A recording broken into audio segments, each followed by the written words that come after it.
as many as 87% of the population in Norway had high trust in the Norwegian courts last year.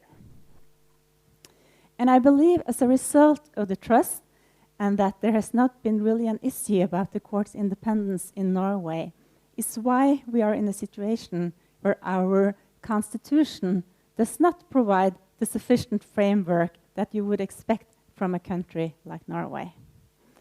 We have the oldest constitution written constitution still in effect today, besides from the United States. It dates back to 1814, but it lacks essential elements like the number of judges, maximum numbers of judges at the Supreme Court, an independent court administration, and also if the appointment of judges. Those issues are not covered by our constitution.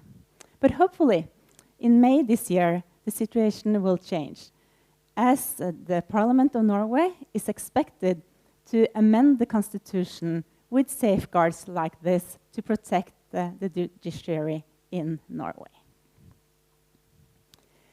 In order to meet the challenges of our times, we need knowledge and understanding about our judicial institution, how they're influenced, how they are controlled, and also their ability to withstand pressure. This is why this conference is so timely and so important. By convening stake key holders and experts, we hope to foster judicial resistance among each individual judge, but also to identify strategies to strengthen the independence of the judiciary. And this cross-country conference is also a unique opportunity to foster environment of the international exchange and cooperation between peers. To conclude, I hope you all will have an interesting day today and interesting discussions later in the evening and a wonderful day tomorrow. And I trust that we will have good discussions, that we can exchange views and our experience in order to provide a better, safer, and more stable judicial system in all of Europe. Thank you.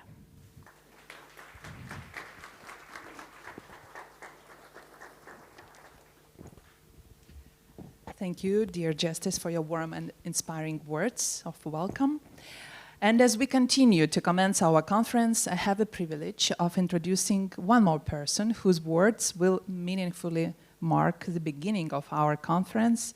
Please join us in welcoming Doctor of Laws Łukasz Bajarski, a Polish lawyer, a civil society organizations activist, academic, co-organizer of this conference. Dear Łukasz, the stage is yours.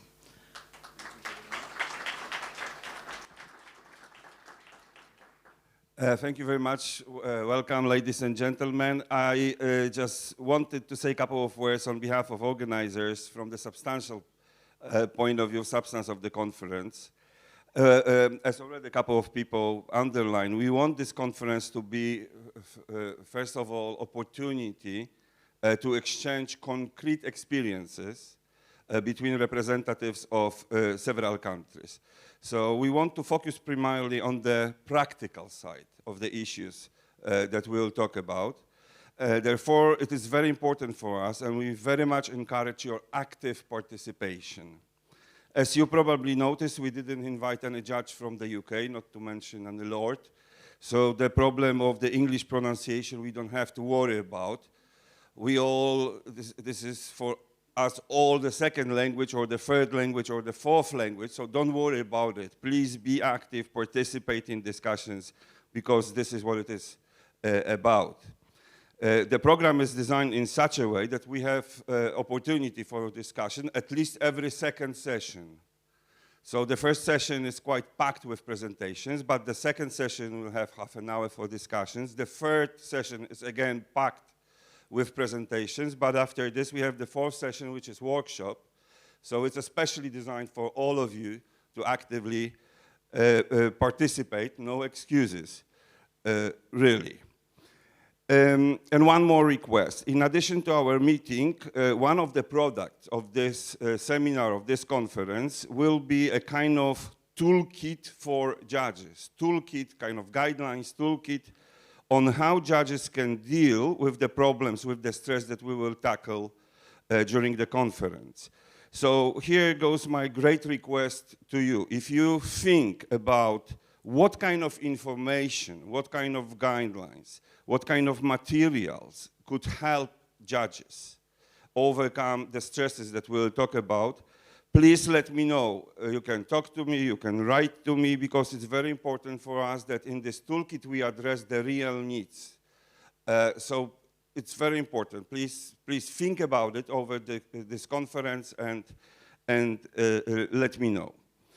And two more kind of organizational issues, time constraint. All the speakers, please keep your time, because it's very important for us. And last but not least, this is kind of a trainer's trick, a so-called I statement approach. So we have I statement approach here. What does it mean? It means that everybody speaks for him or herself, yes?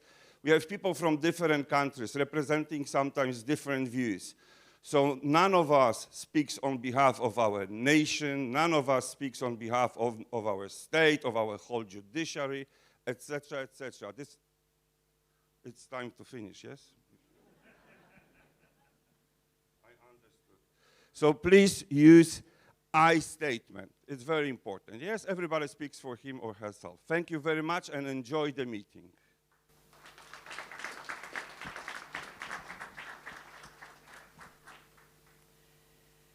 Thank you, dear Lukasz, for your smart opening remarks. And let's move to the session 1 of the conference, which will give us a solid ground and basis for further topics of the conference and for further discussions.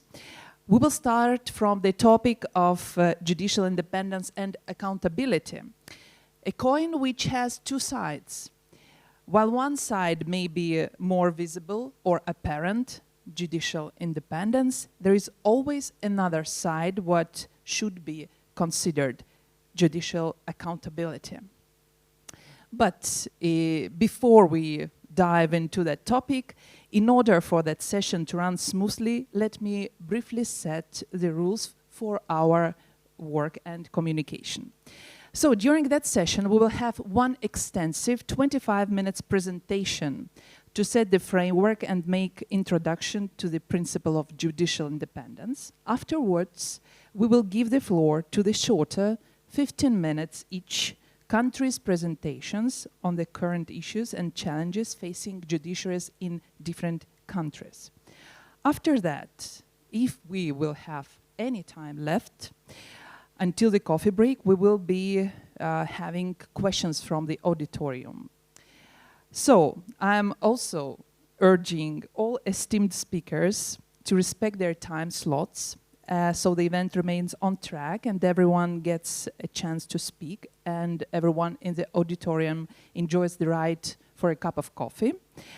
And also, I have one notice to say that the conference presentations, the speakers' speeches, will be filmed and that the speakers have given the consent to do that. Thus, let me go on to the conference itself and let me invite our first prominent key speaker, Norwegian legal scholar, Oslo University professor, Hans Peter Graver.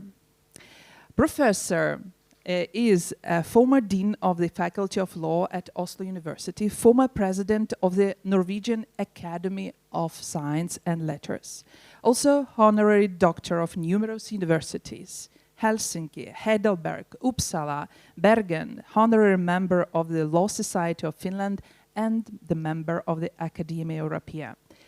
But the most prominent fact is that the professor was the leader of the multidisciplinary project, Judges Under Stress, the breaking point of judicial institutions, and this project was completed not long ago in 2022, and which, as you may notice, had inspired the topic of our conference. So, dear professor, Welcome, and the stage is yours.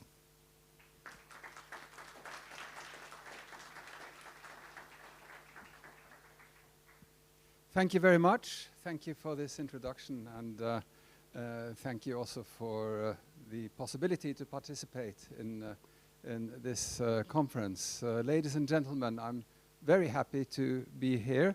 I'm happy to be able to reunite with old friends that I've met during this work over the years, and also to make new friends. I will in my presentation, present the project Judges Under Stress, which is the origin also of today's topic, very briefly, and then I'll give my understanding of the meaning, the core meaning of the rule of law, and the independent review as a condition for the rule of law. And then I will turn to the decline of the rule of law and the techniques that are employed by rulers in power in order to limit or break down or muzzle judicial institutions. And finally, I will say some few words on how to resist such attacks. But first then, the research project Judges Under Stress, which was a project financed by the Norwegian Research Council, which gave a substantial amount of money, at least in our context, legal research, which gave us at the University of Oslo the possibility to hire 3 brilliant researchers from different Central and Eastern European countries. Peter Kuros from Slovakia, Petra Gyöngy from Romania, and Lukasz Bojarski, whom we met from Poland. And together we worked then for 4 years on this project. It was the main research questions that were asked were how rulers seek judicial compliance with authoritarian measures and how judges react to such measures, and to answer then, or to try and find answers to what are the conditions under which an independent judiciary breaks down. It was mainly a curiosity-driven basic research project, studying history. So it wasn't first and foremost addressing the situation today. The background was research that I had done with colleagues on the 20th century Western Europe countries where the rule of law broke down under fascism and Nazism. And we wanted to compare this to the situation in Central and Eastern Europe during communism, to see the differences in historical background of the different countries, the differences in totalitarian ideology and so on. But we quickly found out when studying these countries, the new democracies, with the current issues that were there, it was difficult to keep away from what was happening today. So much of the research also studied the current situation. But the whole time, it was an important part of the project to try and explain these things by drawing the long historical lines, the history of the institutions, the history of the countries, and so on. You can find a list of publications if you access this website. I expect this PowerPoint will be available to you afterwards too, so I won't spend time on that. But for those of you who are interested, much of the research then is available, also open access, at this address. Well, a core component of judicial independence and judicial institutions is the rule of law. And as you all know, the rule of law is a concept which is used, and I would also say misused in many different ways. And many people put into their understanding of the rule of law everything that they believe is good in society. Of course, the rule of law is a inherently good value, but in order to use it as an analytical tool, it's necessary to define it more precisely. And the core meaning, the core definition that we have been working with in this project, and which I find meaningful to use when we study the relationship between the different powers of states, are these two aspects. The first is that authorities rule by law, not by arbitrary discretion, which of course is the basic element of legal rule. But on the other hand, we all know that rule by law is not sufficient for a rule of law society, because also very tyrannical and oppressive rule may be done by tyrannical and oppressive laws. The other aspect then is that the authorities themselves are bound by law. So law applies equally to all, not only to the citizens, but also to the functionaries of the state and the state institutions themselves. So with this basic core meaning of the rule of law, we can start analyzing the elements of the function of the judicial institutions. Because in order for the state authorities to be bound by law, it's essential for the rule of law that there is some sort of independent review. And I say this in such general terms. I deliberately don't say that it's necessary with independent courts or independent judicial institutions, because we know that rule of law as a way of ordering the state and society is older than independent courts. Even under absolutist rule in many of the European countries, where there was no formal separation between the power of the king and the power of the courts, the king was the supreme also adjudicator, there still was a functioning independent review of the organs of the state. So what we need then is independent institutions in some sort, and these independent institutions must have a general competence to exercise judicial review of the workings of the state. And also, equally important, they must have the final word on the extent of their competence. So they must decide what are the limits of judicial review or independent review. This is, of course, a short description of the function of courts in our society. So therefore, it is the courts and the judicial institutions that fill this function in our modern society. So the situation of the courts is therefore essential to the working of the rule of law. Now we know that in the current situation, democracy is on the decline. We have different measures and different indexes that measure the development in democratic rule in the world today. One of them is the VDEM project, which has developed into being one of the basic and most important scientific indexes. We have other indexes too, made by different civil society organizations. But the VDEM, I think, is currently the most comprehensive one. And their assessment, having measured then the development of democracy over many years, is that democracy today, or in their recent report published just a few weeks ago, that democracy is down to 1989 levels. And I don't need to say in a country like this what this means, what 1989 means, of course, the fall of the Iron Curtain and the communist rule in many countries. And there was an optimistic progression in democracy following this breakdown of the Soviet rule. But now the democracy in many countries has declined in such a way that we're back to 1989 situation. And countries like, well, Poland now is an exception. This is 2023, so maybe in the 2024 report, Poland will no longer be there, I hope. But countries like Hungary, Romania, Turkey, Israel are countries that are mentioned in the VDEM report.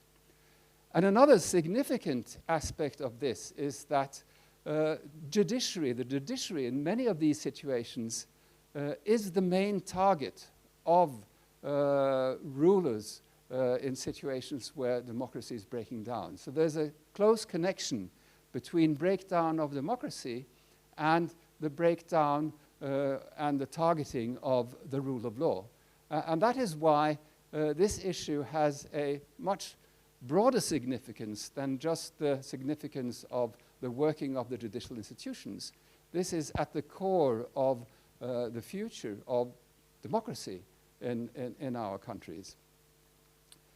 So what are the ways that we can observe in the breaking down of the rule of law and the judicial institutions?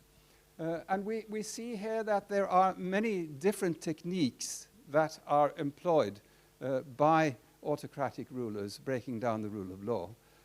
We have the old established way of encapsulating the courts by establishing power centers out of judicial reach, be they different branches of government like the secret police or other branches that are exempt from judicial review, or be they semi-state or even private actors that are working and operating for the rulers.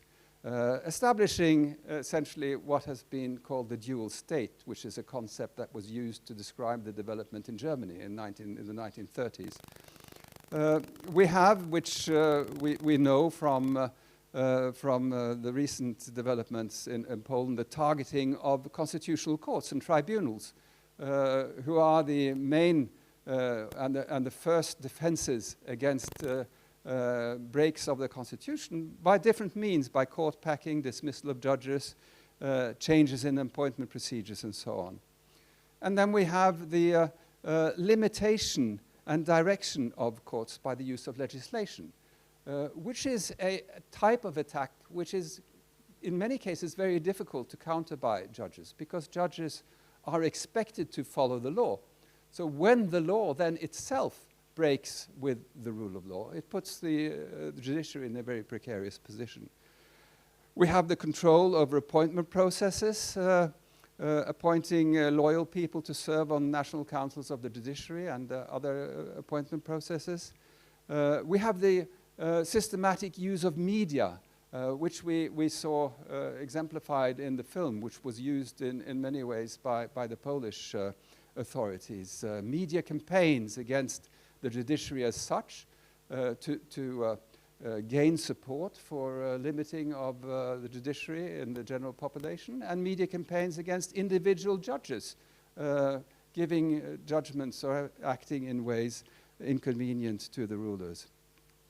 And we have the use, which we saw very well illustrated in the film yesterday, the use of disciplinary procedures against judges in order to more generally achieve a cooling effect, to make judges subservient more generally. So these are, I expect, also different types of measures that we will hear more about during these days, and that which we will have exemplified. But the problem is then, how do we distinguish between such attacks on the judiciary in order to break down the rule of law and bona fide court reforms? Because some of these measures may, in some conditions, be beneficial to the working of the judicial systems. And in other systems, in other settings, they may be seen as attacks. One example is the restructuring and centralization of courts, which we had in Norway. And some people said that this was an attack on the rule of law, that one concentrated the courts, dismissed court presidents that became superfluous because one had a lower number of courts and so on. And in some settings, this could have been an attack on the rule of law. I believe in our setting it wasn't. It was making the court system more efficient and the workings of the judiciary better. But how do we then, in the different situations, distinguish between reforms that are necessary, or at least can be argued to be rational, and attacks that are breaking down the independent working of the judiciary? Well, I think we can find a way of distinguishing this, both through the definition of rule of law backsliding that has been proposed in research, and also in the jurisprudence of the European courts, in the many cases that have sprung out of the Polish situation. And if we look at these two approaches, we see that they are quite similar in the test that they propose in assessing different changes in the operation of the courts. The definition of rule of law backsliding, which has been proposed by Loren Pech and Kim Lane Scheppele in a seminal article from 2017, emphasizes the deliberate approach, the subjective part of the reforms, and the systematic approach. So by the process through which elected public authorities deliberately implement governmental blueprints which aim to systematically weaken, annihilate, or capture internal checks and power with a view of dismantling liberal democracy. And a similar approach taken by the European Court of Human Rights in one of the Polish cases, where the court assesses then the case here by noting that the whole sequence of events in Poland vividly demonstrates that successive judicial reforms were aimed at weakening judicial independence, starting with the grave irregularities in the election of judges of the constitutional courts and so on. So we see here also emphasized then the holistic, the systematic approach and the subjective intent. Of course, it's difficult to find or to infer an intent when it's tried to be conceived by the authorities. But when we see a broader picture, this becomes then less difficult. Why then is it that the rule of law and the judicial institutions are such a main target of attacks by authoritarian rulers or by rulers who want to weaken democracy? Why is it today this basic connection between rule of law and democracy that I mentioned initially in my speech? We have had de-democratizing processes earlier in many situations where the rulers have not bothered so much about the courts and the rule of law, where sort of attacks on the judiciary have not been such a main part of the policies. Well, I think that one thing is that the rule of law is not equally embedded in all political cultures. We have a political culture in Europe and in all of Europe where the rule of law takes quite an important place in what we can say the attitude or what has been called the doxa of the basic understanding and presumptions in society. And if the legal institutions are seen as important, they also become more important targets when rulers want to have a free room to maneuver. I also think that another important factor is the general rise in judicial power, which we've seen in the past decades. The courts have become more important actors into politics for many reasons, because of globalizations, Europeanizations, the place of the courts in the building of the European Union as very much a legal project, with the development of the human rights and the human rights instruments and so on.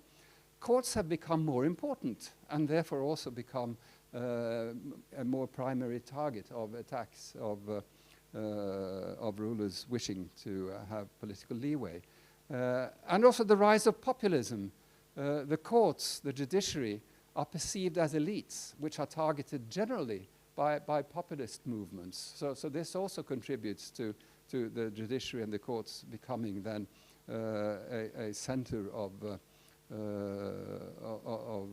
politics. And also, since the 1990s, it's become generally more difficult to legitimize politics without the rule of law. So there is a need to silence the main guardians of the rule of law, and capturing the definition of what is legal and what is not legal. And in order to capture this definition, it's important then not to have an independent body contesting on the issue of the definition of the rule of law.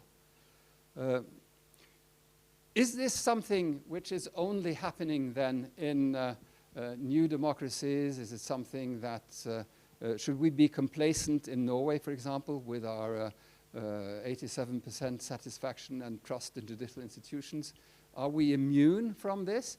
No, I don't think anyone is immune from such a development. I think this is something that could take place anywhere if we do not stand guard on over the rule of law. I think the pandemic was one example of how quickly society is willing to place the rule of law values and the fundamental right values to subordinate them to other needs. Of course, this was a dramatic situation with the lives of many, at least the health of many people, being under severe threat, under a condition where this came and the authorities had to act with efficiency in a dramatic situation. And so it's understandable that in such situations, democratic guarantees, fundamental rights, and judicial review was subordinated.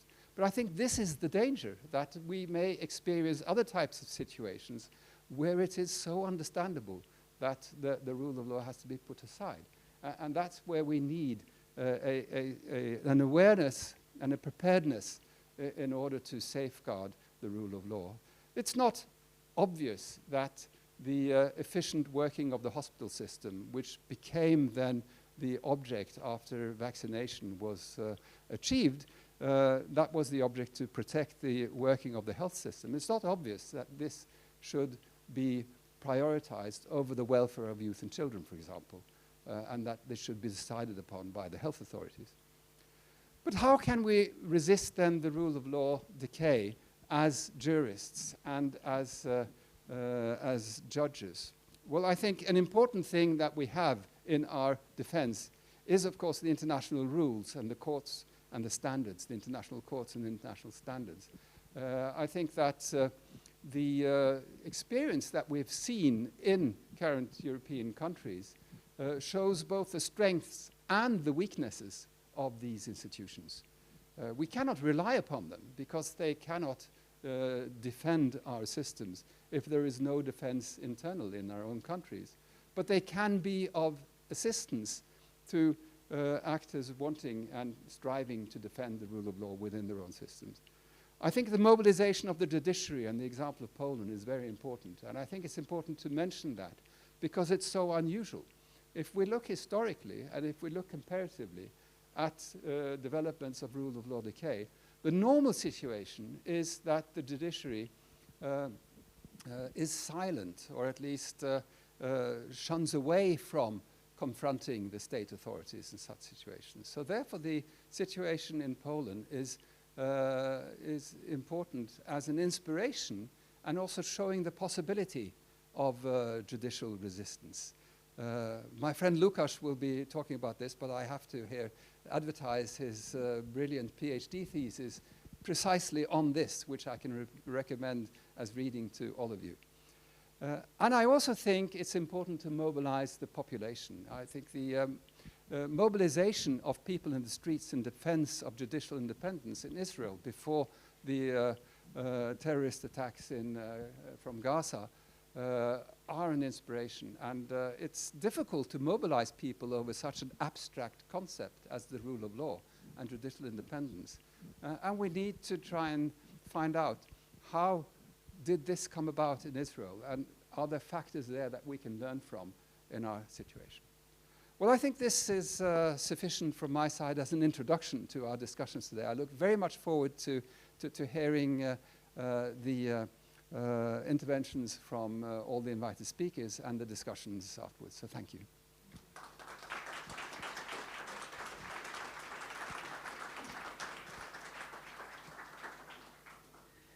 Well, we thought that with the help of this great presentation, things will be very clear. But as I understood that it's not so easy to distinguish if the measures are legal and not legal. The obstacles and attacks on the judiciary are so vigorous and so sophisticated that not always you can detect that they are illegal ones. And as the professor said, sometimes the same measures in one country could look like beneficial ones for the development of the judiciary, but in other countries that deemed to be attacks on the judicial independence. So what would be the point of view of different countries? What are these obstacles in different countries of European Union? How do judges react to such obstacles? Let's ask representatives of different countries. And our first speaker to address this question is Judge Atanas Atanasov, former president of the Bulgarian Judges Association. Judge works in Sofia City Court Criminal Department and has been involved in projects and activities dedicated to strengthening the rule of law and judicial independence. Please, the stage is yours.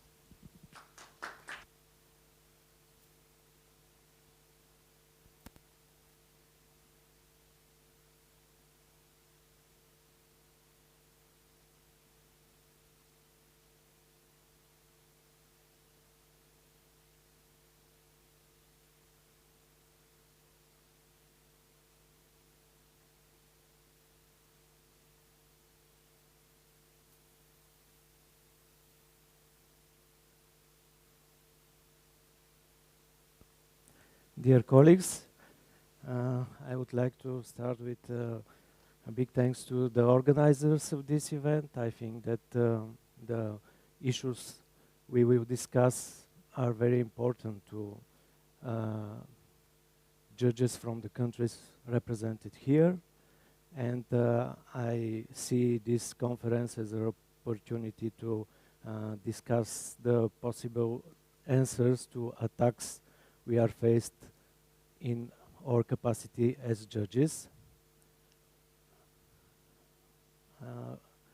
We were asked by the organizers in the first part of the national presentations to briefly talk about the countries we come from and the peculiarities of our judicial systems.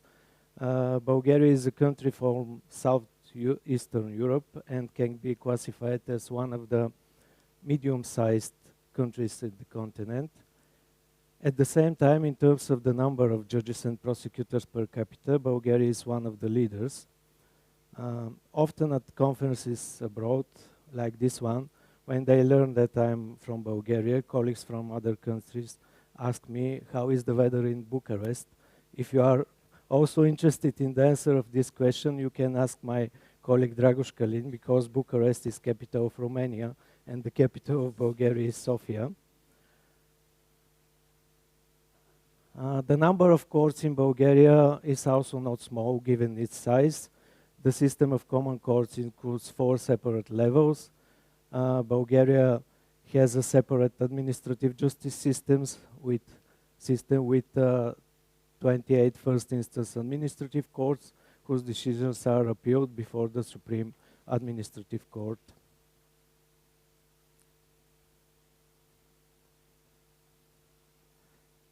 Between 1944 and 1989, Bulgaria was part of the so-called Eastern Bloc. The communist ideology on which the country was then built was based on principles different from those of democratic societies. State powers were exercised by a single body, the Council of State. However, above the Council stood the Communist Party, whose leading role was established in the Socialist Constitution. The same constitution proclaimed judges and prosecutors as independent in the performance of their functions, but this independence was formal. After the fall of the communist regime in November 1989, the building of society based on democratic principles began. In 1991, a new constitution was adopted in which the separation of powers and the independence of the judiciary in institutional, functional, and budgetary aspects were fundamental principles.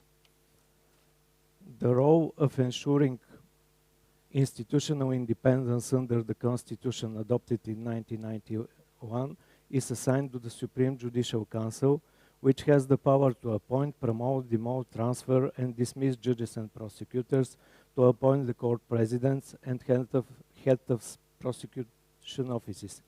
The Bulgarian Supreme Judicial Council followed the so-called Southern European model, following the example of Italy and France.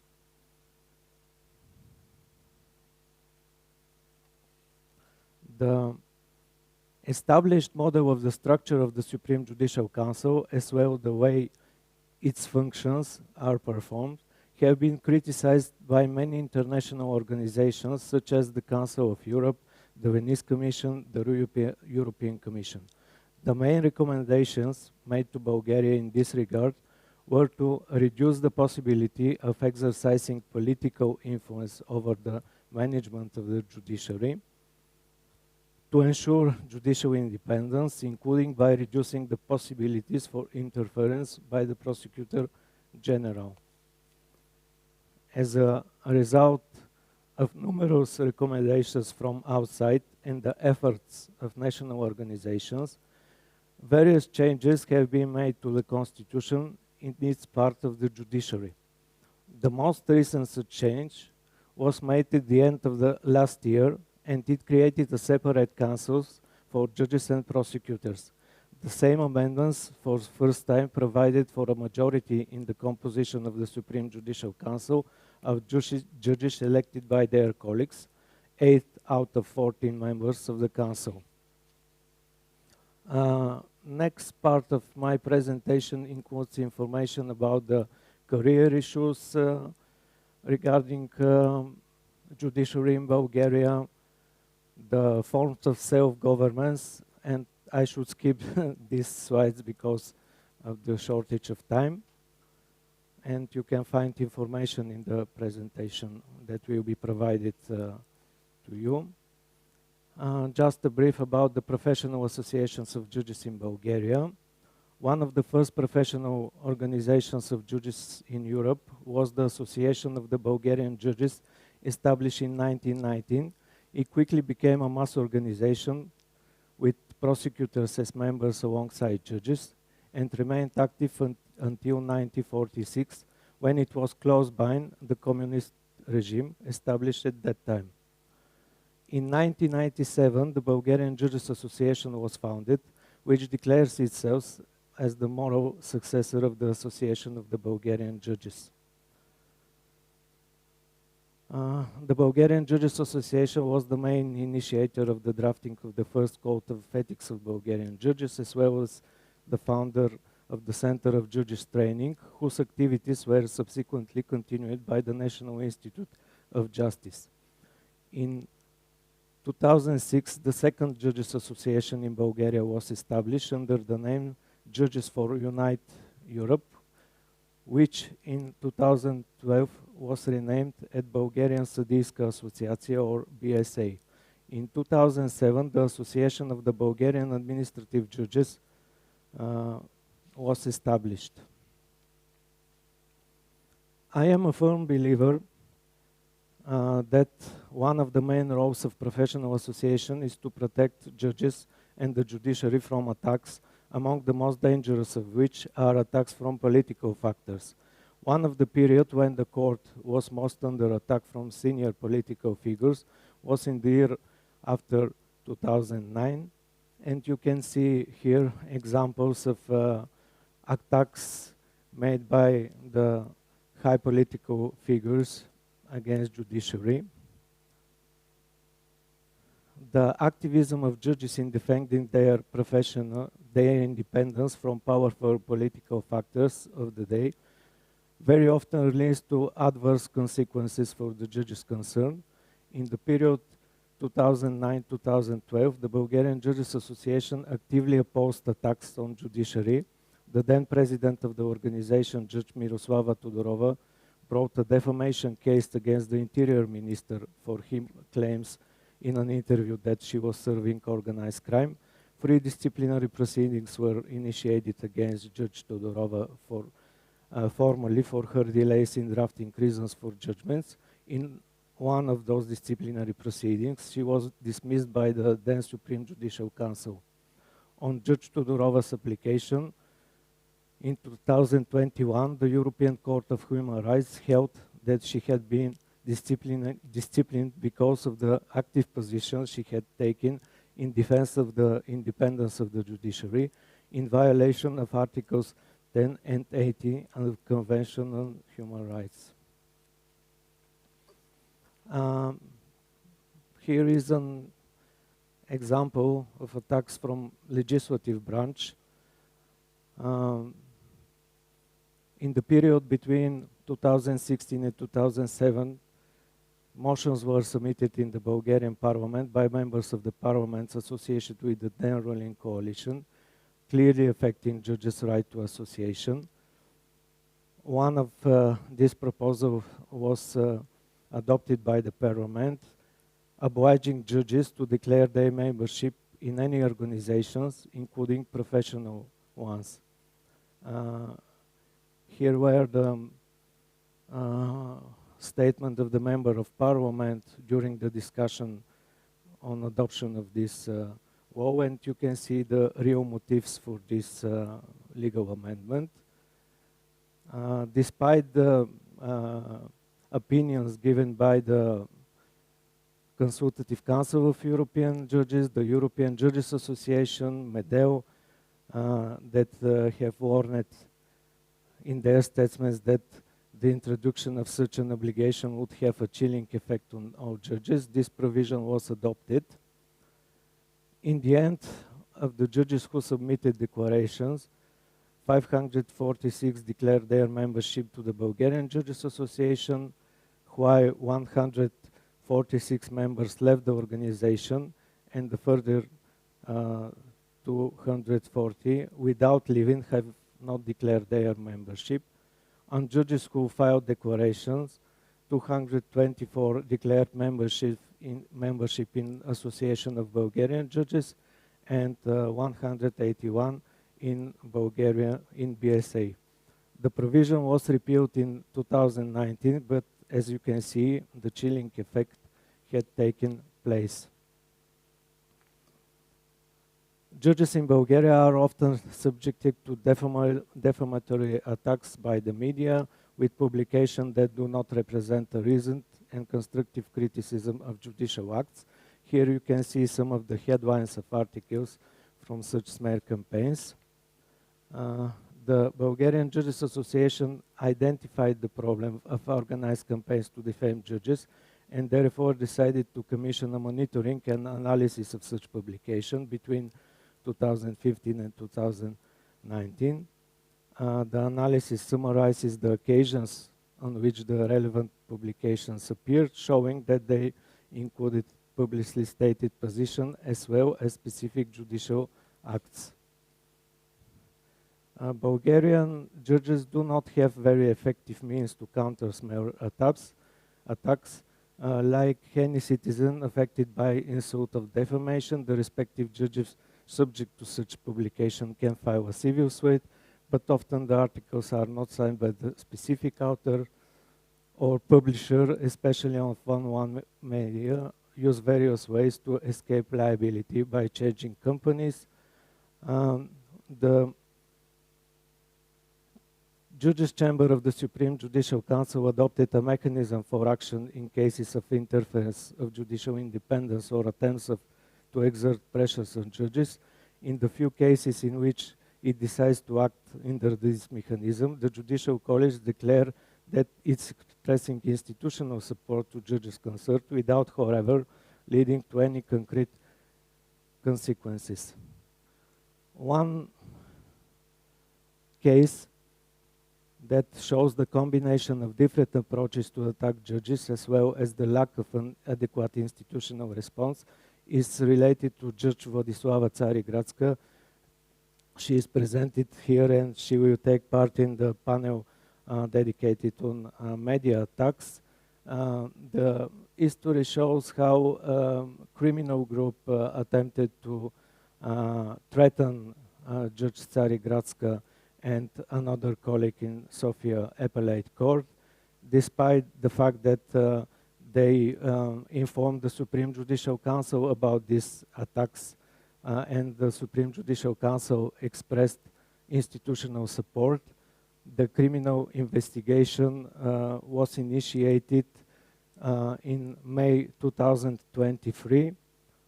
Meanwhile, in January this year, the leader of this organized group was murdered, and started a new set of email threats against Judge Tsarigradska. And what is worrying is that currently no accused from this criminal group is on place. And finally, I would like to talk about a possible alliance in defending judiciary from such kind of attacks. I think that judges should rely on society, as attacks against judges affects the public interest. It is crucial that ordinary citizens respect the values of free and democratic society and defend them when it's necessary. That's why judges in Bulgaria are actively involved in activities aimed at instilling these values among children and young people.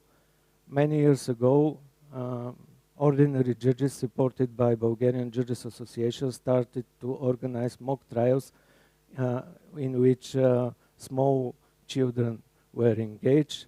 For example, Little Red Riding Hood mock trials. After that, the Supreme Judicial Council started an educational program, Judiciary Informed Choice and Civil Trust, Open Courts and Prosecutors' Offices, which was quite successful. The Supreme Judicial Council was awarded with a special award from Council of Europe. Currently, Bulgarian Judges Association is carrying on projects on the rule of law through the lens of literature and philosophy when students from high school are engaged. And we think that this is important to cultivate culture, to respect independence of courts and rule of law among young people. Thank you very much.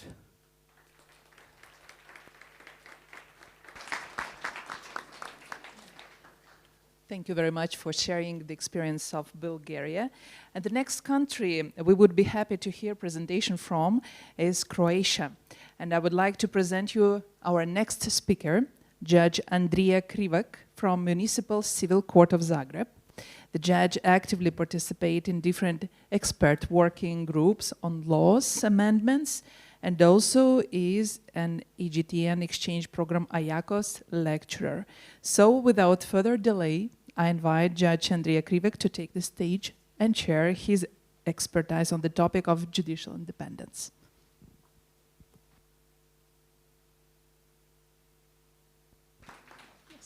Okay, testing. Thank you. Thank you for your introduction. So I will be talking today about the challenges of Croatian judiciary. At first, I will be saying some general information about Croatia and country and its judiciary, and afterwards I will be talking about some challenges that concern judiciary in Croatia that judiciary faces. So we're quite limited in time, so I will try to be as precise as possible. So the Republic of Croatia was gained its independence in 1991 after the Homeland War that lasted for 4 years and left the country in ruins and 15,000 people dead. The effects are still felt today, but the result was the independence of Croatia and Croatia being a unitary parliamentary republic with unicameral parliament.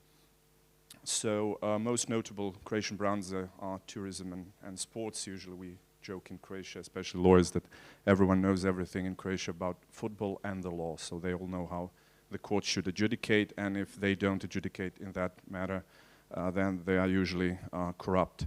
So the country is quite a litigious society. They like to sue each other. So that's why we have one of the reasons why you have a lot of cases pending. So that leads us to the organization of the courts. In Croatia, there are two types of courts: ordinary courts of law and specialized courts of law. Ordinary courts are municipal courts. There are 35 of them. They deal with first instance cases, civil, enforcement, criminal, probate, inheritance, misdemeanor cases, and land registry. And also county courts that are, there are 15 of them, and there are second instance courts. They usually appeal against municipal courts, and in some instances there are first instance courts in certain cases, organized crime and war crimes. Since we had war, we still have those pending cases, since there is no statute of limitations. So on the top of the chain of these ordinary courts is the Supreme Court of the Republic of Croatia. It's a second instance court through the appeal, and in some cases a third instance court if the procedure allows second appeal. The most important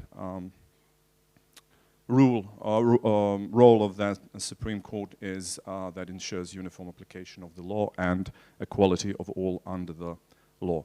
We also have specialized courts, administrative courts and commercial courts. There are far less of them.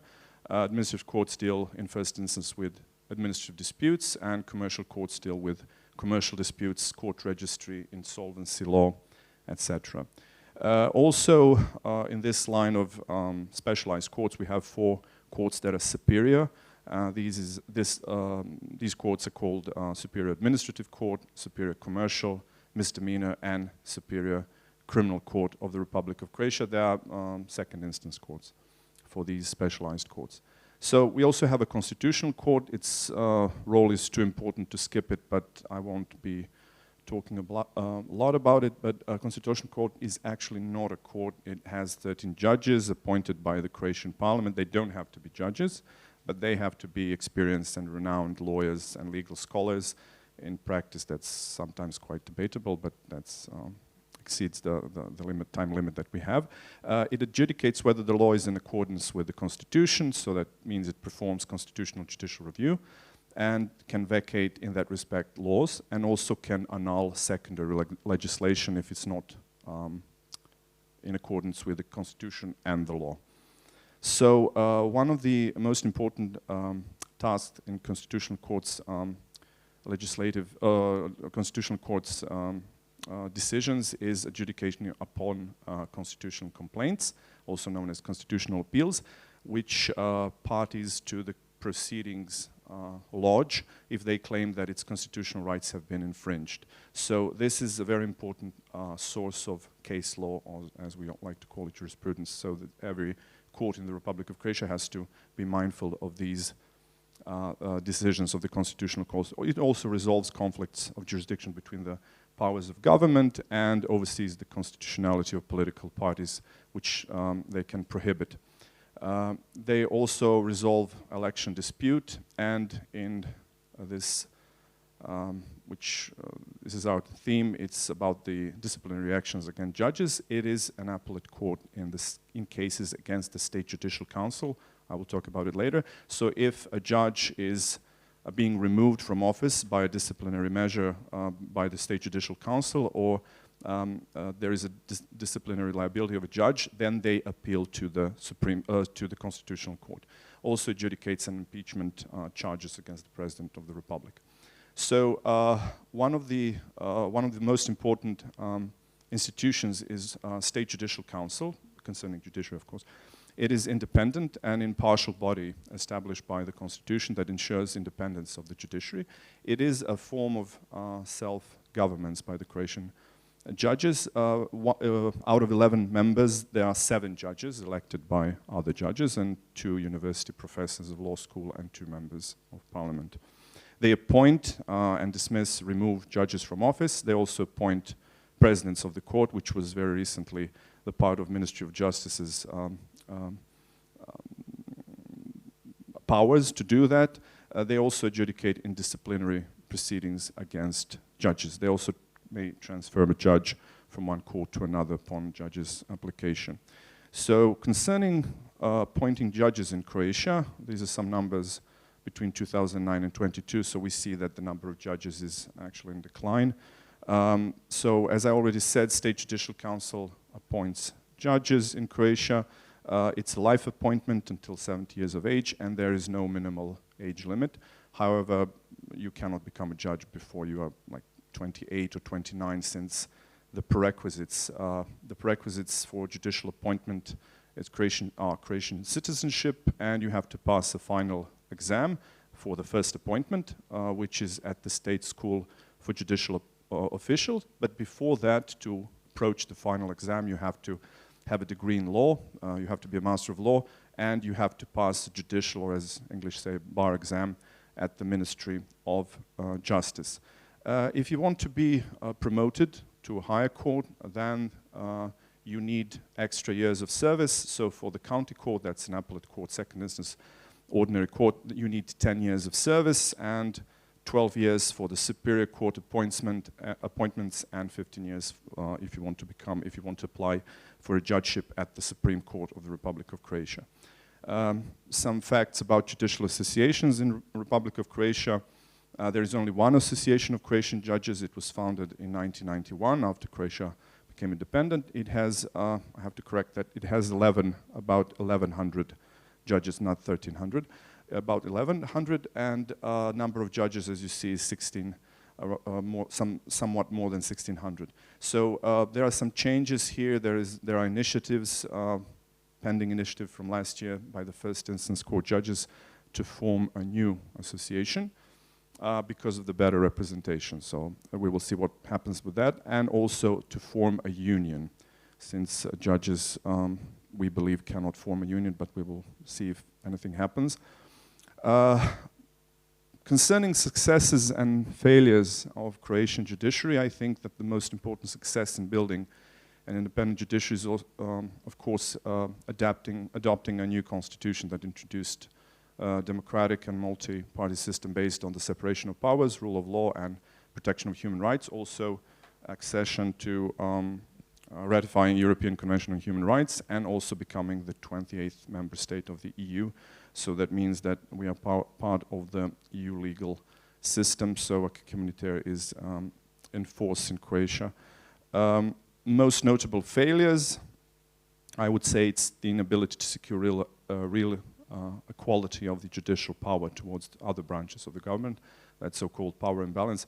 However, I'm still under the effect of yesterday's movie, so it's not nearly as the situation is not dire like it was in Poland, but power imbalance can be felt, especially when we see that judiciary doesn't have their own source of income, in the sense they cannot use money independently, and we all know how the parliaments gain their power to legislate. It's the power of the purse that was important. So also one of the failures, in my opinion, is inability to secure adequate procedural and organizational conditions for effective judiciary. First of all, it's one of the levels of independency, and it's the question of salaries, which we will come a minute after about. So current challenges Croatian judges face is, in my opinion, so-called, we call it cynically, a legislative optimism. It's usually hyperproduction of laws, new laws, frequent amendments to existing laws, which creates legal uncertainty, and also there is always minimal interest in feedback from judges and other legal experts concerning proposed bills by the Ministry of Judiciary, because most of the judiciary, most of the bills proposed to the parliament in Croatia are by the executive. So also one of the crucial challenges is inadequate court buildings, old furniture, and inadequate technical conditions. So President of the Supreme Court often talks about it and is quite often attacked by the media and executive. By the executive branch through the media. Also, there are inadequate system of salaries, as I already mentioned. They are not indexed, and there are no paid grades.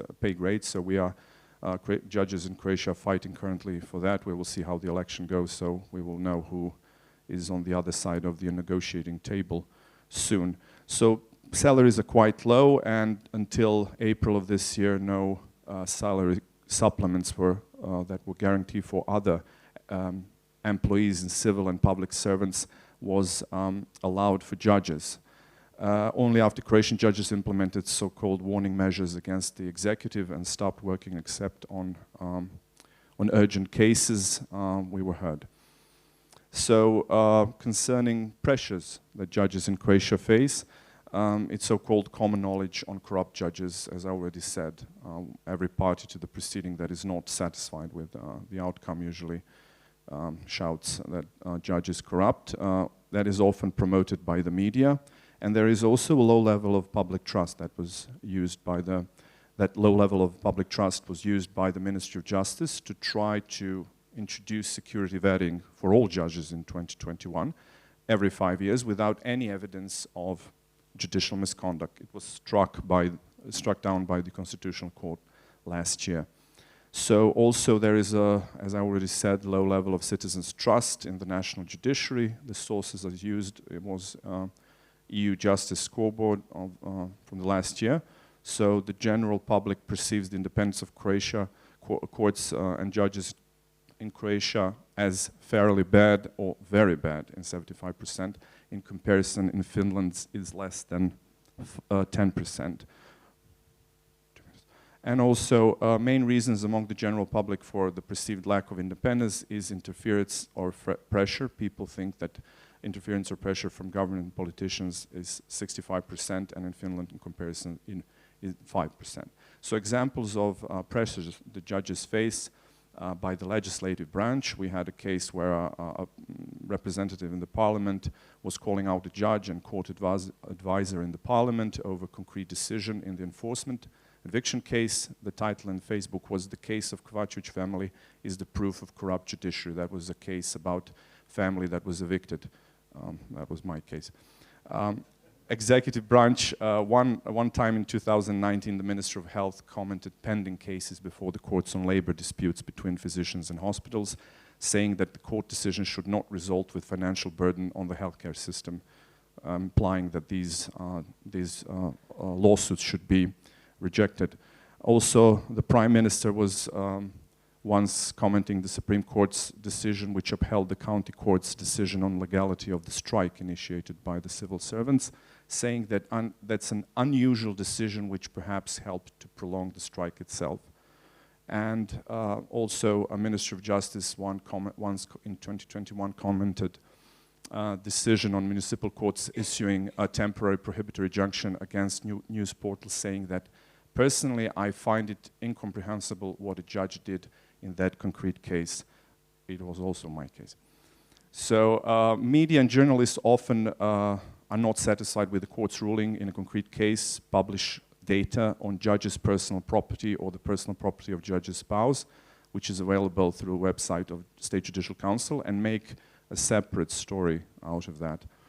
So mostly judges and in family law judges, enforcement law judges, and criminal law judges are under most pressure. So how to respond to that systemic threats? I will finish with that. So we need proactive and preventive approach. That means communication with the public through spokesperson. Both courts and judges associations should communicate with the public and do briefings.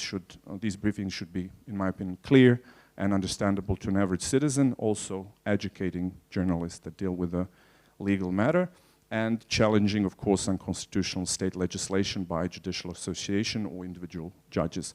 Also lodging requests for preliminary ruling before the European Court of Justice through the Institute of EU Law Interpretation, and attending specialized courses in stress management that would teach judges how to recognize stressful situation and successfully manage it. Thank you for your attention.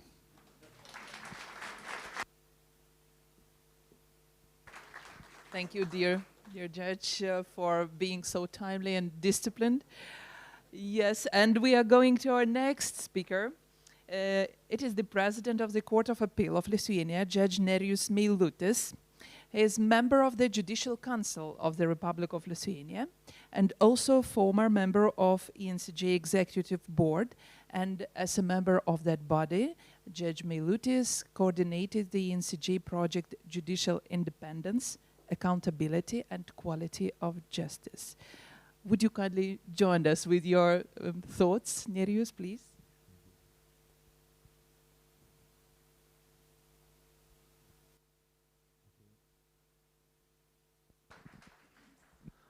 Okay. Good morning, honorable guests, dear colleagues. Welcome to Lithuania, welcome to the conference. And as far as you know, conference is international, but we had only English language. So, bearing in mind that EU foster multilingualism and variety, I am ready to fix this misunderstanding, and I am ready to present my presentation in Lithuanian language. And organizers also allowed us to present some points in funny way and advertise our country, so I'm ready to do that also. And also I am ready to reveal our problems. So please put on your headphones and be ready for presentation. And I switch my English to Lithuanian. Taip, Lietuva yra 24 pagal dydį Europos valstybė ir nors yra tradicinis manimas, kad ji yra rytų Europos valstybė, vis tik pagal Jungtinių tautų klasifikaciją Lietuva priskiriama Šiaurės Europos valstybėms. Matote žemėlapį, Lietuvos herbą, vėliavą, taip pat mėlynai Šiaurės Europos valstybės šalis. Manau, kad Lietuva nuostabiausia valstybė Europoje, bet dažnai bendraujant su kolegomis iš užsienio, pirmas klausimas būna, ar saugu čia gyventi ir atvažiuoti kaip iš vienos pusės Rusija, iš kitos Baltarusija ir abidvi pilnos atominių ginklų. Tai matomai organizatoriai padarė praktinį testą, rengdami konferenciją čia Lietuvoje ir patikrindami, kiek drąsių ir stresui atsparių užsienio kolegų atvyks. Rezultatas, sakyčiau, visiškai neblogas, bet jeigu jau kalbėtumėm rimtai, tai žinau, kad dėl valstybės geografinės padėties ir nelabai sėkmingos kaiminystės Lietuvos teisėjai patiria papildomą stresą lyginant su vakarų Europos teisėjais. Na, bet dabar jau jums sustresavus ir pamačius, kur atvykus, vis tik tai siūlau nusiraminti. Lietuva yra saugi šalis ir pasižiūrėti nuotraukas, kokia ji vis tik tai yra nuostabi.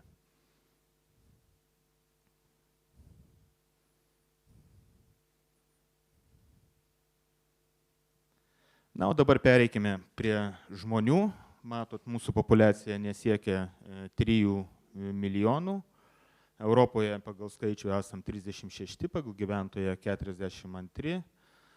Moterų daugiau nei vyrų, nors iš esmės Europos mastu mes neįsiskiriam, bet stresą mums kelia senstanti populiacija ir gyventojų skaičių mažėjimas.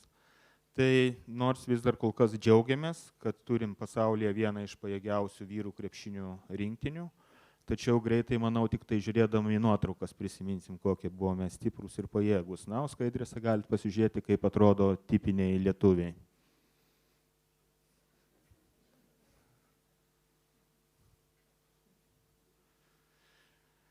Gerai, bet pereikime prie teismų veiklos. Pristačiau valstybės simbolius, dabar noriu pristatyti ir mūsų Lietuvos identiteto, teismų identiteto herbą. Labai džiaugiuosi, kad jame šiame stabilizuotame ženkle matome Lietuvos apeliacinį teismą. Na, atsiprašau, kad sakydamas taip sukeliu stresą Lietuvos aukščiausiajam teismui, bet jau kaip rekonstruos aukščiausias teismas pastatą, tikrai pakeisim ženklą. Aišku, aš juokauju, kaip ir leido organizatoriai, bet jeigu jau nejuokaujant, tai iš tiesų ar nekeistas dalykas, kad Lietuvoje, Lietuvos aukščiausiojo teismo rekonstrukcijoje mes lėšų gaunam tik tai tada, kada pastatą perduodam vykdomajai valdžiai.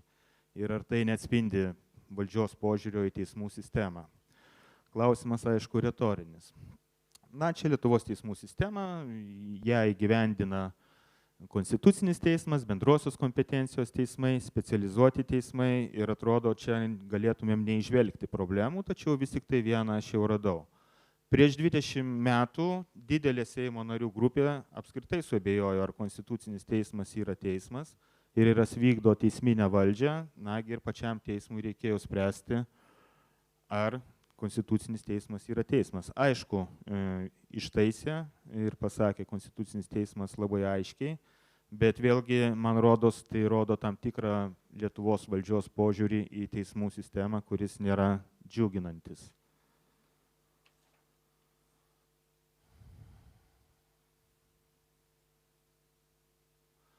pristatau bendrosios kompetencijos teismų sistemą. Matote, turim apylinkių, apygardų, apeliacinį ir Lietuvos aukščiausiąjį teismą. Sakyčiau, kur galėtumėm įžvelgti problemą čia, o problema iš tiesų yra labai didelė.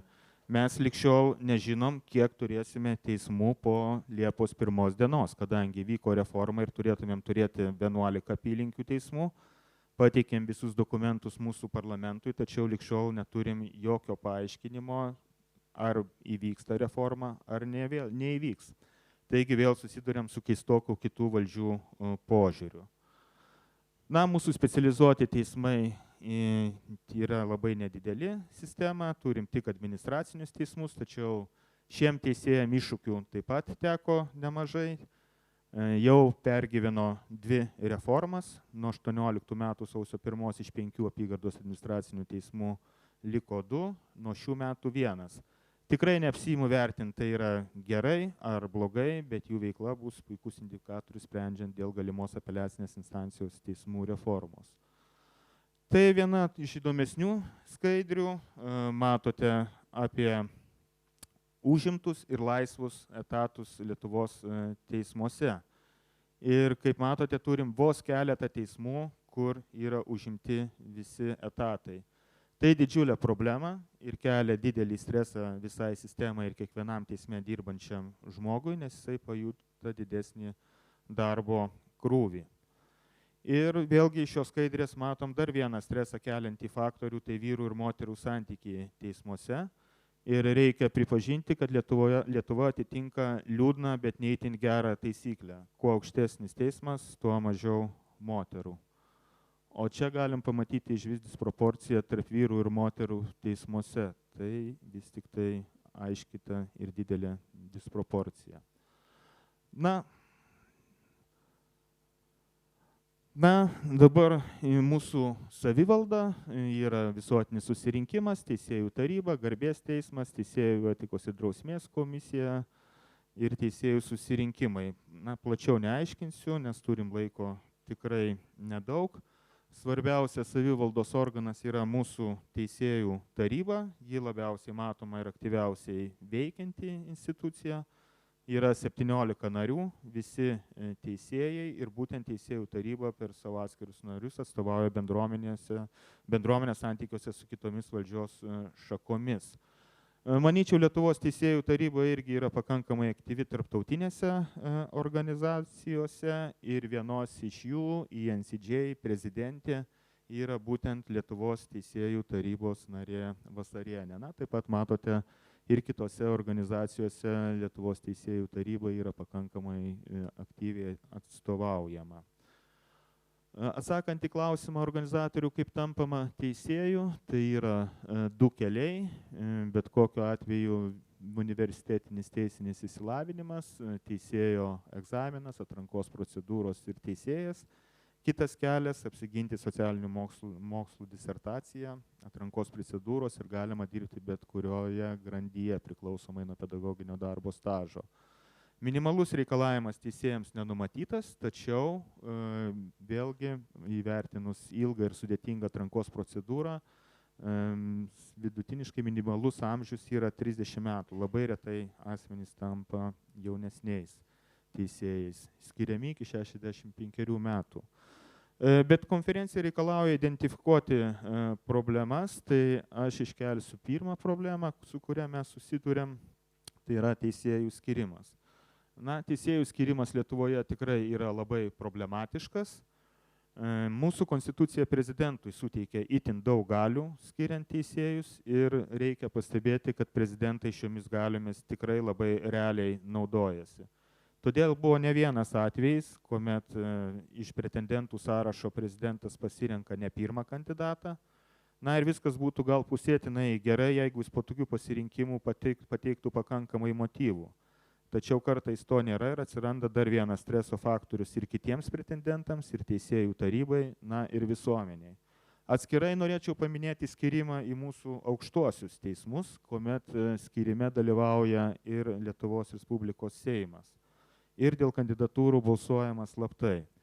Na tai jeigu prezidentas pasirinkdamas vieną ar kitą kandidatą dar paaiškina per savo patarėją daugiau ar mažiau motyvų, Tai slapto balsavimo rezultatų niekas parlamente mums neaiškina ir todėl nekarta buvo, kad dėl visiškai nežinomų priežasčių teisėjų bendruomeniai buvo atmestos stiprių teisėjų kandidatūros. Tai esu girdėjęs ir ne iš vieno teisėjo, kad dėl tokios procedūros nenorima netgi daryti karjeros į aukštesniuosius teismus. Apie profesinės organizacijas turim jas dvi, tai Lietuvos Respublikos teisėjų asociacija ir apylinkių teisėjų santykiai. Matote skaičius asmenų, kurie dalyvauja juose, mūsų teisėjų yra 776. Taigi manyčiau, kad organizacijos tikrai nėra labai skaitlingos. Vėlgi nežinau, ar tai gerai, ar blogai, bet aš tai daryčiau dvi išvadas ir jos kardinaliai priešingos. Arba Lietuvos teisėjai jaučiasi saugus ir nesibūrė į visuomeninės organizacijas, arba nemato prasmės ir organizacijų aktyvumo. Bent jau anksčiau teisėjų organizacija buvo, jeigu neskaitlingesnė, tai bet gerokai aktyvesnė. Ir bent jau krepšinio turnyrai buvo organizuojami, tai vėlgi galim pasižiūrėti, kaip mūsų teisėjai atrodo, kaip tie tipiniai lietuviai.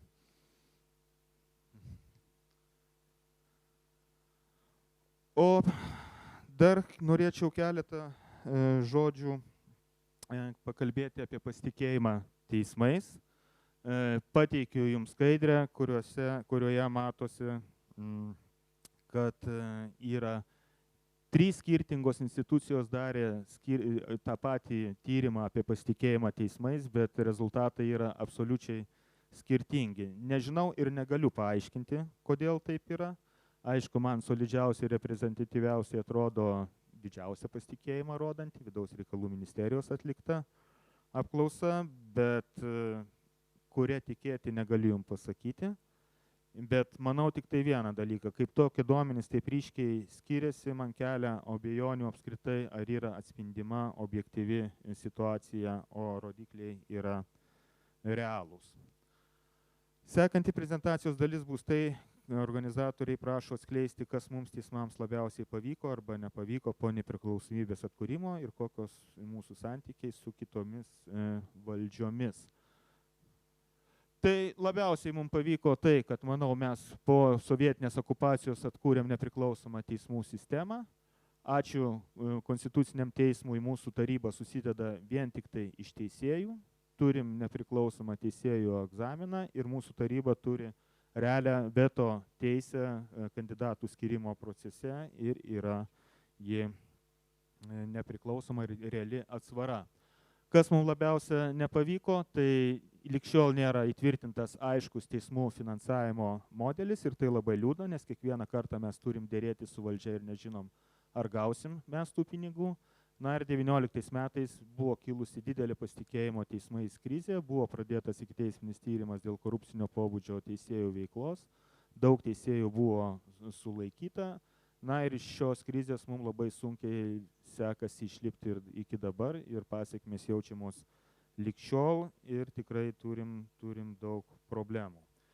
Tai daugiau, man jau matau, moderatoriai neleidžia kalbėti, bet mes tikrai stengiamės, darom daug, norim, kad atrankos būtų aiškios, teismų finansavimas irgi adekvatus, bet mums labai sunkiai pavyksta. Ačiū.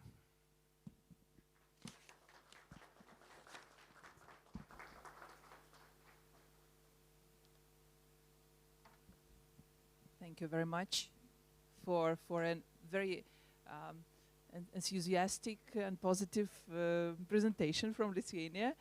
And the last but not the least presentation we expect today during our first session, because we are very quickly approaching the edge of the coffee break.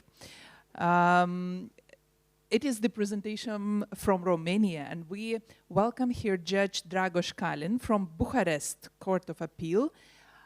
Judge is a founding member and co-president of the Romanian Judges Forum Association.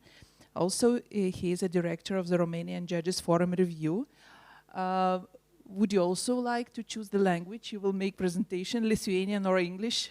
I will try Lithuanian, but it's more complicated. Thank you. Well, Romania, around 90 million inhabitants, and of course Dracula land, a country located at the crossroad of Central, Eastern and Southeastern Europe. It borders Ukraine, to the north and east, Hungary, Serbia, Bulgaria, of course, and Moldova to the east, and the Black Sea to the southeast. Its capital and the largest city is Bucharest, as I understood before, the new capital of Bulgaria, and is a high-income country with very high human development and a highly complex economy. Romanian citizens enjoy one of the fastest and cheapest internet speed in the world, so it's very simple to send preliminary rulings to the European Court of Justice. Romania is a member of European Union, traditionally a democratic state, the standards of democracy being established mainly by the constitution bills of 1866 and 1923, and between 1945 and 1989, the rule of law was flagrantly affected by the establishment of a deeply undemocratic communist regime. Starting January 1st, 2007, Romania became a member of the European Union, so the Romanian constitution accepts the priority of the application of European Union law. Number of judges around 4,500, according to the Constitution of Romania and the law of judicial organization. The judicial power is ensured by the High Court of Cassation and Justice and other courts established by law. And we have 15 courts of appeals and 176 first instance courts, for example. The magistracy is defined as a judicial activity carried out by judges in order to ensure justice, and by the prosecutors, special magistracy, as the Constitutional Court noticed before, in order to protect the general interest of the society, the rule of law, as well as the citizens' rights and freedoms. We have judicial governance. The Special Council of Magistracy guarantees the independence of judges and of justice. 19 members, 9 judges and 5 prosecutors elected in the General Assemblies of Judges and Prosecutors, 2 representatives of civil society, and the President of the High Court of Cassation and Justice, the Minister of Justice, and of course the General Prosecutor of Romania. As regarding its powers, the Superior Council of Magistracy has the right and the obligation to make an ex officio appeal to defend judges and prosecutors against any act that could affect their independence or impartiality.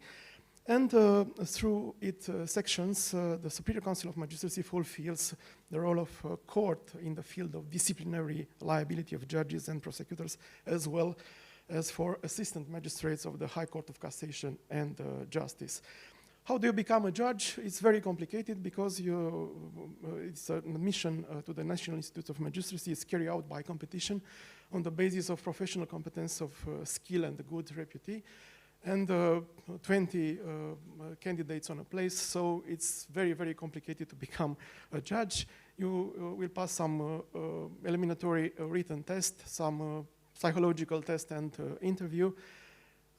And after that, there is another possibility for former judges or other people with at least 5 years of experience in the field. It's a competition similar to the competition regarding the judicial trainees. Judges and prosecutors are elected as members of the Superior Council of Magistracy for a single 6-year term, which cannot be renewed. And the Romanian Senate validates the list of magistrates selected as members of the Superior Council of Magistracy. Judicial association, we have 6 judicial associations for judges, but in fact, only the Romanian Judges Forum Association fought in the last years for the independence of the judiciary, using this way of preliminary ruling at the European Court of Justice. And we have another 5 associations of judges in Romania. Regarding the level of citizens' trust in the national judiciary according to the surveys, we have this Eurobarometer in January, February 2023, shows that Romanians have the greatest trust in army, 61%.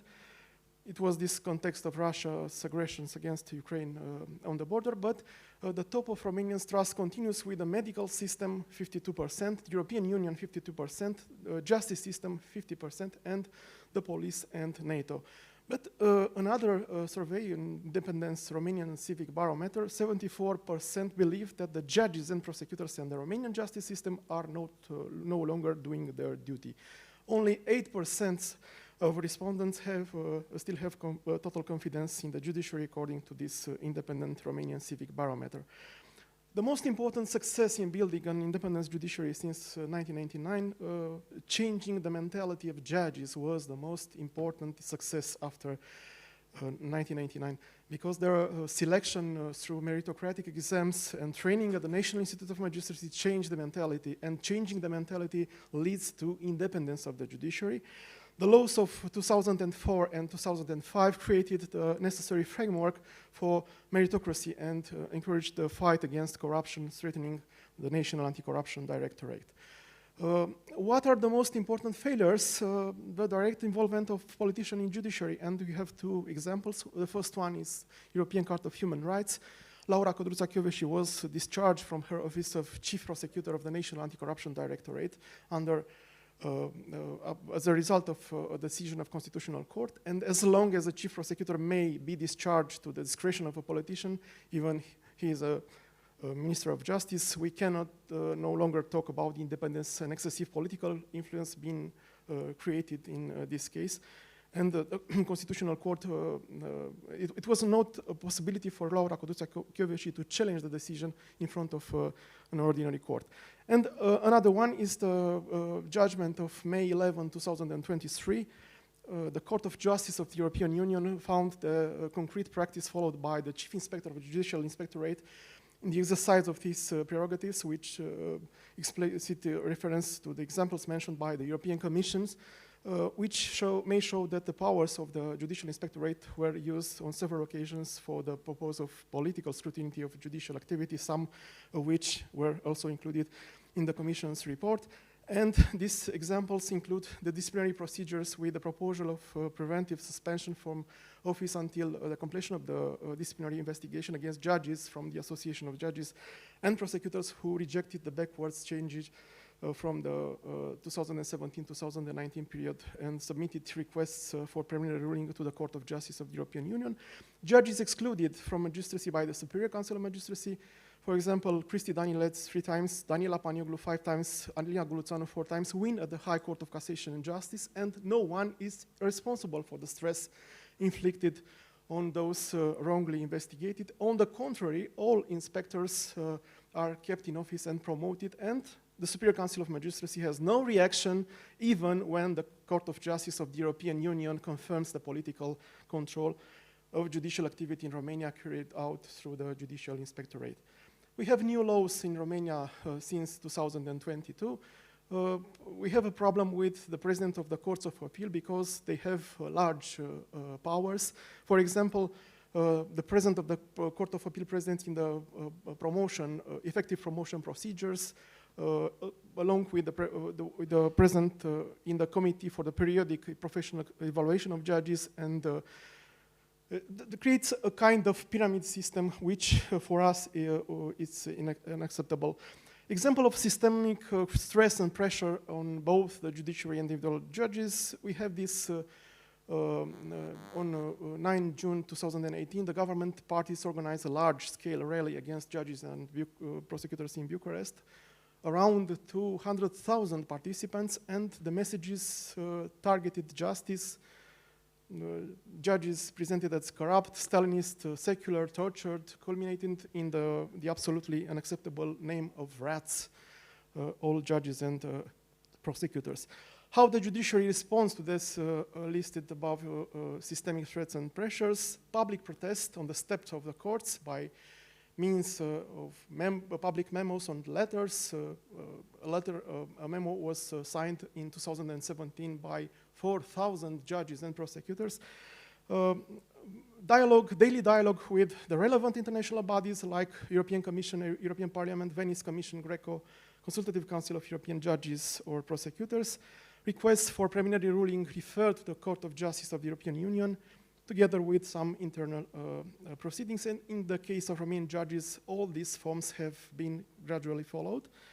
We have another problems with the general prosecutor because in the new laws of the judiciary, he can overrule all decisions and measures of all subordinate prosecutors except the National Anti-Corruption Directorate and Anti-Mafia Directorate. So this is unacceptable. It was an opinion of Venice Commission in November 2022.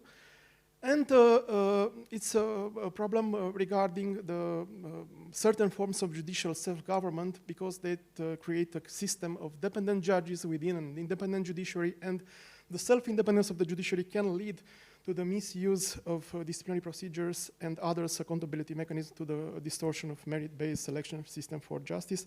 And it's an excellent article written by David Kozar in this regard.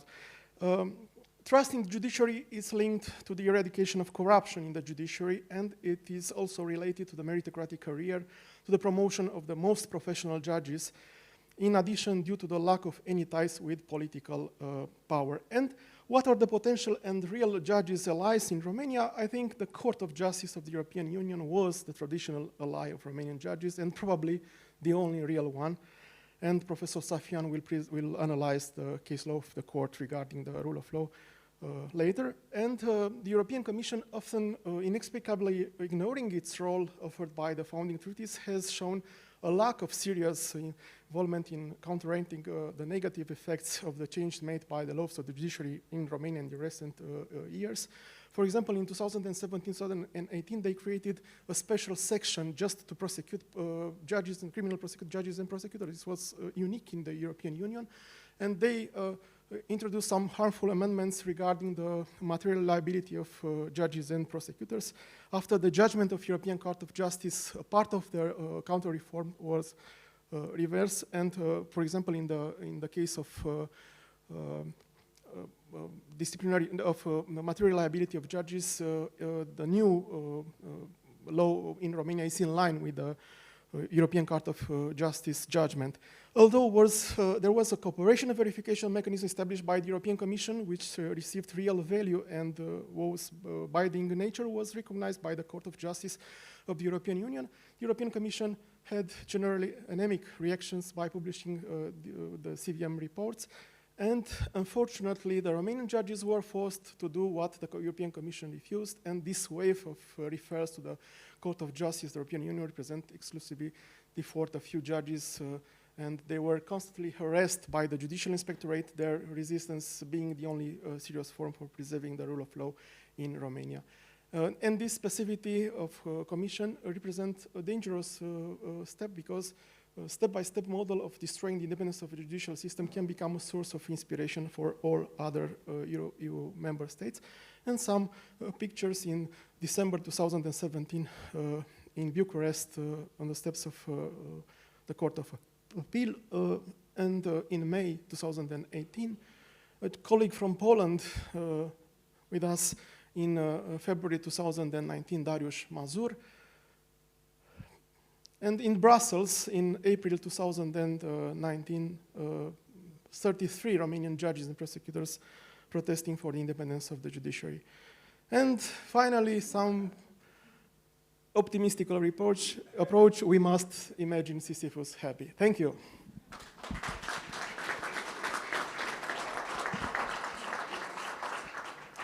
Let me thank all the speakers of the first session.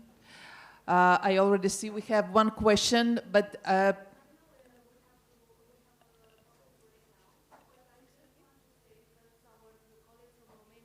lot of we today.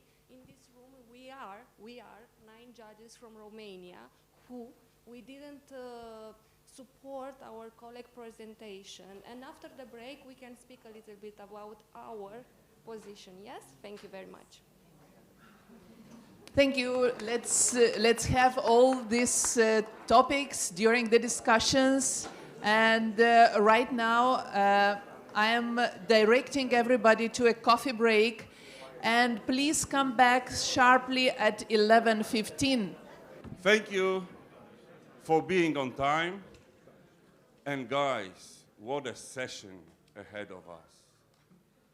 What a speakers. Let me remind you that there is a conference website on the website of the Norwegian administration, court administration. And on this website, there is also a document containing biographies of all the speakers with their photos and short biograms. With this eminent guest, I would have to spend half an hour telling the story of their lives. So I refer you to this document. And let me just say that our speakers are Professor Marek Safian, the former judge of the Court of Justice of the European Union, currently retired recently, and Professor Egidius Kouris, judge of the European Court of Human Rights in Strasbourg, also retired. So in order to speak freely during our conference, they decided to retire from their positions. But still, if they don't decide to reveal everything, we have the first speaker, Professor Maciej Taborowski from the Polish Academy of Science, who can ask them, comment critically on their introductions, and express his opinion. So the plan for the session is as follows. Professor Safian and Professor Kouris, they will speak for 20 minutes each about the jurisprudence of their respective courts. Then 15-20 minutes for Professor Maciej Taborowski to comment, to critically comment. And then we have half an hour for the discussion. Referring to the previous session, I wanted also to mention that tomorrow there is a session 6, session kind of finalizing these issues we are talking about, judges under stress. And if you look at the program, you will see that we left a couple of spots, couple of places for panelists. They are empty on purpose. So we invite some of you, those who want to say something during this session tomorrow, please let us know, let the organizers know, and you will be on the panel during session 6, and you will have a chance to express your opinions, your reactions to the conference. Thank you very much, and I pass the mic to Professor Safian first.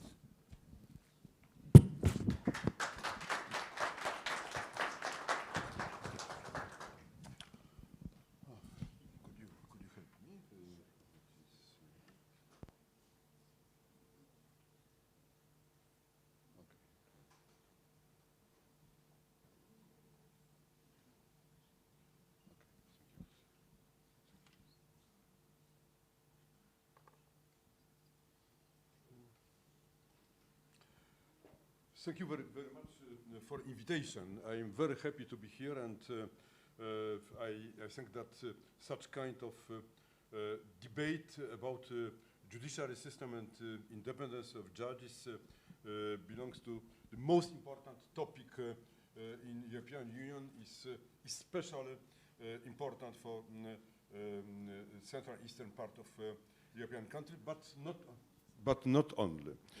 In my presentation, of course, I would like to focus my remarks on the main cases, case law, but of course it's not possible, it's completely impossible to present some particular elements of this extremely rich case law, especially this one elaborated during the last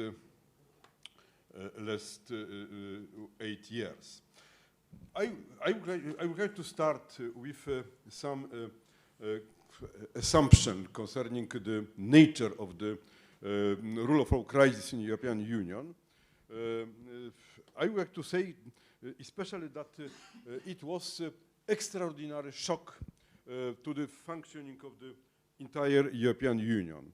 It was not merely the ordinary violation of EU law, but it happens, of course, and with consequences of the infringement procedure. But it was something much more serious, because this crisis manifested itself in the questioning of fundamental values of the rule of law. Such fundamental values as are determined for integration mechanism. These values which defining the functioning of union as union of law. Among them, it was violation the mutual trust and recognition, especially the right to the effective judicial protection. It's absolutely clear that a common legal space of EU cannot function without the principle of mutual trust, without judicial dialogue, without effective judicial protection of EU citizen rights arising from European law in any member state. What was the most important challenge for EU institution at the moment? It was the challenge of being to find the appropriate methods of operationalizing general principle and translating them, in other words, in concrete mechanisms for interpreting and applying the law. CJEU case law, step by step, in each subsequent judgment, clarified the content of interpreted principles, adding further significant and new elements allowing for increasingly in-depth assessment of the situation and response to the action of the member state violating the rudiment of the rule of law.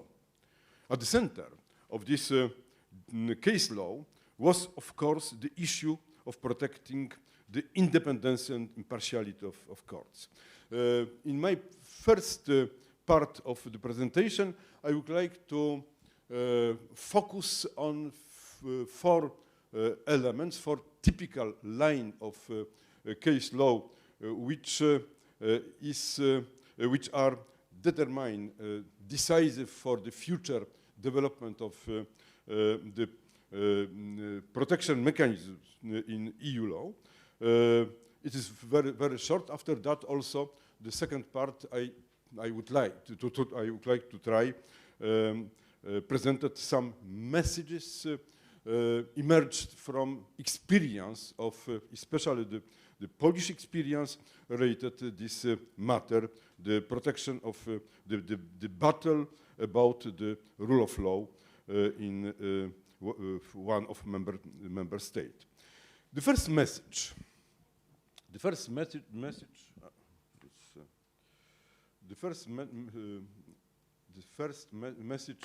from the court's case law was about the European identity.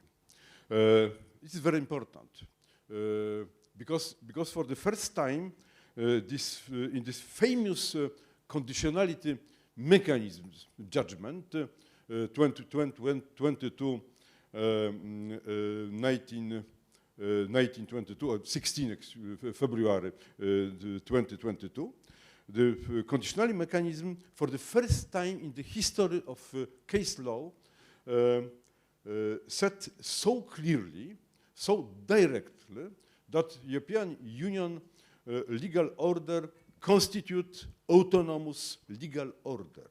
Autonomous legal order being, to tell the truth, being the very constitutional identity of EU law. It was extremely important in such context because with such a statement, the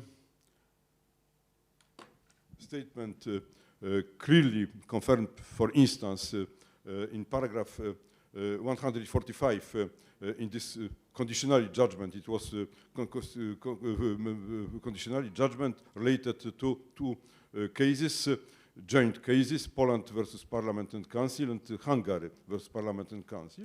And we find there this concept. They define the very identity of European Union, the values and principle we are indicated by Article 2 of the European Union. Why it was such statement?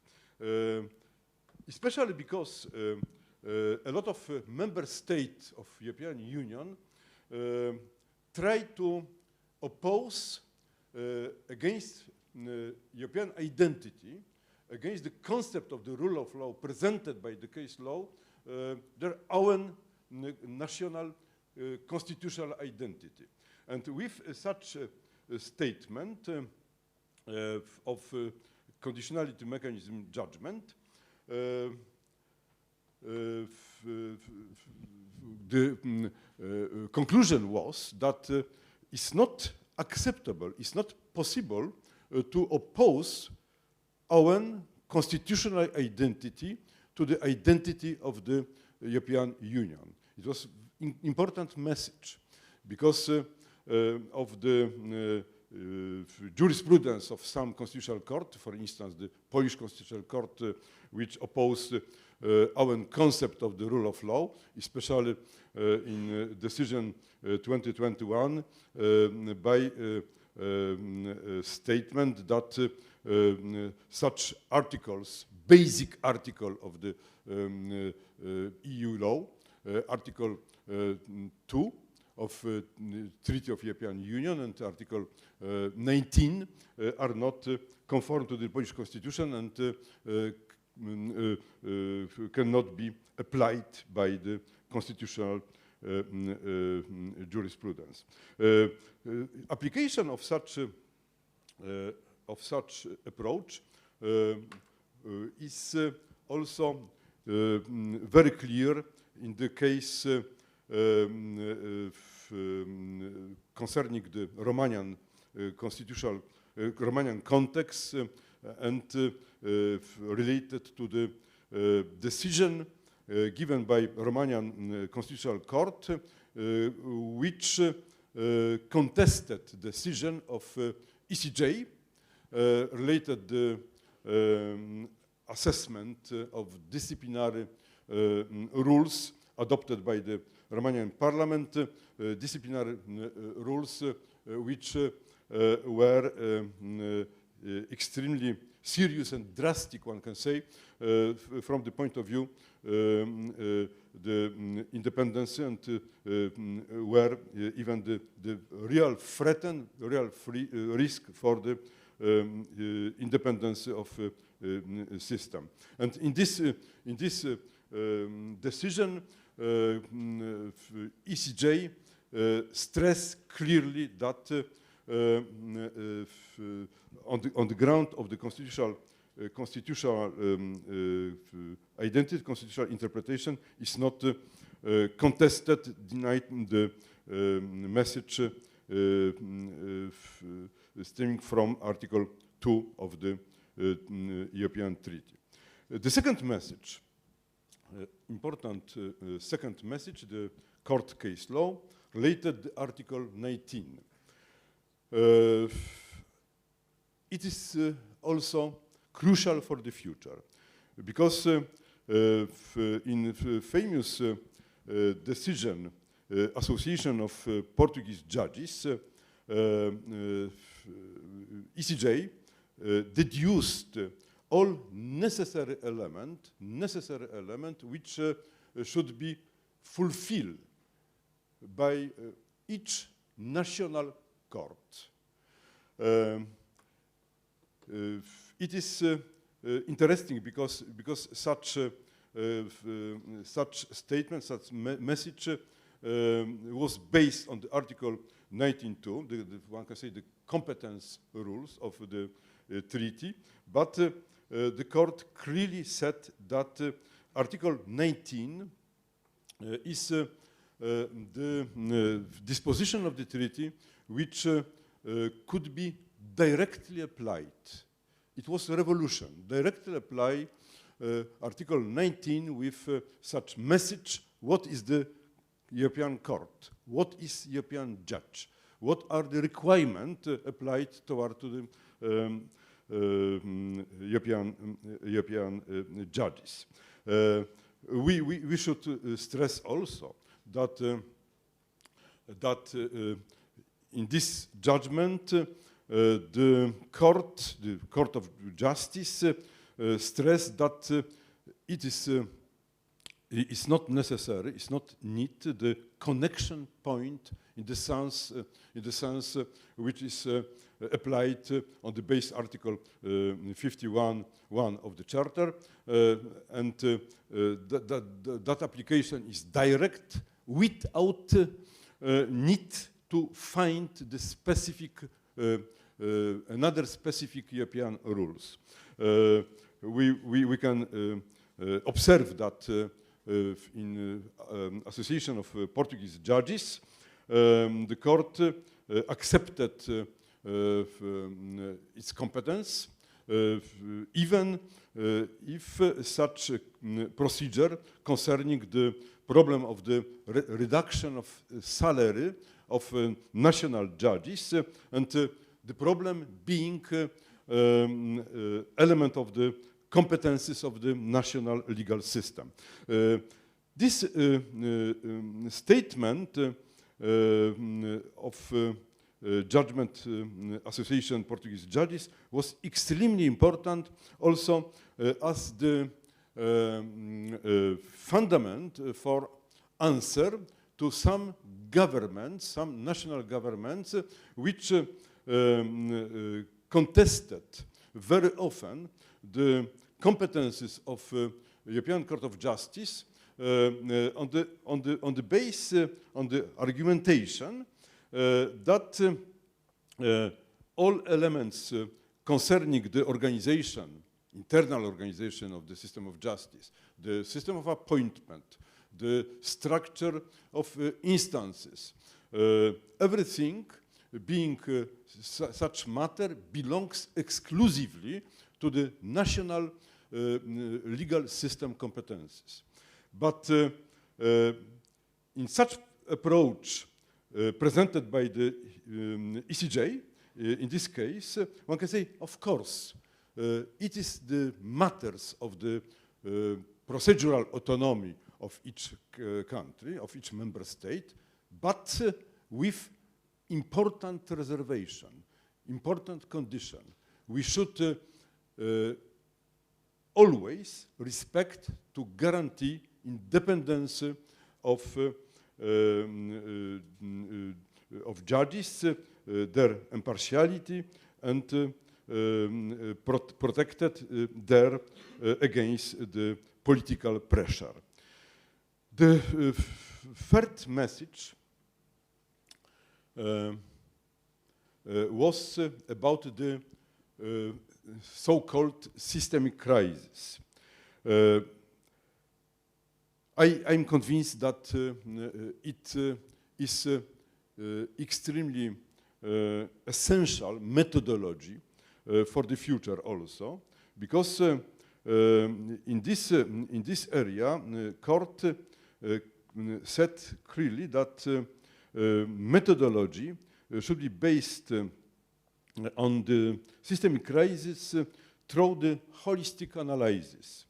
Such concepts imposes the specific methodology to analyze the crisis of rule of law and allowing all threats to the independence of the judiciary must be considered in broader context, taking into account the mutual interdependence and complementarity of all components constituting guarantees of judicial independence. And such methodology to analyze all elements, all circumstances was applied in series of judgment, series decision of ECJ. For instance, this one mentioned by my presentation. Of course, it's not possible to present particularity of such, excuse me, I don't think so.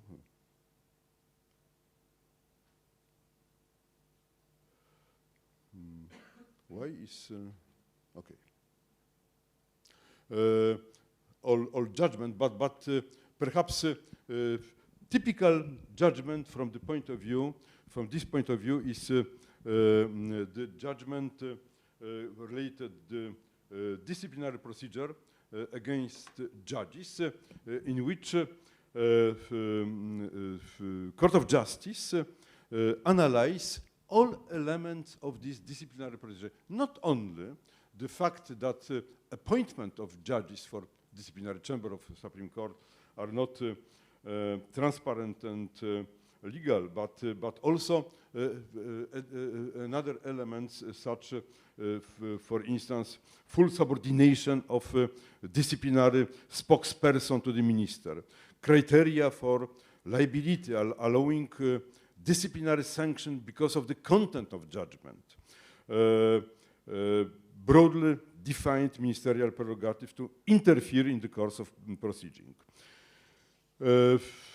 Also, very important was this judgment related the National Council of Judiciary, in which the court, on the base of the holistic analysis, set the members of the extraordinary chamber of Supreme Court are not the judges. The members are not the judges.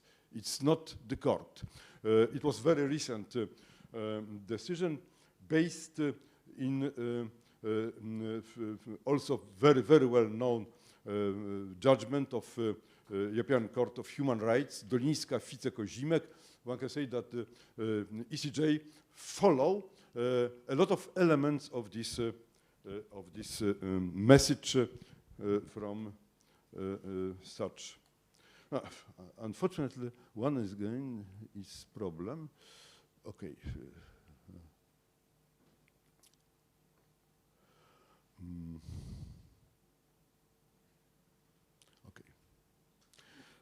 And fourth important message was about the test we should be applied for assessing the existence of risk to judicial independence.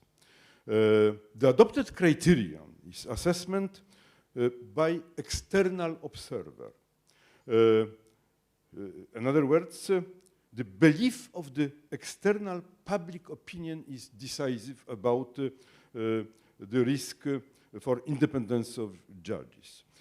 Opinion that the court has lost the attributes of independence and impartiality due to known circumstances, such as, for example, flaws in the nomination process, the judges.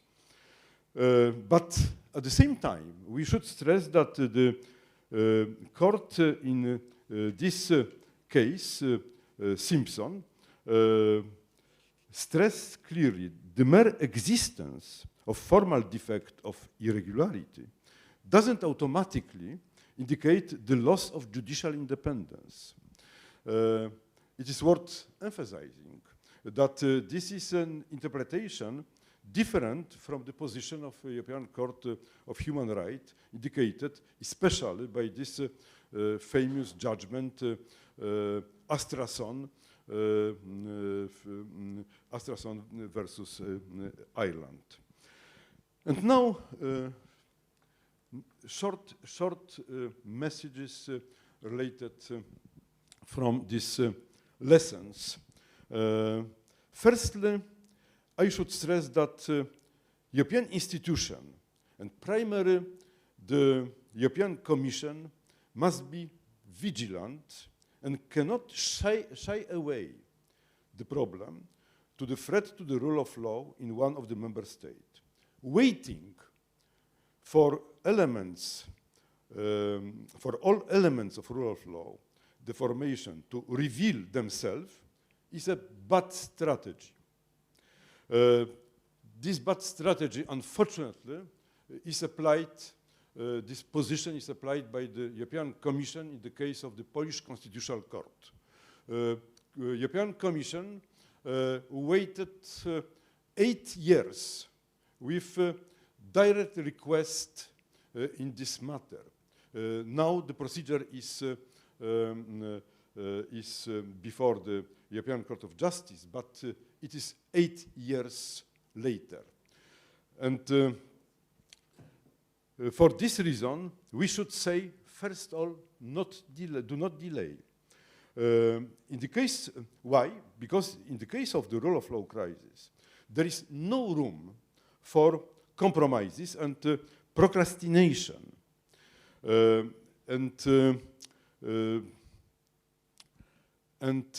crisis situation in one member state affects always the situation in all states, in all member states. The European Union is a system in interconnected vessels.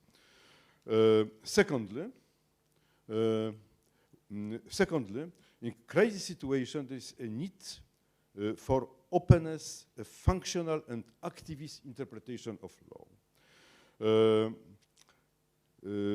Is necessary to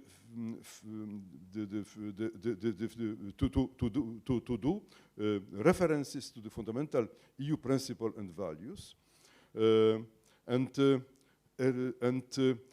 we should especially reject traditional formal approach to connection points, especially judgment quoted today, related Article 19, has opened a new chapter in the history of case law by such a functional approach based on the fundamental values of the EU.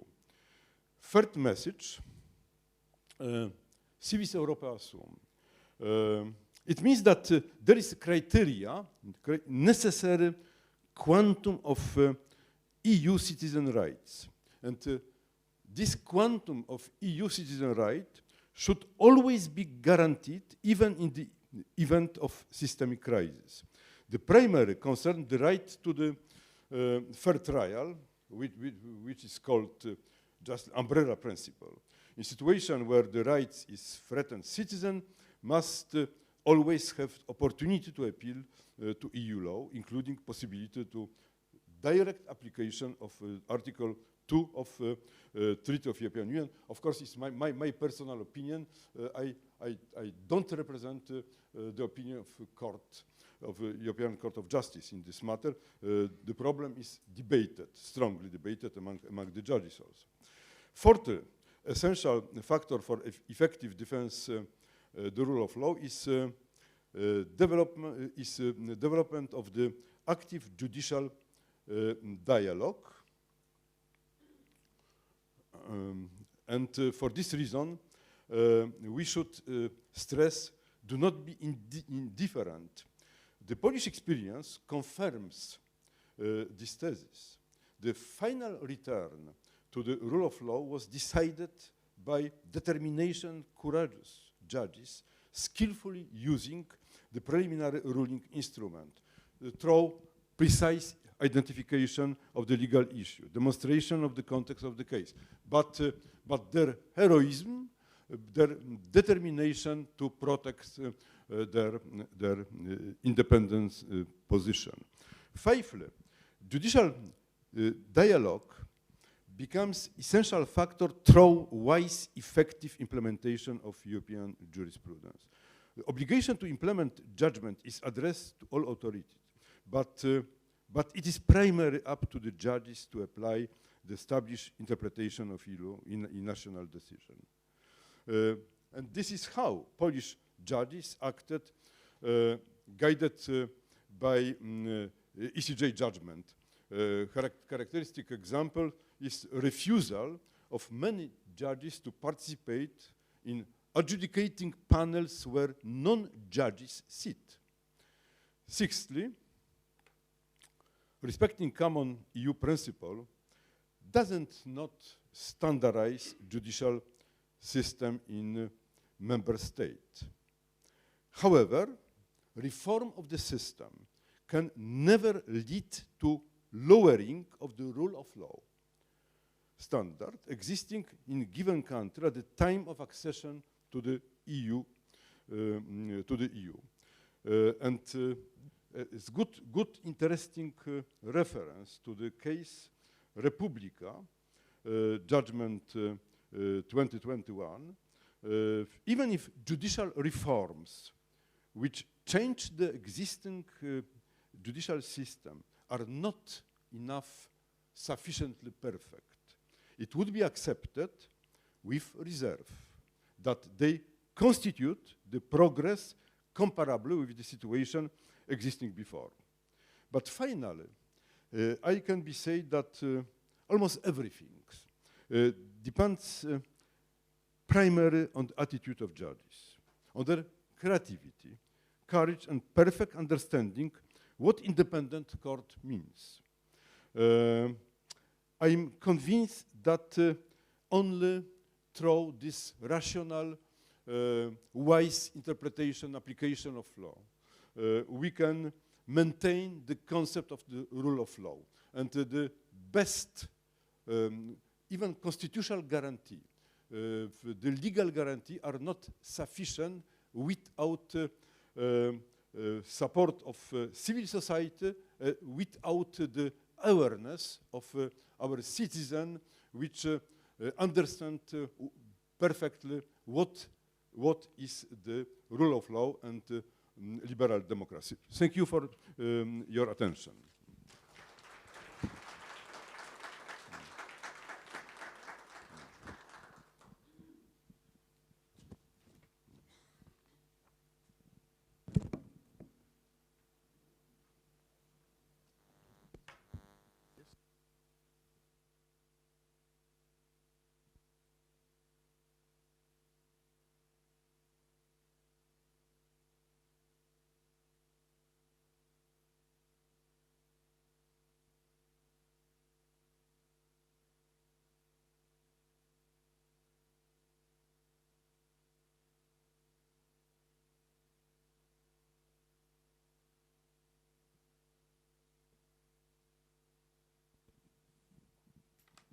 Morning.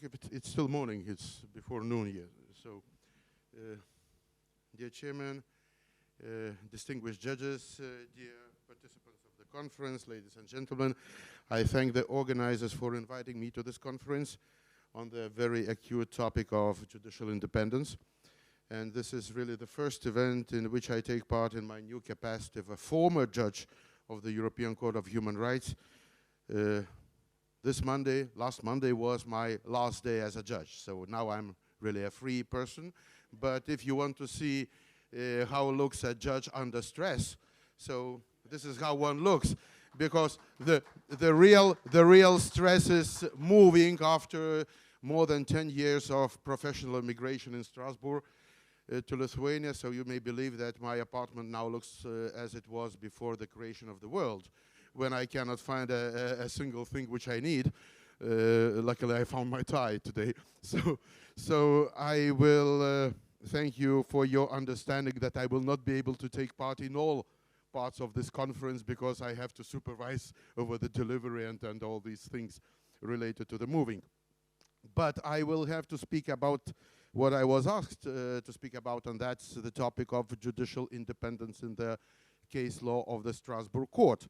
That court in various compositions, mostly chamber, but also grand chamber, but also committees, various committees, it has decided very numerous cases where judicial independence was at the very core of the dispute, and no speaker, like in the case of the Luxembourg court, no speaker would be able to cover all that case law, and I shall not attempt to do that. And I will not go into the main tenets of judicial independence. We all know these textbook matters, but I will rather focus on several recent or not very old cases, which I could call leading or even landmark cases.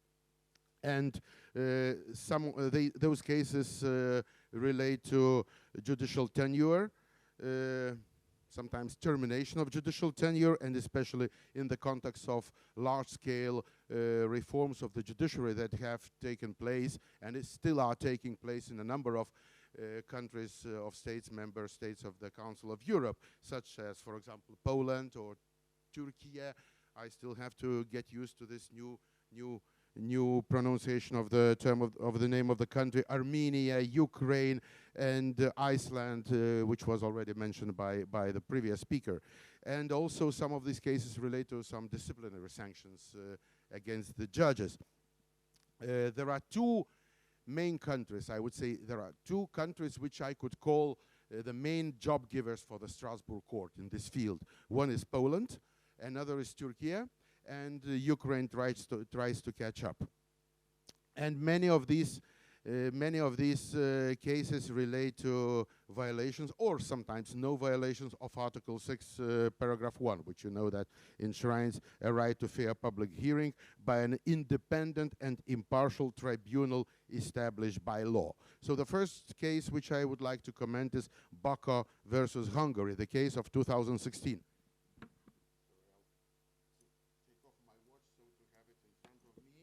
Normally I need a calendar, not a watch, but but this time I'll try to not to exceed too much the time allotted to me.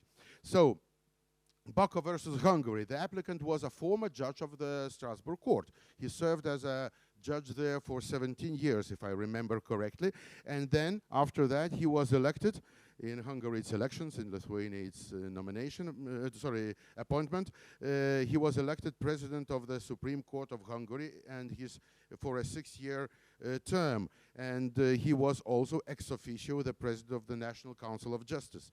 In that capacity, he expressed his views on legislative reforms affecting the judiciary. But as you know, Hungary adopted a new constitution. It's called the fundamental law, but it's still a constitution.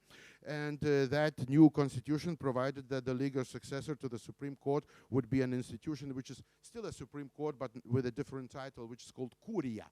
Nothing, no relation to my name, but sounds very similar to my surname, I mean. So, according to the transitory provisions of the Constitution, the term of office of Mr. Baka expired. It expired prematurely, and he was ineligible for the post of the President of the Supreme Court because the new regulation, constitutional regulation, required that the President of the Supreme Court must have a 5-year experience at any court in Hungary. 17 years in Strasbourg did not count. So that was clearly directed against him.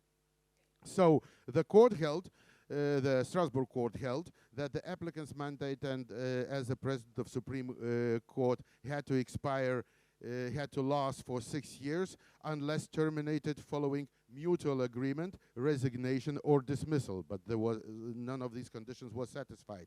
But his mandate was terminated ex lege. Still, the court held that the applicant, according to the earlier regulation, including constitutional regulation, which enshrined the principle of irremovability of judges, that person had to be in his presidential position for 6 years, and he was entitled to challenging the premature termination of his mandate. But there was no possibility to challenge because the termination took place ex lege, and it was on the constitutional level, so it was in the Constitution itself. So the court found a violation of Article 6, paragraph 1, which enshrines the right to an independent and impartial tribunal. And it also found a violation of Article 10, that is the freedom of expression, because the applicant was publicly expressing in his professional capacity as President of the Supreme Court and President of the National Council of Justice his opinion about legislative reforms pertaining to the complete overhaul of judiciary. That was not only his right, but also his obligation or duty. So the Strasbourg court held that the legislative amendments, actually the constitutional amendments, were directed directly against this person. So what was at the center in the case of Baca was not the termination of the judicial mandate, of the mandate of a person as a judge, because Mr. Baca remained a judge of the Supreme Court, but the termination of his mandate as the president of the court.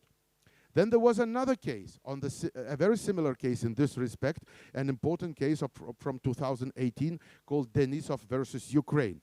The applicant was the president of one of the Kiev courts, and he was dismissed from that position on the basis of a failure to perform his administrative duties properly. But he remained a judge of that same court.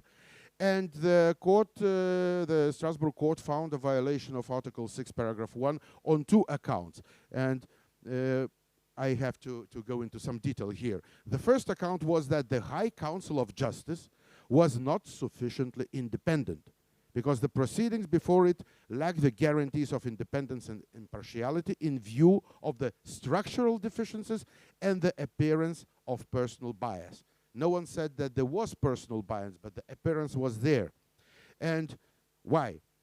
3 points. In the council, judges constituted a minority. Then, council included persons whose career or salary depended on other branches of power, namely the executive. And the third point is one of the members of the High Council had initially played a role in the preliminary inquiry of the applicant's case and in making the proposal to the High Council of Justice for that applicant's dismissal. Now to the second account. The higher administrative court could review the dismissal, but it rejected the applicant's complaint as unfounded. And when doing that, it had distorted the applicant's arguments.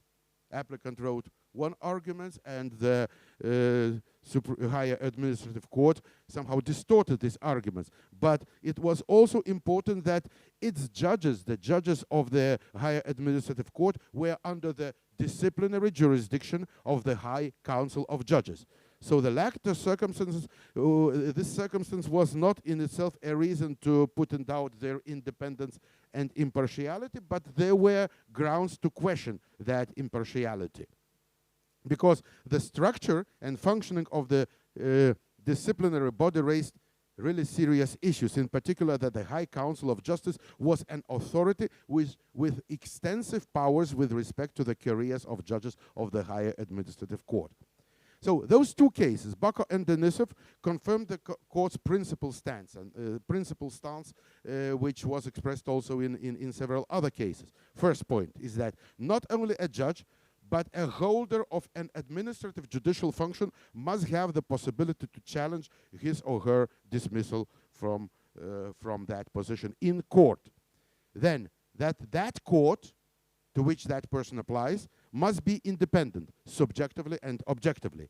And third, that the requirement of independence is applied also to institutions administering judicial power. They are called High Councils of Justice, High Councils of Judiciary, and so on and so on. The names differ, they are composed differently in various constitutional systems, but they must be independent.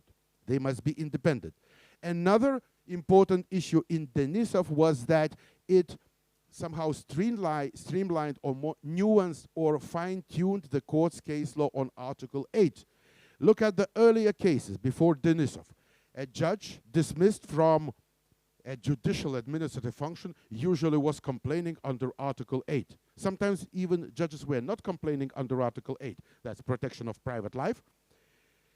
But the court itself was finding violations of Article 8. If you look at the case of, for example, Armenia versus Hungary of 2016, I think that in that case we see that the interpretation of Article 8 was overexpansive. Everything became private life. Now, after Denisov, that practice has changed, and the court there, in that case, developed a doctrine that Article 8 may be invoked only in two cases, where the private life is the reason for the dispute, so-called reason-based approach, or private life is identifiable from the consequences of the impugned measure. That is called consequence-based approach. But now but this is all, let's say, a prelude. Now I come to the really interesting, remarkable case, which was already mentioned by Marek Safjan, the Icelandic case, Gudmundur Andri Astrason versus Iceland of 2020. Unlike Baka and Denisov, it concerned not the dismissal of, but the appointment of a judge.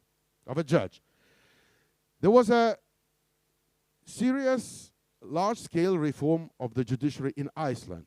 There were two courts, two levels of courts, the local courts and the Supreme Court, but they decided to introduce a court of appeal, the second tier.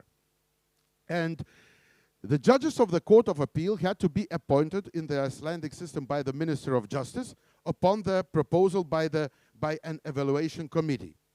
And that proposal was in principle binding, but the minister could disagree, could deviate from the proposed list with the approval of the parliament. So the committee produced a list of 15 candidates. They made a ranking of these candidates. There were more candidates more contestants which were assessed as qualified, but only 15 were needed, so they presented a list of 15 persons. And the minister disagreed with that list, and she changed 4 persons. She tried to provide some reasons, saying that we need more women and so on, but it was strange because she also removed some women from the list, but put other women. So out of 15, 11 were really not suspicious, but 4 new persons were included. They were all qualified. The committee assessed them as qualified for that function, but there was no clear explanation why 4 candidates were eliminated from the list and 4 others were added. And the minister needed to obtain an approval by the parliament. The law required that each candidate had to be assessed individually. What the Icelandic parliament did, they approved the list en bloc. All 15, 1 vote. Now, Mr. Astrason had some routine case. I think he was driving under influence of drugs or something like that, so the case was not very complicated, but he was tried by one of those irregularly appointed judges. And her appointment was even more suspicious because she was the wife of a very influential politician in Iceland. So the Strasbourg court found a violation of Article 6, paragraph 1, because the court was not established by law. There were very serious deficiencies of the basic rules rules governing the establishment of a law. The judge who was irregularly appointed could not be considered a court. Then there is no need even to talk about impartiality, independence, and so on, because in the first place there must be a court who is then impartial or partial, independent or not independent. So, as we see this case, I say this especially to the Lithuanian members of the audience, this case is of particular importance for Lithuania in view of such practices where a judicial nominee is the one who has come in the selection procedure, for example, 8th out of 9 contestants, but still is proposed to that position, nominated to that position. And any such general utterances of which I recently read in the Lithuanian press, as for example, in the opinion of the nominator, this candidate is more suitable than the other one, any such utterances and such explanations would be zilch, and the legitimacy of the judge may be challenged even at a late stage when those involved in the regular judicial appointment and the judge himself or herself believe that the matter has fallen into oblivion. Well, in that case, in Astrason, the court said that the judge was appointed in violation of a fundamental rule of domestic law, which could have an impact of cases in which those who had violated the rule could have a stake. Actually, I don't think that the judge was subjectively partial, that the judge was that the judge received some instructions on how to decide Mr. Astrason's case or something of the sort.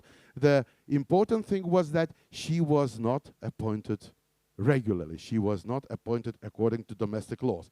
And from the perspective of general principles developed in the case of Astrason, the court underlined that not any departure from judicial appointment procedure may result in violation of Article 6, but only that which may be ascertained under what is now called a three-step Astrason test. Now it's called Astrason test.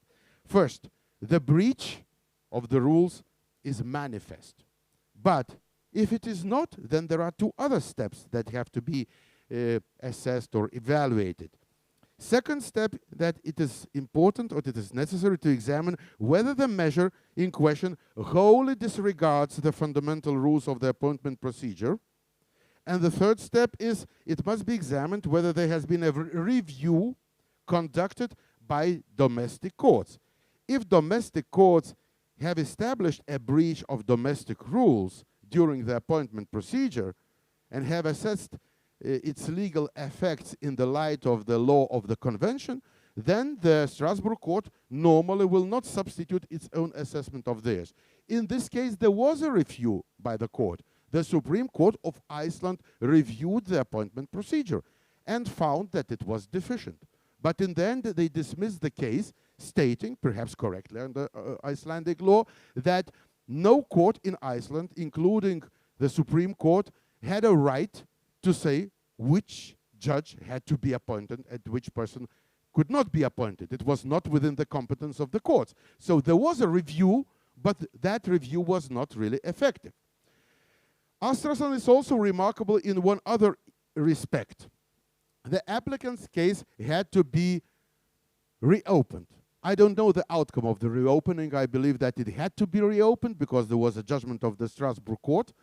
But the court openly, explicitly stated that there had to be no automatic reopening of all cases decided by judges who were appointed irregularly in violation of domestic rules. And that reminds me of a situation, of an old situation from 2006 in Lithuania, when the Constitutional Court, of which I was a member at that time, found that the Judicial Council, which was then called the Council of Courts at that time, was irregular because it included not only judges. According to the Lithuanian constitution, only judges can be members of that council. But at that time, there were too many politicians and some civil servants, also political appointees. So the court, the Constitutional Court, wrote a few separate paragraphs, special paragraphs, stating that it's not allowed, it's not, well, it should not be so that all judgments adopted by those judges who were appointed with the consent of and advice of that irregularly composed council should be reopened. No automatic reopening. Otherwise, no legal certainty. Otherwise, no legal stability, and so on. And we see that Astrason follows the same logic. But then there comes another case, Grzenda versus Poland. A very important case, really a landmark case, where we don't see such a proviso. So I really don't know how it is now in Poland. I heard that a lot of cases are being reopened because judges who decided them were appointed irregularly. I think that in Grzenda, the Strasbourg court could also say that there should be no automatic reopening, but it decided not to do that. So Grzenda, Mr. Grzenda, was the judge of the Supreme Administrative Court, and he was elected as a judicial member of the National Council of the Judiciary. And his term of office has not expired yet, but then there was a large-scale or wide-scale judicial reform, and it was ex lege decided that the termination of judicial members' mandate, judicial members' mandates were terminated because new members were elected by the parliament, not by the judges themselves, to the National Council of the Judiciary. So the court found a violation of Article 6, paragraph 1, because Mr. Grzenda could not apply to court. He could not apply to court.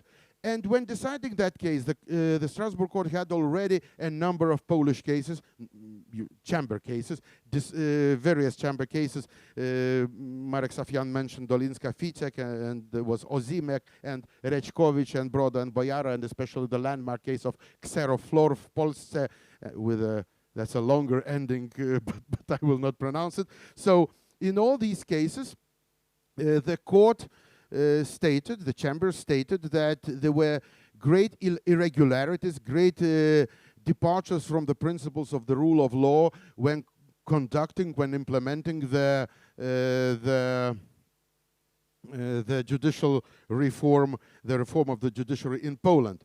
And in some of these cases, it was also the court also found that some members of the Constitutional Tribunal themselves were illegally appointed. So when Kseroflor, that's a company, when they litigated on some, I think, a routine matter of compensation for damages, their case was heard, examined in the Constitutional Court, and it appeared that it was examined by the panel, by the bench, 2 members of which, I think including the vice president of the court, were appointed irregularly. So the Constitutional Tribunal itself was partly illegitimate at that time. So in Grzenda, those statements were repeated.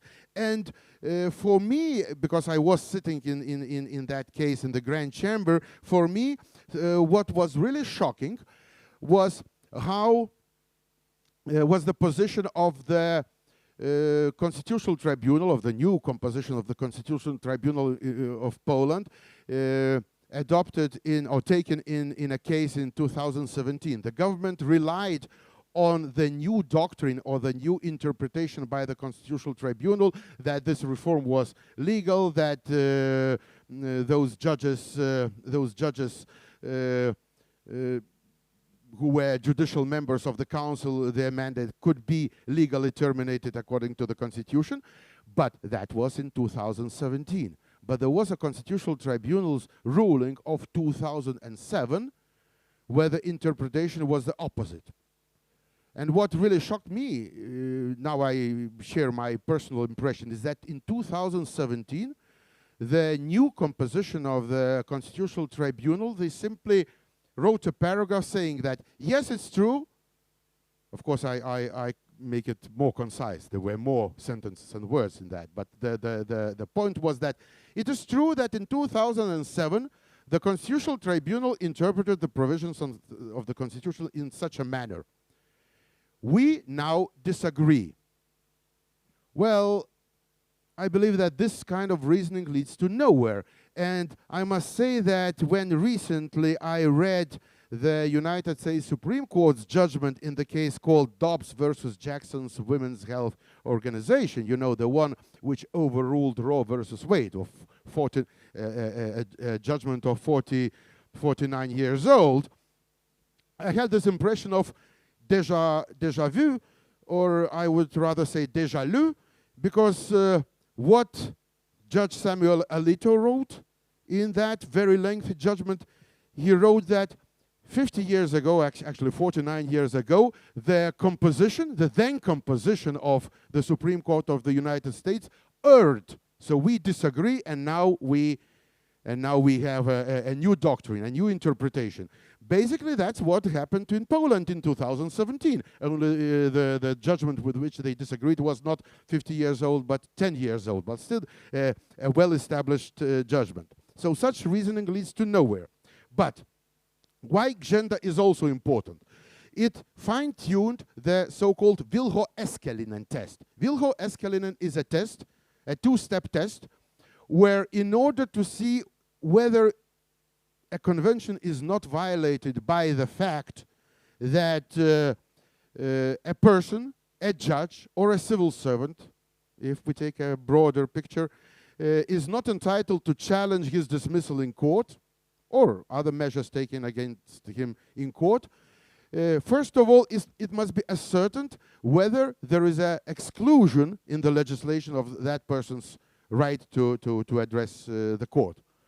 And then whether, the second step is whether that exclusion is based on some really important principles compatible with the rule of law. So the first condition was very difficult to satisfy because, yes, I see, thank you. So the first condition was very difficult to satisfy, and now it is fine-tuned. And now I will have to mention just very few cases, a couple of minutes. Turkish cases. Turkish cases where, sorry? Yeah, okay, thank you. And one more important case, which departs from these gender principles, Baka principles, and so on. A very recent judgment, a very, very recent judgment called Güleman and others versus Armenia. In Armenia, there was a wide, large-scale reform of the judiciary, including the replacement of all judges of the Constitutional Tribunal, but the court dismissed the case because that was a constitutional amendment. It relied on the Venice Commission's expertise, and so on and so forth. So we see that there are sometimes departures from general principles. I will not comment on that because I was not sitting in that case, so for ethical reasons I will not comment on that. But I believe that during the discussion I perhaps may come back to this case. Thank you very much. Thank you for your attention.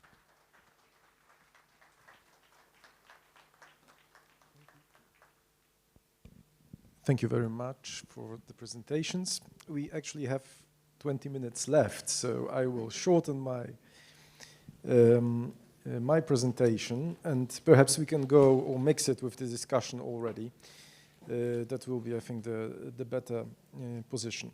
I think the first point to say about the case law of the last years of the two courts is that judges under stress, like the title of this conference, have allies in international courts. So if we look at the reaction of those courts, it is true that there was a helping hand. So we are actually very lucky, especially in Poland, where Poland in the last years was a laboratory of judges under stress from each perspective, legislative, executive, and penal measures also. And we can say that this post-World War II system of human rights protection has worked in a way. But the problem is that this system cannot solve the problems which are produced in a member state where judges come under stress.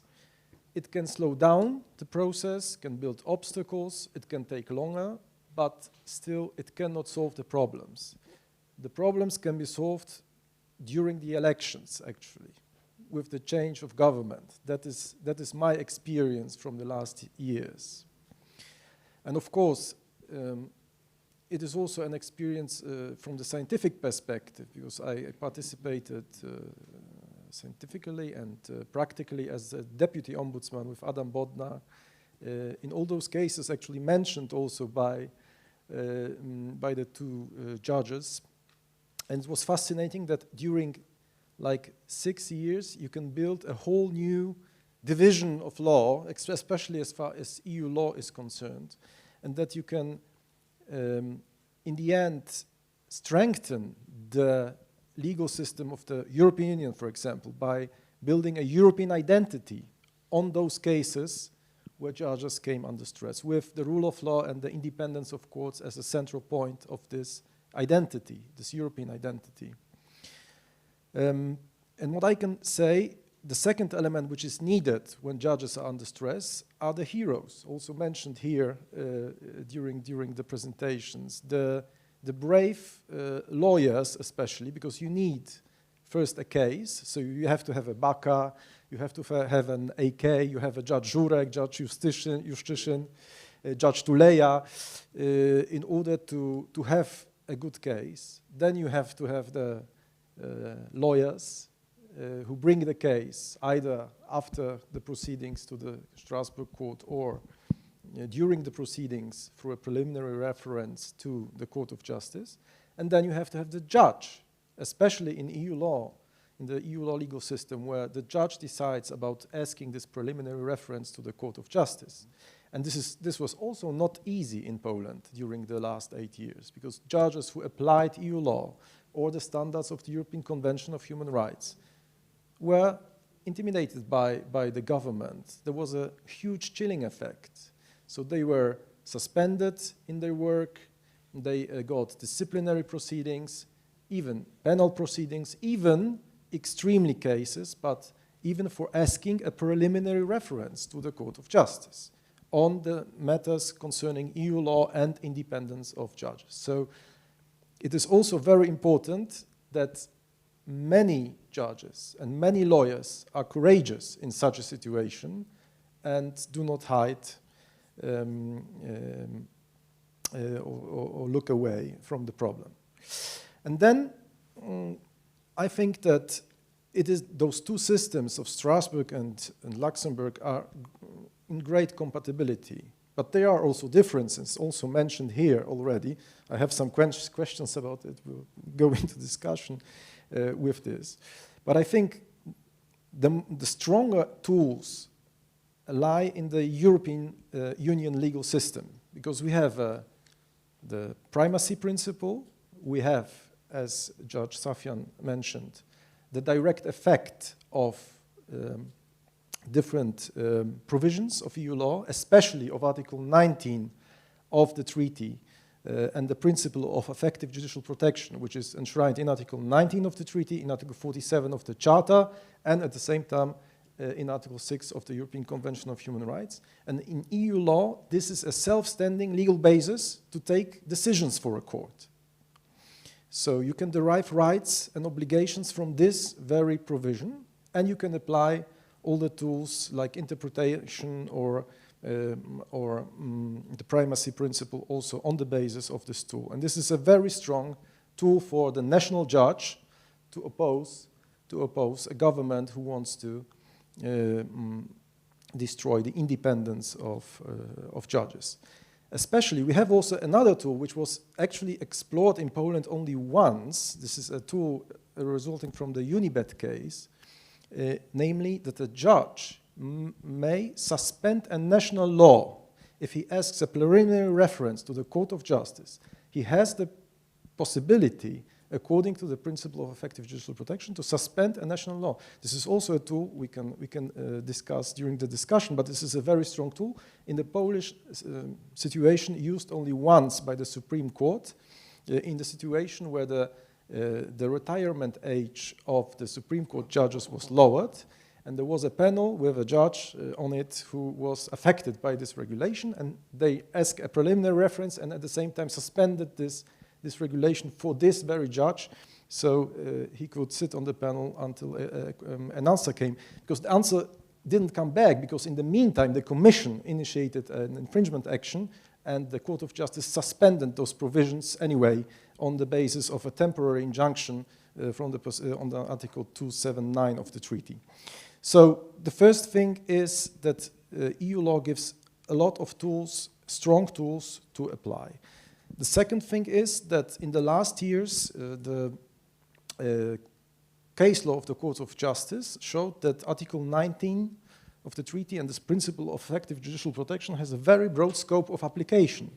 If we look just to mention this case law in last years, it concerns the remuneration of judges, retirement, rules of the extensions of a judge's term of office, the procedure of nomination and appointment of judges, their status as a court established by law, their independence, the judicial review of the procedure of appointment of judges, participation of judicial self-government in the procedure of the appointment of judges, secondment of judges to a higher court or court of higher instance, and of course disciplinary and penal rules concerning judges. And there was also an Austrian case concerning the management of a court in the way how the court distributes, for example, court cases. So it has a very broad scope of application, and the only reason to apply Article 19 to a national judge is that he potentially can apply EU law. This is a very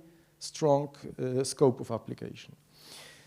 Then we have also case law concerning which is a success, I think, that Article 19 has been extended also to the prosecution. There was a Romanian case concerning prosecution service and officers who are actually chasing judges or accusing judges of disciplinary offenses or in penal proceedings.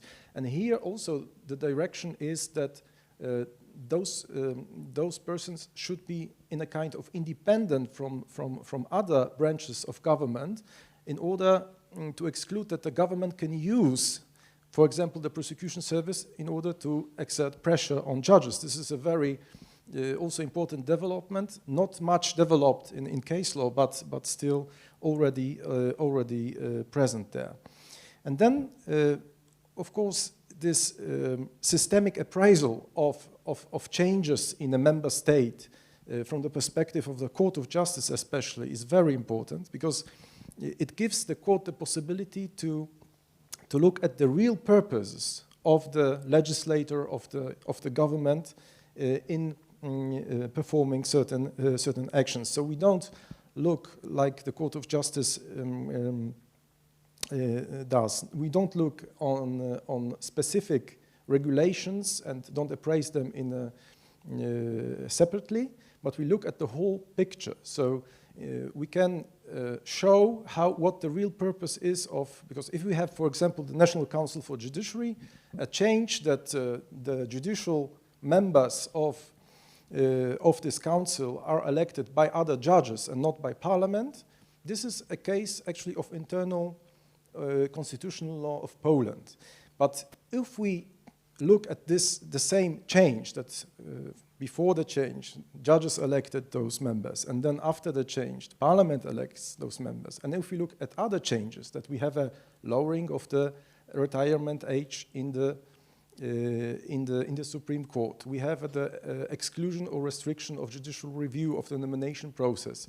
And then we look at the connections, for example, of the members of this new Judicial Council for the Judiciary with the Ministry of Justice, which Łukasz Bojarski wrote about. Then we have a whole different impression about this change. So not a single change, but a whole kind of band of changes which can be appraised, and the real purpose can be then traced. There are two cases, for example, this case concerning the Polish Supreme Court, where the Court of Justice said directly that those changes of the retirement age are not aimed at really what is at face with those changes, but they are just aimed at removing the judges or some part of judges from the Supreme Court. So the same was with, for example, legislative initiative that all proceedings concerning the nomination process of judges should be stayed. This was a law as a part of the so-called muzzle law, which actually forbid to apply European law standards in Poland for judges. So and this law directed the judges to stay any proceeding concerning these nomination processes. Meanwhile, there were already preliminary references pending before the Court of Justice. And we have also a case, the Supreme Administrative Court of Poland asked this preliminary reference, and the Court of Justice said this proceeding cannot be stayed, because the real purpose actually of this legislative provision is, it looks like, to prevent a judgment of the Court of Justice. So we have a lot of tools, a lot of scope of application from the perspective of European law.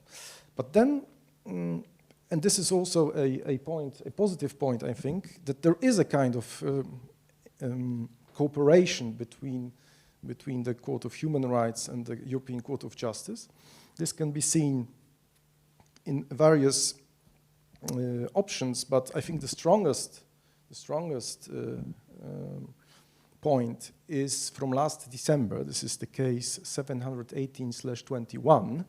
This is a case concerning the possibility to to ask a preliminary reference to the Court of Justice by a national court. As an ombudsman, the Polish ombudsman has actually unique competences because he can exceed every proceedings, civil or administrative proceedings in Poland. So what we did with Adam Bodnar is we exceeded proceedings where those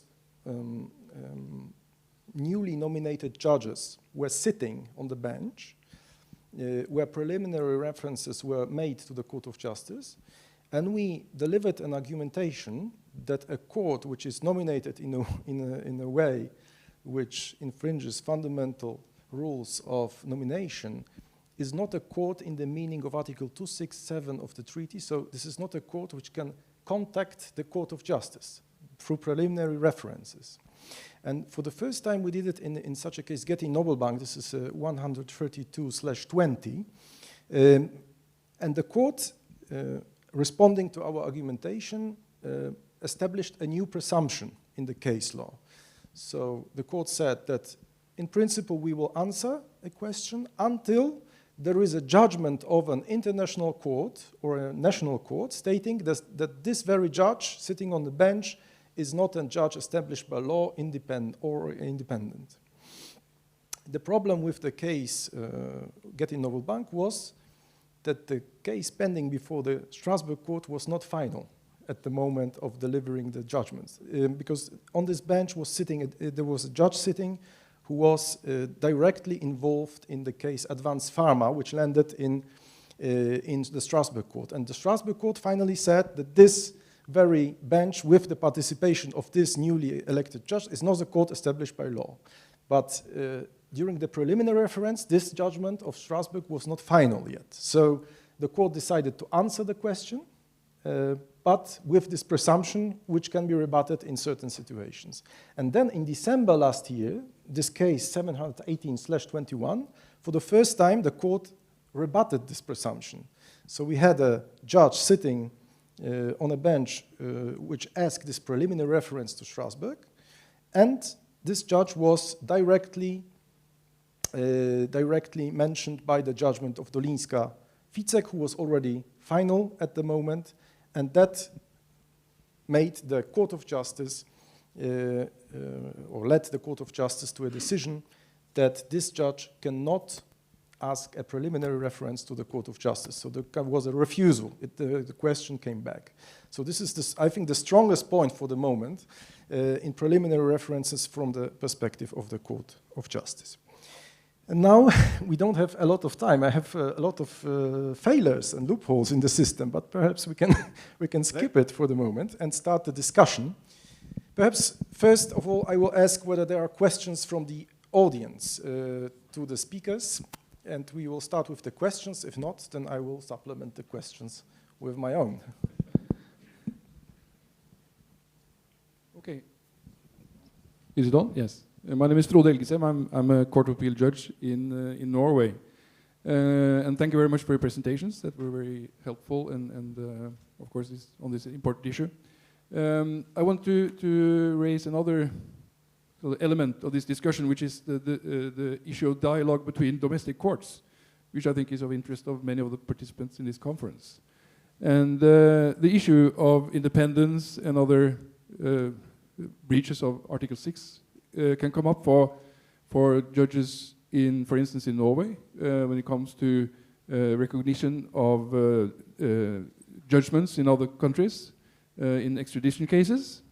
And for instance, in extradition cases, I think the European Court of Human Rights have formulated a two-step test, which the crux often is whether there's any concrete evidence of any effect of the deficiency in the local system in the concrete case.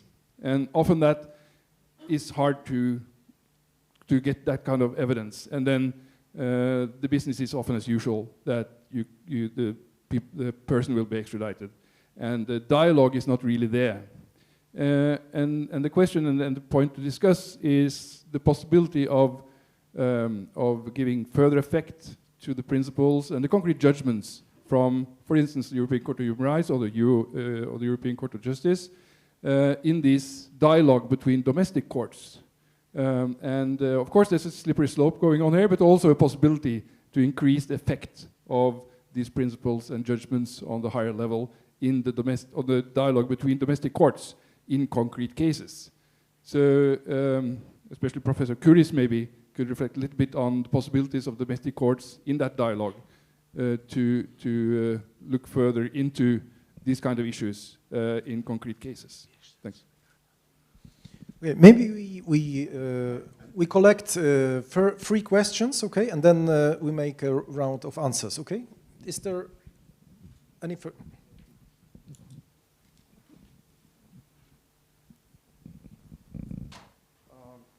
Hello, my name is Andrija Krivac from Croatia. I mostly have an observation more than a question. We think we are lawyers and think like lawyers, but I think that we should invest more in education of citizens because they are the voters. They will change or will not change the government. They have to understand that their independence is not the purpose to itself. In general, it is the main purpose is to protect their rights and freedoms. They have to understand that. And if they understand that, and that's why I like the idea that Bulgarian judges are educating, doing mock trials, I think that's for the long run a key. Because in 20 or 30 years, things will change. You need only like 4 years or 8 years to destroy democracy. So if you have young, educated people who understand the purpose of independence of courts, they will defend the democracy. They will defend it against authoritarianism, and the institution in general cannot defend themselves.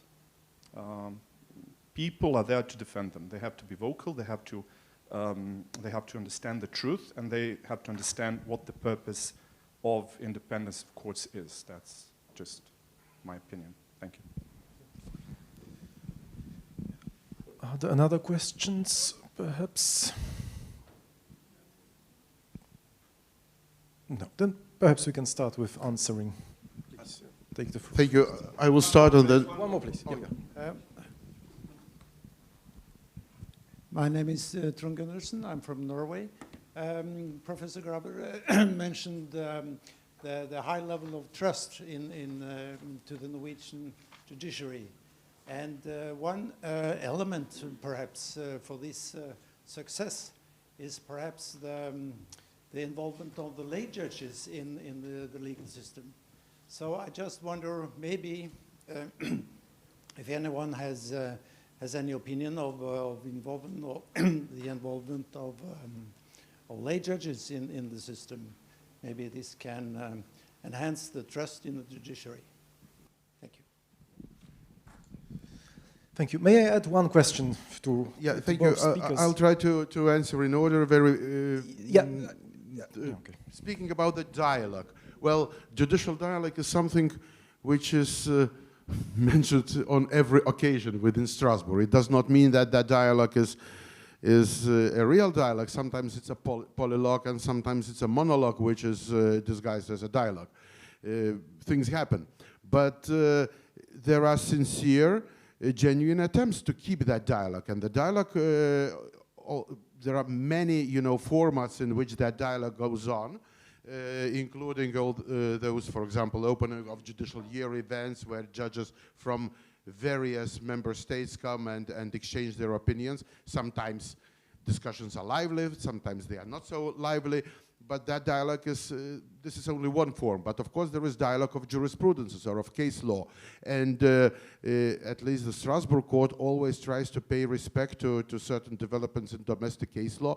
The point is that Strasbourg is an international court, and it's not always possible to know everything for those foreign judges. So parties must present and then Strasbourg can make certain conclusions. And very often, I will not reveal the secret, that judges deliberate, especially in the chamber, to find, even if they may be critical of the decisions of domestic courts, they try to avoid expressions which would be sort of not really insultive but disrespectful to domestic courts, even if they find that domestic courts violated the articles of the convention. So this is a process. The goal is to have a good dialogue from all. Now, when it comes to the dialogue with the Luxembourg court, here is something which, for example, former President Spano used to comment that, and you can find a couple of years ago, he published an article in European Law Journal about a symbiotic relationship between the two courts, Strasbourg and Luxembourg. So if you go to these judgments, for example, in Genda, there is a lot of citation of Luxembourg case law, whereas in Luxembourg they then cite Genda and other cases. But there is also dialogue with the past. If you look at that case, the court, the Strasbourg court cited even an opinion of the Permanent Court of Justice from 1932 about the treatment of persons of Polish origin in Danzig territory. A very important principle that states cannot rely on their constitutions if they want not to abide by their international obligations. Now, when it comes to dialogue about extradition, well, I will say something really, really new. I think it was announced yesterday only, or maybe today. A case, it's not exactly about extradition, but it's about pushbacks. A Lithuanian case has been sent to the Grand Chamber, relinquished to the Grand Chamber. So I know that there is great interest, especially in Nordic countries bordering Russia. The case is about migrants who were, as we may see, instrumentalized or are being instrumentalized by some autocratic, non-democratic regimes, and we know which regime I'm speaking about now. And this case may really attract attention of a number of states which are themselves victims of this instrumentalization. We'll see how that will develop. I believe that something about extradition may also be said within that context, but this is just the first message about the case. I don't know even whether the composition has been established and the rapporteur appointed. It's something very new which happened only last Tuesday. Now, about lawyers thinking like lawyers, and that our independence is not, or now I should say your independence, because I'm not a judge anymore, but that it's not a goal in itself. Yes, that's not a goal in itself. It's a very important point. And it's a very important point is that lawyers or judges cannot defend themselves. They really are a silent power. They are under all sorts of attacks, or we have the word stress here, but there must be someone else who defends. And the best example was something that happened months ago in Israel, where you remember crowds of people protesting this judicial overhaul, complete judicial overhaul. I don't know if we have many societies like the Israeli society, but that was perhaps a good example to be taken note of. When you say about lawyers speaking like lawyers, I was a constitutional lawyer, and I think that I'm still a constitutional lawyer, and that reminded me of the expression attributed to Louis Brandeis, who once said, when he was still on the bench of the United States Supreme Court, he said about his own thinking that, well, I'm a constitutional judge, and sometimes I wake up in the morning and I have a feeling that everything around is unconstitutional. So now about lay judges. This is a hot topic in Lithuania, but may I give one example from a Lithuanian case law in Strasbourg. There's plenty of case law about independence from the media, independence from any impact, and so on. There was a Lithuanian case called Paulikas. The Lithuanian judges may remember this tragic event about a drunk police officer who perpetrated a manslaughter of 3 kids.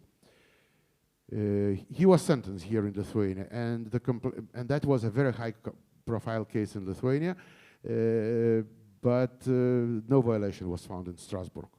He complained that the media, the officials, even the president of the state were commenting on that case, and that the courts were not independent. And what did the Strasbourg court said?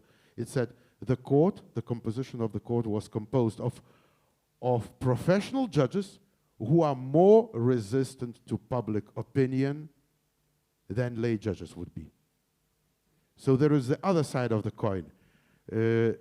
here in this country, we have a debate about introducing a jury or lay judges model. For about more than 20 years, we have this debate. It's never ending. Perhaps they will introduce someday, but lay judges is not a panacea in all sorts of cases. There are good sides of that system and bad sides of that system. So we have to see both sides. But in Lithuania, while we are looking at both sides, we are not making any reform at all in this respect. Thank you, Marek. The mic is yours. Thank you very much. Some remarks. Firstly, about this dialogue, judicial dialogue. I think that it's absolutely necessary. I can confirm that cooperation between the European Court of Justice and Human Rights Court is very intensive, and every year we organize the meetings and the exchange, debate about the crucial topics. And we can see easily that references in case law of ECJ and human rights courts, mutual references to the jurisprudence is very developed. But for the judicial dialogue, in my view, the most important element is the precise identification of the problem. If the national judge, domestic judge, are able to present all elements precisely, all elements of legal problem, it is fundament for useful resolution given by the European Court of Justice. And I should stress that such a concept of the preliminary references is not easy, but for this reason, we a lot of times underlined that such context of the national law should be every time extremely precisely present. But sometimes this dialogue is extremely fruitful. And one of this example is the famous case Tarico of the decision of Great Chamber, and the first decision of the Great Chamber in the Italian context was based on the concept, the effectiveness of the European rules, but not necessarily such a solution was compliant with Italian constitution. And for the second judgment initiated by the Constitutional Court questions, after the first Tarico one, the court, after receiving all necessary elements to resolve deeply elements of the Italian context, decided to change its decision. And such decision, at least, was more acceptable from the point of view of the requirement of constitutional court of Italy. That such dialogue is possible, but it requires every time's engagement of judges. About education. Education is crucial. It's crucial. Is the first task for our societies to raise the level of education.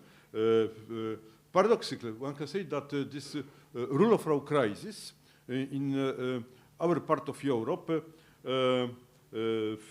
has a positive impact for the civil society awareness. Civil society now is better prepared to debate about the specific aspect, even the rule of law, and better prepared to the battle related to the rule of law, principles, and independence of judges. I think that it is absolutely important to say that at the beginning of the Polish crisis in Poland,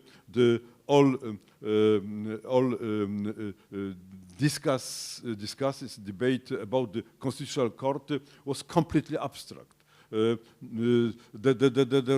were not interesting concerning for the society. But finally, I think that now the understanding what is the Constitutional Court and what are the consequences of its independence is largely known. The last element also apropos the trust to the judicial system. It is important because the judicial system deprived the trust is not able to realize its activity.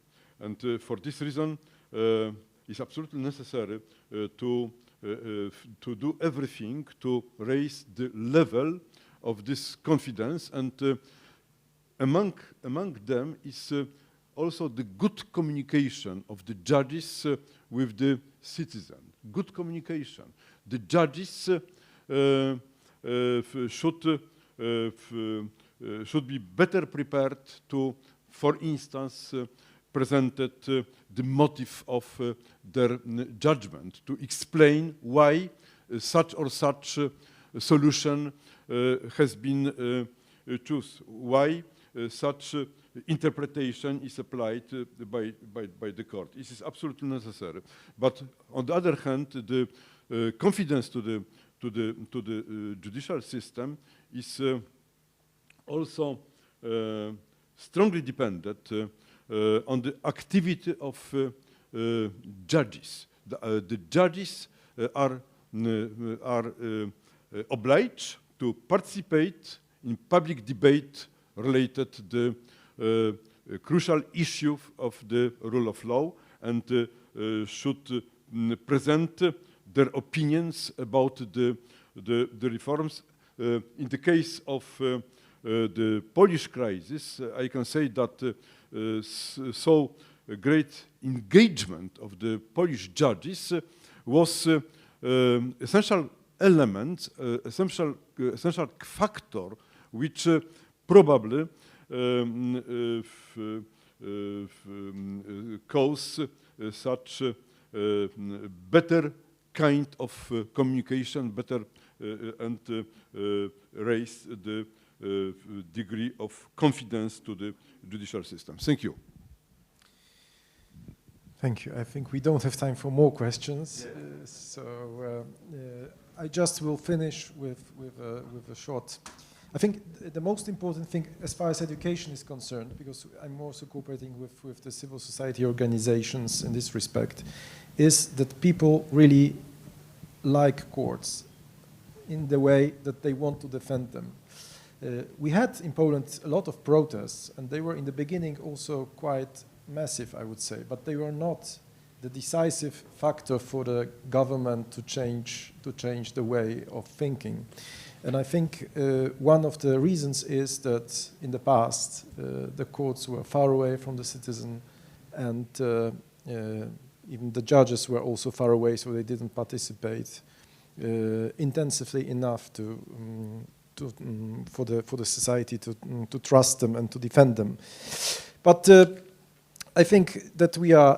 I have a lot of questions concerning this case law, but we don't have time to put them all. Maybe later. So I would like to thank you for the participation in this panel. Okay, please take your seats. Those who are still standing in the corridor, in the lobby, please come to us. We miss you. So I was not successful. The proper break is a proper break. If the body needs 45 minutes, it is 45 minutes, yes? no matter what. The group is not full yet, but we have to start. So let me start with some information about how the session goes. First, I will have a presentation on judicial resistance, quite a provocative one, because I claim that the judges have right and duty to resist and measures aiming to limit their independence. After my 20 minutes presentations, we will have reaction, comments from two judges who are sitting so they can see the presentation from Judge Dragoš Kalin and from Judge Maciej Ferek. And it will take us 45 minutes altogether. And then we have 1 hour left for the next panel session on the media issues. And after the break, we will split into 3 groups in 3 different rooms. So if you still don't know which group you are assigned to, please check it. The information was provided at the reception when we were coming to the conference. There is group number 1, number 2, number 3, and we want to split the whole crowd split into 3 equal groups, and this will be workshops, so opportunity for everybody to speak in small groups, which is very important, and to speak about issues that we will tackle during this presentation. So discussion right after, but then 90 minutes, in fact, discussion during the workshops. And I'm sure you noticed, but in these nice white bags that you received, there are a couple of gifts. There is this beautiful book that we'll talk about later on, but already I will quote it during my presentation. But we'll focus on it in the evening. And this ball, what ball it is? Yes, this is not a gadget that you are giving to your children. This is a gadget for you to relieve your stress. Yeah? You can do it now. If I'm stressing you, for example, you can do it now, right? And it's also kind of sporty, isn't it? Because it's not that easy, actually. So you can feel the muscle growing. Okay, so I have 20 minutes. I have to turn on time because I have tendency to prolong all the time. Here we go, 20 minutes. So this is my presentation, Judicial Resistance Against Authoritarian Measures. And as you see, I'm already in a workshop style. So I also advise you untie your tie, if you like, just be more relaxed. We're not in a courtroom. Judicial Resistance Against Authoritarian Measures, aiming to limit judicial independence. Is there a right, duty of judge to resist? I will try to define judicial resistance the way I see it. So, just very shortly, because there is no time for it, the Polish crash test, as you already know from the film and from some other voices, took place in Poland during 8 years, 2015-23. And it was planned from the very beginning. The attack on judiciary was planned from the very beginning.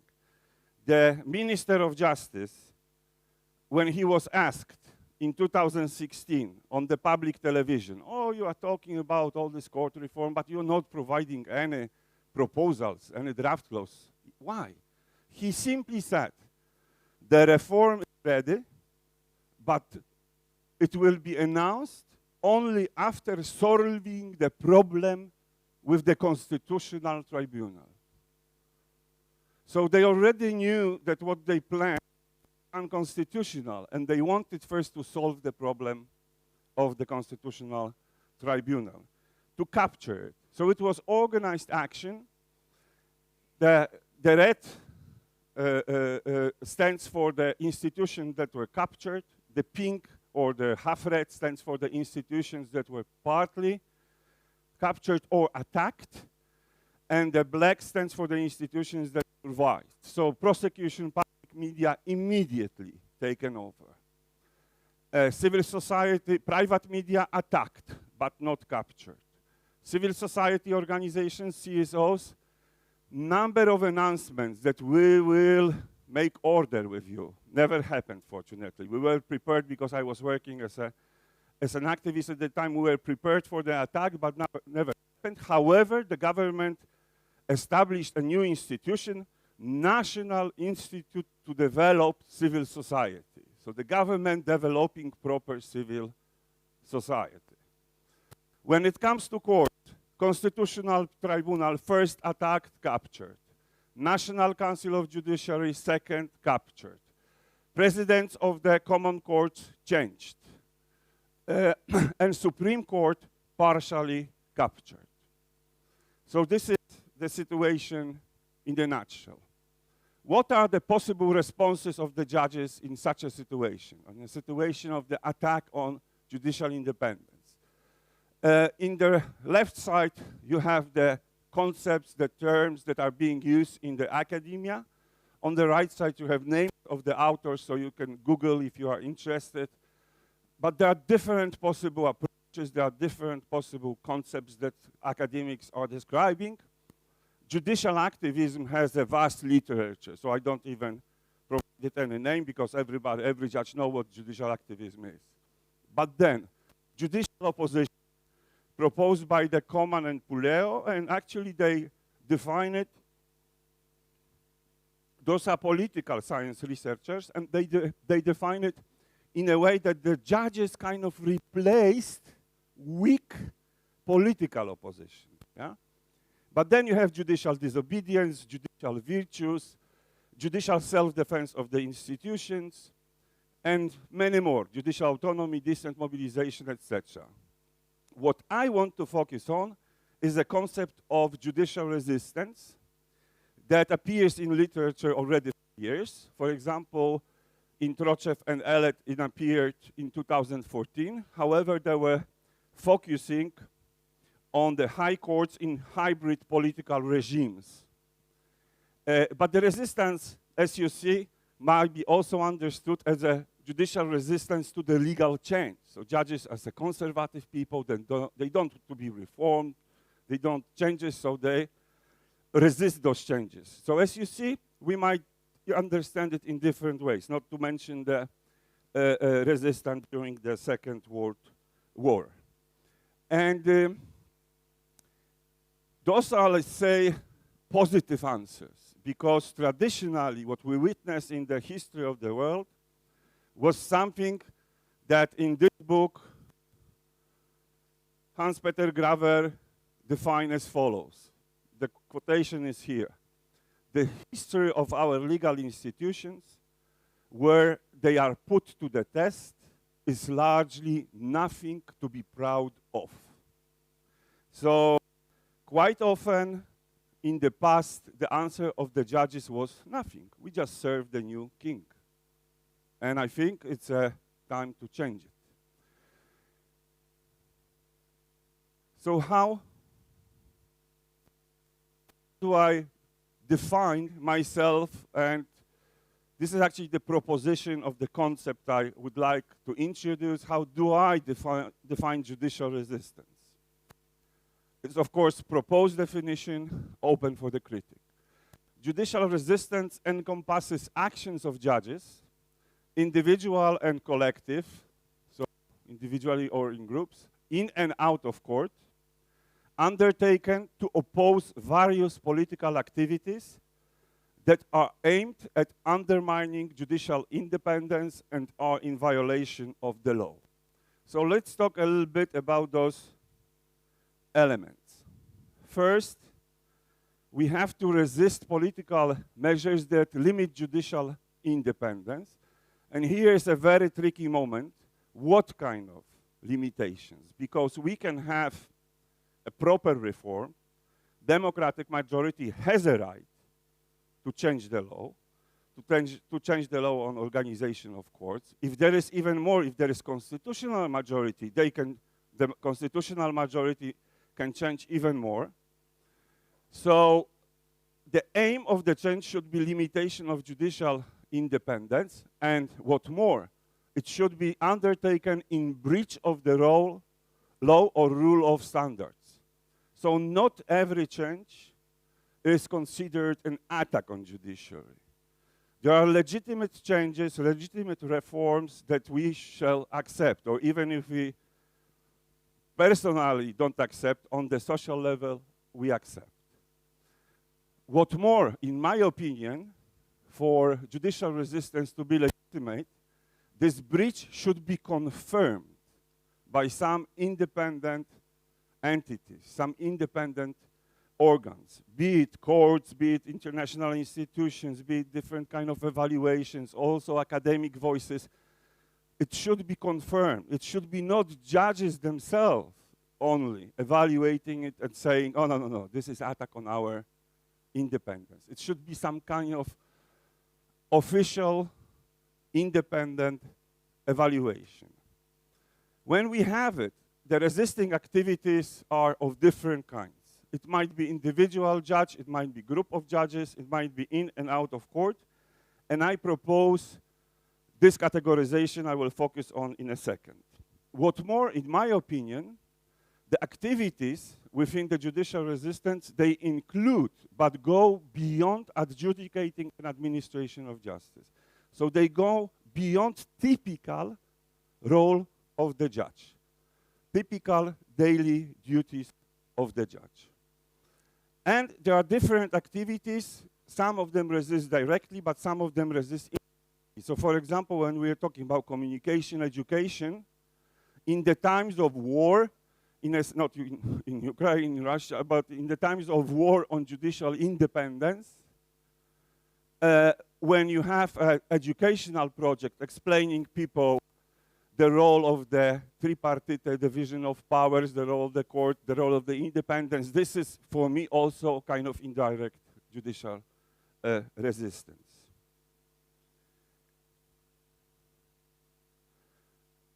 What I mean by these different categorizations. Individual resistance in court is the resistance of single judge in the official court procedures.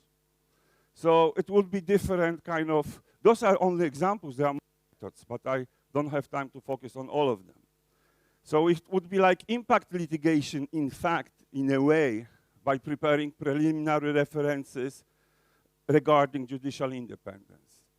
It might be refusal boycotts. We saw yesterday in a film Judge Żurek writing a memo that he refuses to appear before the prosecutor, disciplinary prosecutor, because he was appointed illegally, etc., etc. So different, this kind of methods. Testing the procedures, kamikaze judges, we call them in Poland. What it means, kamikaze judge?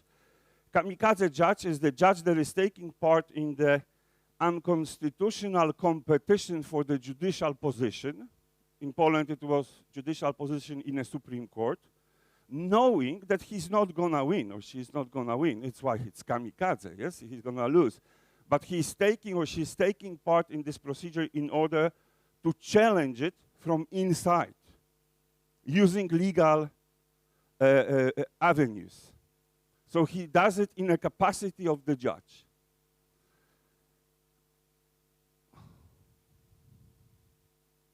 Individual resistance out of court. Again, individual judges, even if they are using legal procedures, they act as citizens rather than judges, or judges citizens. So for example, we have number of lawsuits against the state. We had defamation lawsuits, for example, against the Minister of Justice. But we have also number of individual complaints to the European Court of Human Rights. So they do it as lawyers, but this is out of court because this is exercising their right as an individual. All kinds of media appearances, awareness raising, education, using the freedom of expression, assembly, and association. We had, I think I counted hundreds and hundreds. You can Google it using the engine search. But I think we have more than 1,000 different meetings of judges with people during those 8 years. I did interviews with a couple of judges that actually counted a couple of hundreds of appearances of themselves, just one person, especially those who were suspended. So for example, Judge Tuleya, who was suspended, or Judge Justical, who was suspended, you know them from the film from yesterday, they became traveling judges. because they didn't have work to do, cases to deal, because they were suspended, but they still feel of moral obligation to do something, not sit at home and worry about themselves or smoke 3 packs of cigarettes like Judge Tuleya. So they were actually traveling and meeting with people, different kind of meetings, with young people in schools, with open meetings with older people, etc., etc. Hundreds and hundreds of this kind of initiative.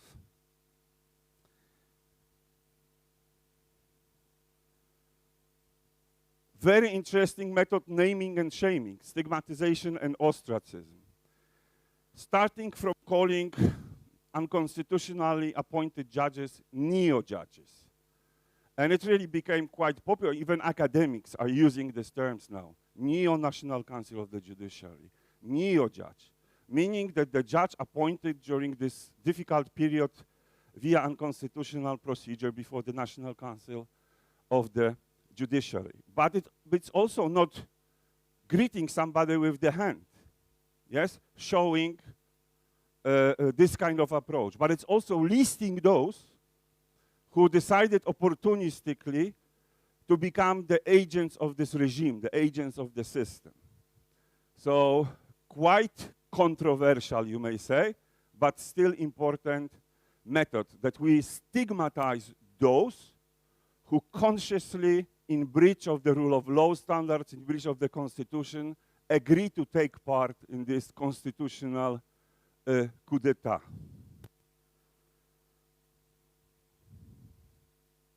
Group resistance in court, meaning done by official bodies. So, General Assembly of the court. In Poland, there was a wave of General Assembly resolutions to refuse opinionate the candidate. According to law, General Assembly should opinion the candidate for the competition for the position of judge. Since the procedure became unconstitutional, all those General Assemblies through Poland, from one, it was like a wave, decided to refuse to opinionate those candidates. So it was kind of group resistance. But many other actions of public statements, of providing moral support regarding individual judges is very important. Nobody can feel left alone if attacked by the regime, if attacked by the government. And when you talk to these people, it's very important for them that their colleagues, none of them very brave. Of course, the group resistance is easier because quite often you do it anonymously, you just vote, you just raise your hand, or even if it's not anonymous, you have 100% people making the same decision, yes? So you are kind of member of the group. You don't expose yourself that much like individual resistance. And finally, group resistance out of court, number of possible actions. Campaigns, public campaigns, media campaigns, social media campaigns. Campaigns of support for particular judges. You saw yesterday Judge Tuleya, his face being painted on the walls. Yes, he's going from the court and he's actually seeing his own face painted on the court. There's strong support for this kind of legal hero, as Hans-Peter would call him. Public statements, open letters, call to boycott, etc., etc. Plenty of awareness-raising, educational, and other activities. But the last one on the list, very important, expressing solidarity with the victims in a very practical, particular way. So, providing legal advice. Hundreds of lawyers in Poland on pro bono basis decided to represent judges in front of the disciplinary committees, in front of the national courts, in front of the international courts. Hundreds of judges. Some of them took one case. Several of them took dozens of cases of particular judges. Psychological help. We established a kind of system in cooperation with associations of psychologists and psychiatrists that judges can refer to. Because this is, as you can imagine, very emotional emotional and difficult time for some of them. And it's kind of, I don't understand, this is a subject for different discussion, but judges are reluctant to use this kind of help because they are being afraid of being accused that they are unstable emotionally or something. Everybody can go to psychologists, but judge is reluctant to do so. So there was a system set up that they can do it anonymously, etc., etc. Some specialists provided advice also free of charge. And financial assistance for those who were deprived of their salary as a part of the disciplinary measure. So, this leads me to the main point of my presentation, normative approach. What judges should do in a given circumstances? Do judges have a legal, professional, or moral duty, obligation to resist? And if they, how to justify it? You can think about it. Do they have, for example, in your system, do you have legal right to resist? Do you have obligation? Do you have professional right, obligation? Do you have moral? This is the question to you. My answer is as follows. When it comes to legal, I think there is a right to resist. With obligation, answer is not easy. It's rather no, formally speaking. However, you can discuss it. I don't know, I don't have time to go into details, but if you go into constitutional provisions, if you go to the statutory law on judges, you can find a number of provisions that underline the values, like rule of law, like independence, like duties of the judge to uphold the law, etc., legal arguments that can support our position. When you go to international ratified agreements, we were talking about it during the previous session, you have international documents and you have case law that actually in some cases even uses this terminology. In Baca, court said that he has a right and duty to express his opinions regarding judicial reform. Jurek, right and duty to critically assess reform. But when it comes to the obligation, you see, I'll be 5 minutes late. This is my personal problem. I have to go to my shrink. So when it comes to obligation, there is no clear obligation. However, can one argue that there isn't a legal duty to reject illicit government directives if it's illegal? We can also say it's a duty of the judge to execute, to implement the rulings of the international courts, for example. But, of course, the question stays, what about sanctions? If there is a duty, there should be some kind of sanction. We don't have time to go into details. When it comes to professional, I think judges have both right and obligation to resist. And if you study different kind of soft law, I pick only here the example of CCJE, but there is much more. If you study soft law, you see how it changes over years. And in the last documents, like from 2022, you can read, a judge have a legal and ethical duty to defend the rule of law and democracy. To defend, not just to speak about, because for generations we were talking about judges' participation in terms of freedom of expression. If you go to the academic writings, everybody was focusing on freedom of expression, freedom of assembly, but here we have much stronger voice. Legal and ethical duty to defend the rule of law and democracy. Judge must be resilient and have a duty to speak out in defense of judicial independence, constitutional order, etc. Judges owe loyalty to their nation's rule of law, to constitution, and generally to the law. But while loyalty to the state is vital, it should be secondary when democracy and basic freedoms are at risk. Compelling judges to defend its position fearlessly. You see, very strong vocabulary used for the first time. Some academics call it, Koshar wrote a fantastic paper, from soft law to hard law. showing that some standards from the soft law are also reaching the level of the hard law in the jurisprudence of the courts. Again, we can talk about sanctions when it comes to the duty, yes, sanctions of the professional, ethical misdemeanors, etc. And finally,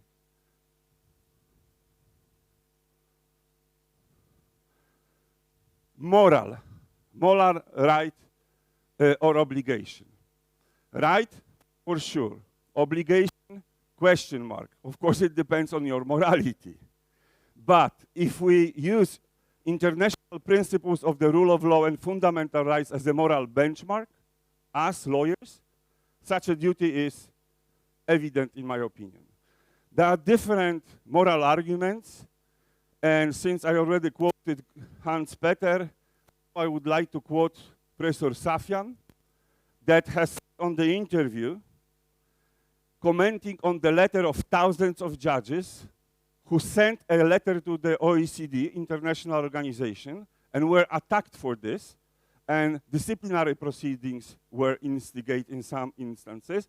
He said in the interview, the judge has the right to write to the OECD, has a moral obligation to criticize bad legislation. So this kind of moral arguments stemming from authorities, eminent lawyers, academia, etc. are also very important. So in my opinion, there is moral right, and there is, from the legal morality point of view, obligation. And this is the end. So the question to you, and we will talk about workshops about it, but first two judges will comment on it. Do you agree with me? Do you agree that in the Polish context, there is a right, legal, professional, moral, and there is also partly obligation? And here I wanted to quote once more Hans-Peter Graver. He said in this book, a legal hero, not here, this is a mistake, a legal hero is a judge who, against massive pressure and often at personal risk, defends basic legal principles and the rule of law. And sorry, Hans, but for me this sounds a little bit ridiculous, especially the second part. Defends basic legal principles and the rule of law. So it's enough to defend basic legal principles and the rule of law to be called legal judicial hero. However, we have this first part of the sentence. Against massive pressure and often at personal risk. So I would not criticize Belarusian judge, for example, for doing such a thing, because I know that he can end up same day in a prison. We are talking here about countries that have established rule of law, and this established rule of law is under attack, yes? And we voice expectations vis-a-vis those judges.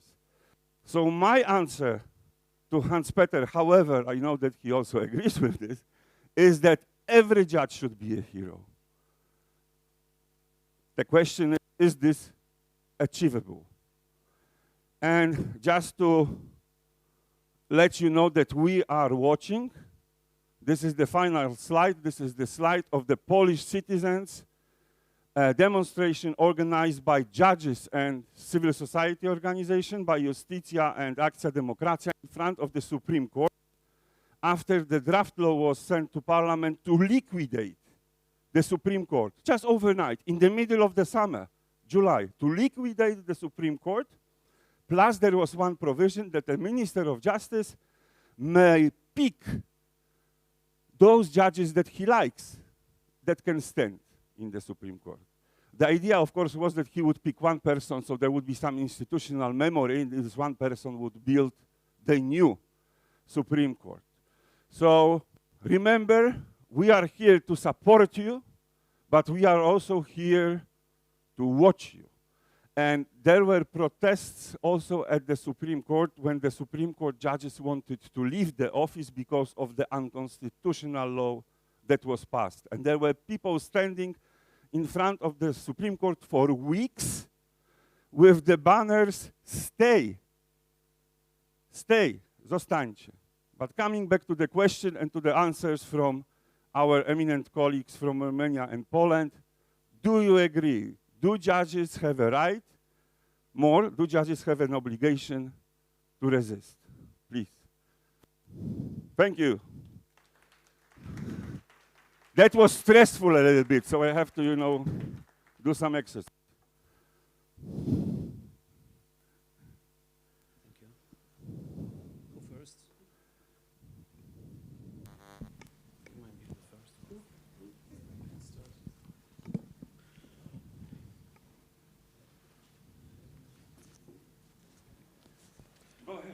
Yes, I agree.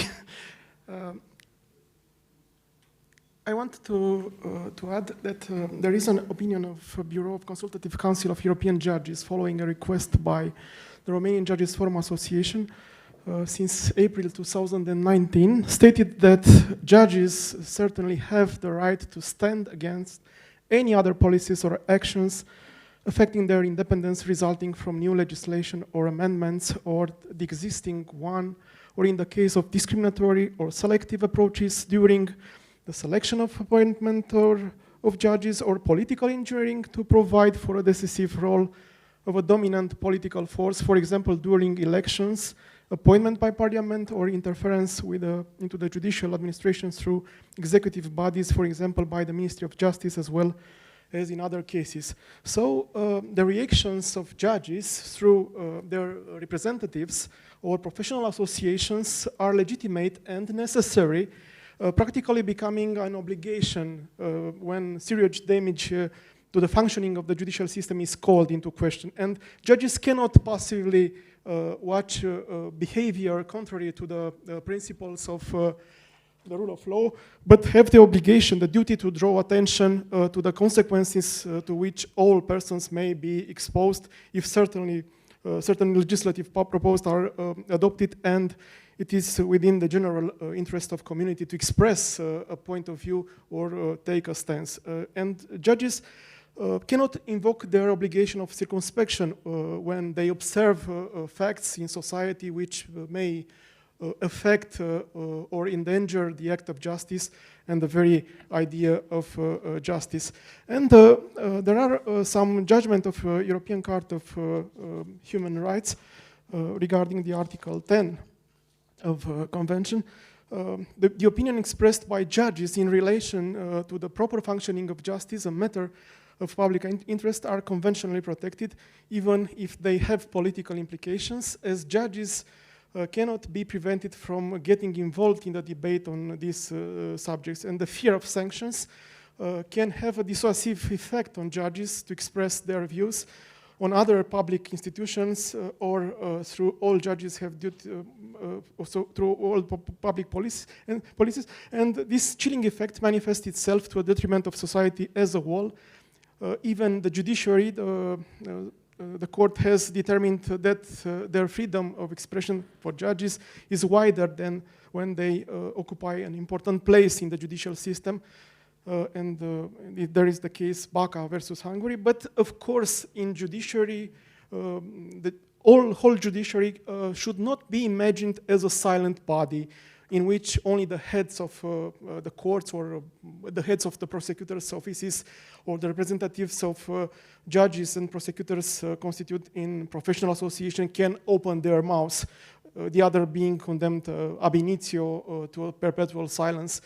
Because a judge is a member of civil society, and from this position cannot be forced to live in a bubble disconnected from social realities. In the former communist societies, in which the civic attitude is not yet developed and the public opinion does not immediately react to the slippage against democracy or the independence of the judiciary, judges and prosecutors should be allowed to express their opinion on these subjects as long as impartiality in the performance of their duties is not affected. Thank you. Let me just, before you take a stand, I agree with you, but you are providing more and more arguments. I gave those arguments only as examples because I went through hundreds of different documents and I could list here many more documents. I picked the strongest ones. I'm really interested in your personal opinion and the scope of judicial reaction, because we were talking about this in terms of freedom of expression for decades. And for decades, the position was, judge may not engage in any political activity, judge may speak only in the matters related to judiciary, because judge has right to comment on judicial issues, yes? Here, those documents are formulating this differently, much stronger.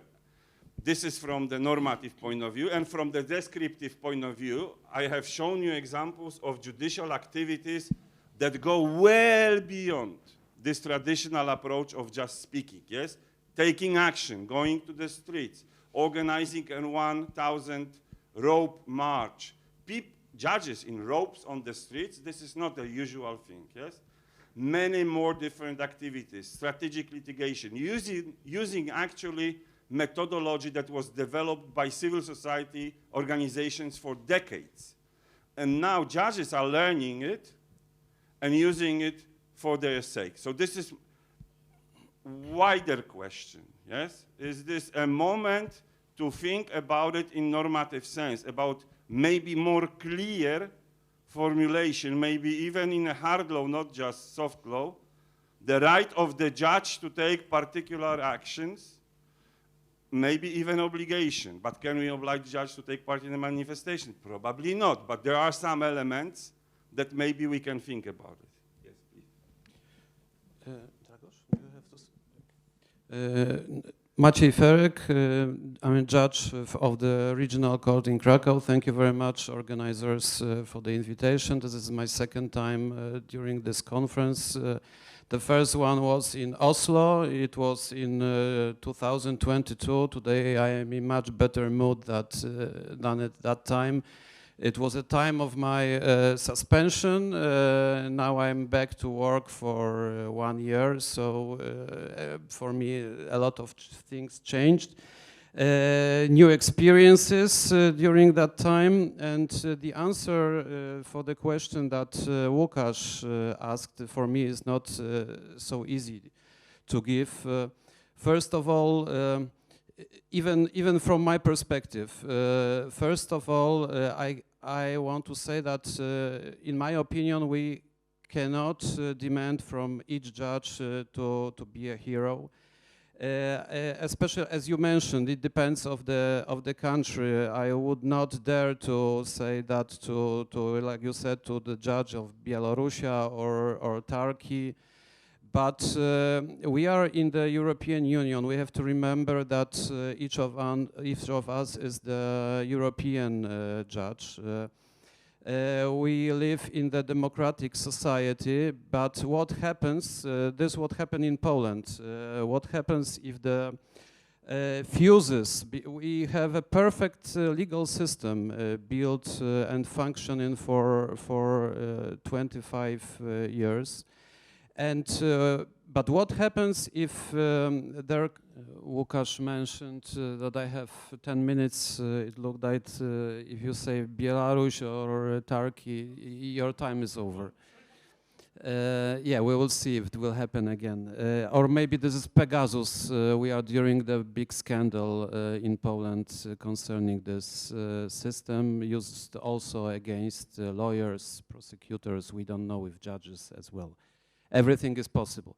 Anyway, returning to the topic, if you are a judge and you have in my opinion, if you have a perfect system working for 25, 30 years, but then comes and you live in a democratic country in the middle of European Union, and comes a tribe that removes all the democratic fuses from the system. First, the constitutional tribunal, then the prosecutors, prosecutor office, general prosecutor office, then the National Council of Judiciary.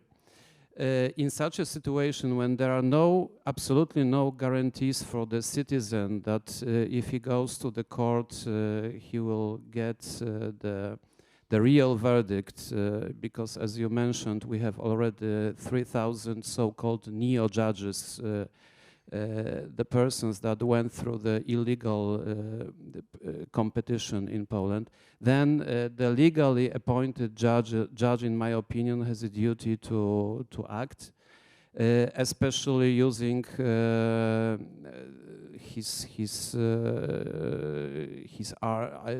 this is what he has. We are armed, especially in the verdicts, the resolutions. So yeah, answering your question in such a way, the judge is obliged to act. But also we learned a lesson in Poland. It has already been mentioned here. The lesson that the courts must be open to the society. We cannot stay in the towers of glass, of ivory. And we have to go to the citizens, because these are finally the citizens that can defend us. We are absolutely dependent of the politicians. So this is how it works. We are three equal powers, but only in theory. When it comes to practice, if the two other political powers want to break this system, we have absolutely no way to resist, except the citizens, in my opinion. And I think this is all that I want to say. I just want to, I attached during the time, because the winter in Poland is probably the political winter is over. We have spring now. But during the time of resistance, one of the first things we came to conclusion in Krakow, this is our idea from Krakow, we returned to the idea of solidarity movement when the people from the opposition attached the resistors to their clothes. So we came to one of our ideas was to attach such a pin like I wear now in my suit. The lawyers, the attorneys had green, the prosecutors had red. And this is it was also one of the examples of the resistance movement, so that we can recognize ourselves among in this crowd of lawyers who is who. Thank you very much. Just to add that honest judges must ensure that they carry out their profession in an independent system, in a functioning of rule of law. And in the case of Romania, the only real option has been the direct involvement of judges, practically ultima ratio of all independent judges. But I agree, Maciej, it's impossible to bring all the people and to ask all your colleagues to resist, because they have families. They have other problems. My colleague, Kristi Danilec, was suspended for almost 2 years from magistracy, and no salary, no money. It's complicated in that situation.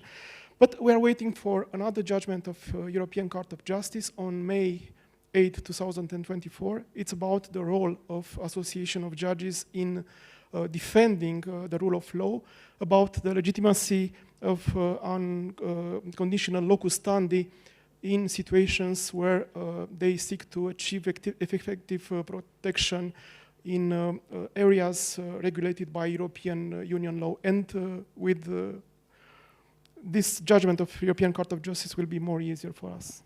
Thank you very much. Today we focused on judges, but tomorrow we will also focus on other groups supporting judges, on legal complex. This is session 6. I invite you to it. We have time for like 2-3 short questions, interventions, etc. The Professor Safian already volunteered. Thank you very much. Really, some short observation. I'm going to say that we should avoid the confusion possible between the obligation and moral obligation and rights. I think that a lot of cases which are analyzed are at the same time the moral, professional, and rights. Moral, professional, and right. And the first sample example to refer preliminary references to European Court of Justice in such or such procedure in which the question of independence and impartiality is main topic and perhaps we need the answer is obligation, normative obligation, moral obligation and professional obligation to refuse participate before in framework of the procedure before the disciplinary chamber after the decision of European Court of Justice related the illegality of disciplinary chamber and refusing to participate in such procedure is obligation. Judge Tuleya, Judge Jurek realize by their conduct the obligation at the same time normative, moral and professional obligation. We should be absolutely clear. And the second remark, most important instrument to defend independence and the honest interpretation and application of law is approach to the interpretation of law based on the functional and activist creative interpretation. And such knowledge is really knowledge, specific knowledge, the good application based not on the literal interpretation very often applied by our courts, unfortunately, very formal, very dogmatic, and we should overpass such border and to enter in this field of functional, creative, activist interpretation. And thanks to such interpretation, ECJ was able to react finally on the cases dramatic collapse of the rule of law in our part of Europe. It is an approach which, of course, allows to participate, to take into account the soft law, not only hard law, because soft law could serve as the good indication for interpretation of law. It's important. It's element of our legal thinking about application. And on the other hand, in my view, the participation in the manifestation, the public demonstration, as for example the march of 1,000 ropes, it's not professional, it's not normative obligation, but in my view, it is professional obligation. It is moral obligation, not normative. We cannot require to participate in such events, but of course, the judges share the public responsibility for quality of rule of law in their countries. And it is, in that sense, it is certainly professional and moral obligation. Thank you for some remarks. Thank you very much. I totally agree, and I developed these arguments in the paper that this presentation is based on, so this is, of course, a summary. But this is also sometimes open question. The Judge Scalia, deceased, wouldn't agree with you, for example, yes. Anybody else? No more comments? Okay, thank you very much. So we move to the... Sure. You participant, you are Nico. Thank you. Do you want the ball to... Sorry? Do you want the Maybe, ball? maybe later. I'm just thinking, I don't know if it's a right or an obligation, but it's a problem every judge faces, that we apply the law and we know that the quality of law is different. It can be good law, bad law, it can be law contrary to the constitution. And the problem is that if we don't raise our voice at the time when the law is being made, then we'll be forced to apply it. And well, that's, I think, something that we should consider when we think about whether to resist or not. Thank you. Thank you. We'll still have a chance to talk about it during workshops which are devoted to building a resistance strategy. So all of us will have to engage. And now we are changing the setting and we are inviting the panelists from the panel on media. And of course, take your time. We will prolong. We're flexible. You just want to keep talking.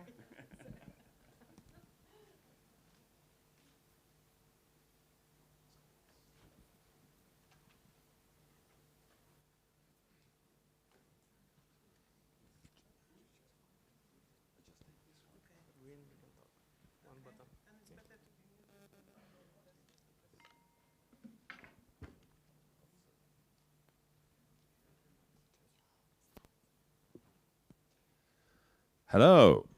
So my name is Ivar Arnstad. I'm from the Norwegian Court Administration.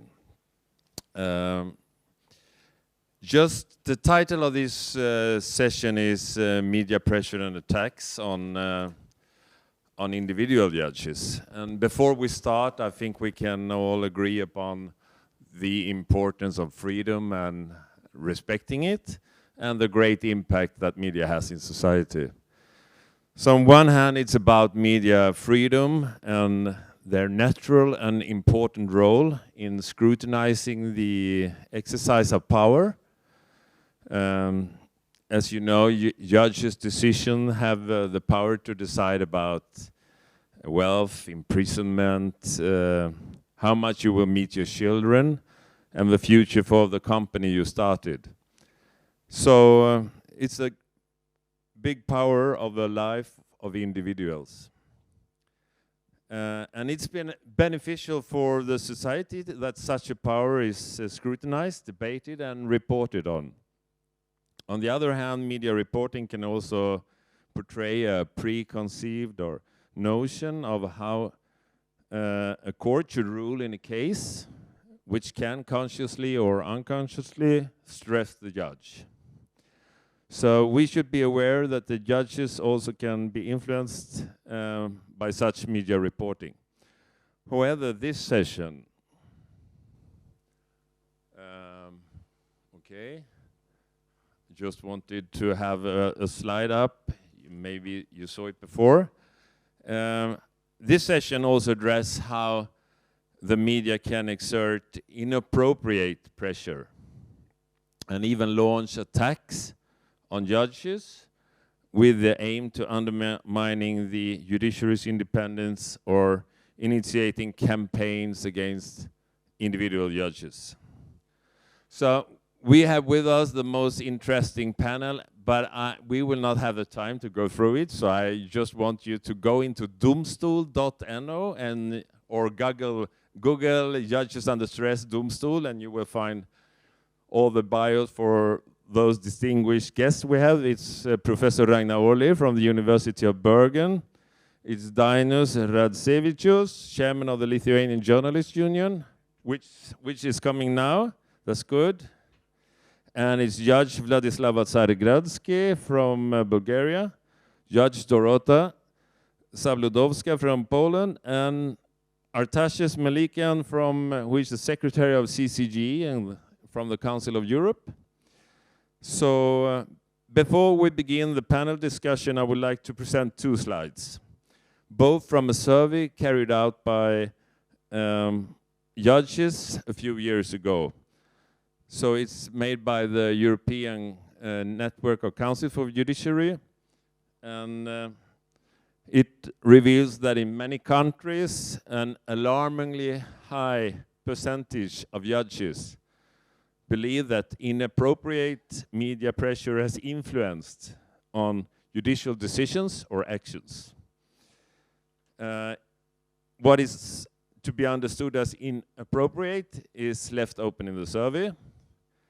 But we can see here, quite small text, but we can see that the impact of media on decision of judges is large in most countries.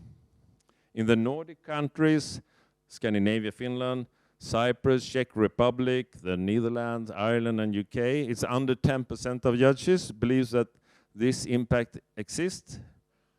The highest percentage occur for Slovakia, 60%, and then also for Croatia, Portugal, Bulgaria, Latvia, and Lithuania.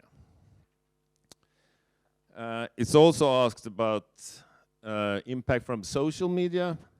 So it seems like the impact of social media is inappropriate by less respondents, but still in some countries like Slovakia, 51%. So I would start by asking, and I think I go back to the slide before, I would like to start by asking Professor Ragnar Orle and about what your comment is to this survey and how you would analyze the results. Shall we as a society be afraid of how judges feel under stress by media? And you can sit if you want to, or you can take the Actually, I think I would stand up because I would like to use this presentation. And thank you for the invitation to comment on this survey and for arranging this conference. And I will use the opportunity to reflect on 3 topics. First, a few words about the framing of the propositions that the judges were asked to answer. And then I will reflect on the finding of substantially higher power of influence from the editor-controlled journalistic media than from the social media. And the third point is I will reflect upon what high scores for some of these countries actually means, and how can we explain high scores. And we need to explain them to know how to deal with them, or if we should deal with them. So my first reflection, the framing of the propositions, and more than 15,000 judges answered to this 2022 survey from 27 countries. And many of the other propositions in the survey explicitly asked the judges about their own experiences. But the proposition we look at here invite the judges to give more objective opinions. I believe that in my country, decisions of actions of individual judges have, during the last 3 years, been inappropriately influenced by the social media or the media. So we do not know if judges find their colleagues more susceptible to media influence than themselves when we look at these answers. And we should then be aware of the possibility that the general standard of solidarity within the profession in each country may have an impact on the answers and the strength of professional identity. And I will come back to this in my third point. So my second reflection, the perception among judges is apparently that editor-controlled journalistic media performs substantially higher power of influence than social media. But we do not know if that is empirically correct. But judges all over Europe seem to agree that in this picture, the influence is much higher than in the social media. And I was a bit surprised to see the high level of judges in many countries that did not agree with the statement that judicial decision-making suffers from inappropriate influence from editor-controlled journalistic media. And 6 countries in this page, Bosnia and Herzegovina, Bulgaria, Croatia, Latvia, Lithuania, and Slovakia. In these countries, 70% or more of the responding judges did not disagree that judicial decision are inappropriately influenced by the media. And more than 70%, that's quite a lot. In Hungary, Greece, Italy, Montenegro, Slovenia follows at about 55, if you draw the line across here. So when we look at social media, is it possible to forward to the next slide? Can I do that, perhaps? Yeah. Social media postings, these are regarded as less influential on judges, and that's perhaps because judges also take part in social media and social networks, and many social media networks are rather limited in size and operating in the shadows in some way. But the same 6 countries in this picture, Bosnia and Herzegovina, Bulgaria, Croatia, Latvia, and Lithuania, and Slovakia, they stand out from the crowd as the only countries in the survey where 50% or more do not disagree with the fact that social media have inappropriate influence on their decision-making in their country. So high scores of inappropriate influences from editor-controlled journalistic media are apparently closely connected to high scores of inappropriate influences from the social media. So we can perhaps conclude that in some countries, judges regard their colleagues, at least, to be more susceptible to influence from all kinds of media than in other countries. But the survey does not tell us why and how we should deal with such perceptions, which brings me to the third and last reflection. And what do these high scores for instance, Lithuania and the other countries I have mentioned, mean? How do we explain these high scores? And if we look at these high scores, they in fact match very well with the scores in the same survey on the current state of judicial independence in general.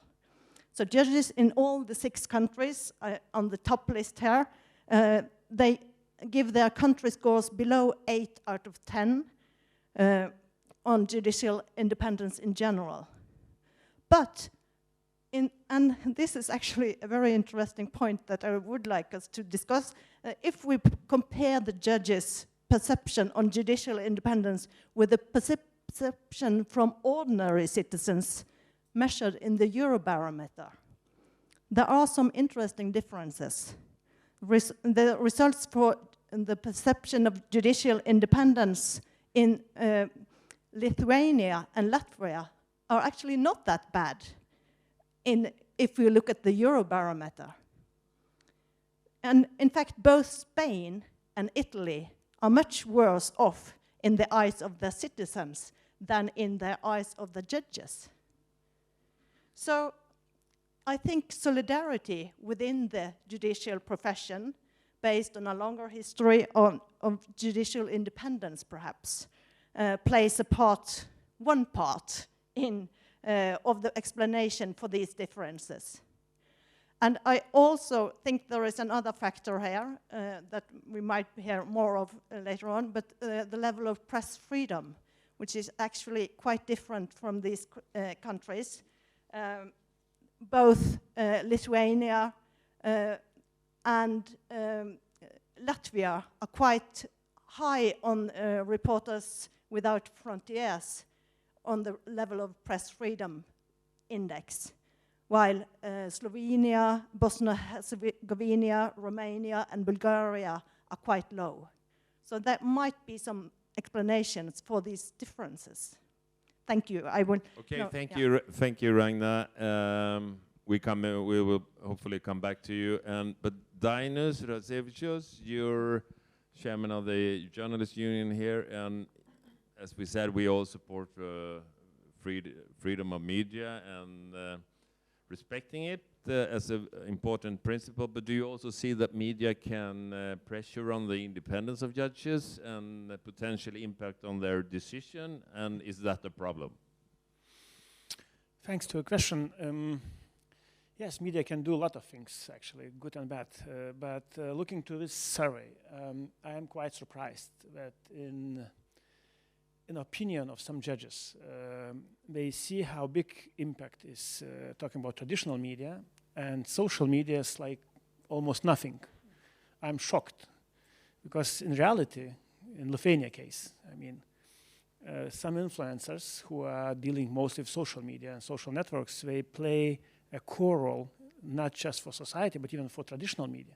I mean, if you publish something on news portal like Delphi or public broadcaster, it's very important, but it's not so. Like Andrius Tapinas or some more colleagues who are journalists, but also influencers on Facebook, they could do much more impact. And they do, actually. That's why I would say, looking from my perspective, if I look to this survey, this is not about a fact or real situation. It's just about feelings mostly, and own experience, maybe observations, but how it's the way how judges think about media and impact. And I would say it's mostly about judges. What kind of impact they have fear about some impact, I would say, about traditional media especially. I am surprised, because for me, the impact of social networks, I mean, networks of people, regular people, which are managed by professionals in most of cases, and especially if in court you have a case as a judge, most of players or actors, media organizations, private companies, politicians, they had a lot of supporters, they have money, they have spokespersons, they have companies who can do a lot of things, bad and good things, on social networks even more than with traditional media, because you cannot go to traditional media in Lithuania for, I would say, to editor-in-chief and saying, look, we organized campaign against judge. No way. That's why it's a very complicated situation nowadays, but I would say we need to talk more and more with judges, how it works, how they can manage own feelings about impact. And I would say this is mostly about trainings, education, and knowing how, but not really feelings. Feelings is okay, but it's not really very objective. My explanation. So other kind of service, maybe. Yeah. Okay, we move forward to Vladislava Tsaregradsky, a judge from Bulgaria, and since she bravely stood up for a colleague, she's been under extreme pressure. And you should also Googling Vladislava Tsaregradsky and see all the things you've been through. Some years ago, there starting to be media articles spread which accused you of serving the mafia. You received calls from relatives about people wanted you to recuse from case. And if so, articles will be taken out of media. And if not recusing from the case, there were threats of losing your job, and they contacted relatives and children, and you've been through so much pressure. Can you tell us about, because this is only about the media, can you tell us about your response to these articles and threats you stand up in media with? Thank you, Ivar. First of all, I want to tell you that today I'm really under serious pressure because I have a language barrier. English is not the best that I can show you, so please help me if I block. That's why I will use my notes and I will citate a few words. For understand the situation in Bulgaria, I have to give you just a few words for the complicated situation with judiciary, especially the situation with the power of prosecutors, especially the prosecutor general in Bulgaria. Because if you don't know that context, maybe you couldn't catch the main stressful and dangerous facts. What happened, Ivar told you, the story starts in 2019. I was attacked in a concrete case by the parties, but one of the party is very special man. Now he is murdered, but he is killed this year in 2019. His name is connected with one of the famous group who can influence in the judiciary in Bulgaria. His name is Martin Buzhanov, but he is known like notary. It was shown. So they want, he and his lawyers want my refuse from a case, but it was not just the main aim. It was very serious complex of acting. They want to do something. I still don't know the true story and the whole story, but they want to look at me to look like I'm corrupt, like I do something improper in the case. I understand that other colleagues from Sofia Appellate Court have been attacked on the same way in the previous period. So with him, his name is Judge Cvetko Lazarov, we go to the Supreme Judicial Council. We asked, I personally asked to explain what's happened to me, to my colleagues, and I want to protect me and the other colleagues. So we explain what's happened in our courtrooms. It was criminal attacks. Supreme Judicial Council make a serious declaration to our support. They said it's against democratic principles if parties could attack on criminal way judges, but the prosecutors don't want to open the case and to investigate the groups. This year, at the end of the January, society was shocked because in the capital, Sofia, one man was shot in his head. The man was notary. These days in Bulgaria we have two extraordinary committees which aim to investigate the criminal influence in the judiciary. One committee is in the parliament and the other in the Supreme Judicial Council. I told you about two famous criminal circles of influence, publicly known. One of them is of the notary. What is important, in my opinion, on 1st of May in 2023, there was a bomb attack against Prosecutor General of Bulgaria, Mr. Geshev, in Sofia.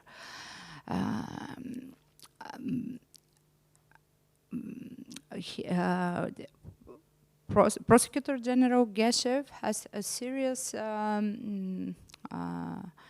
accusation of criminal behavior following between him and his deputy Borislav Sarafov. Now Borislav Sarafov is Prosecutor General of Bulgaria. Unprecedented for Bulgaria, the Prosecutor General Ivan Geshev was removed from office and his place was taken by his deputy. In this period of war between the prosecutors, a formal investigation of the notaries group was launched, but the same has so far been without results.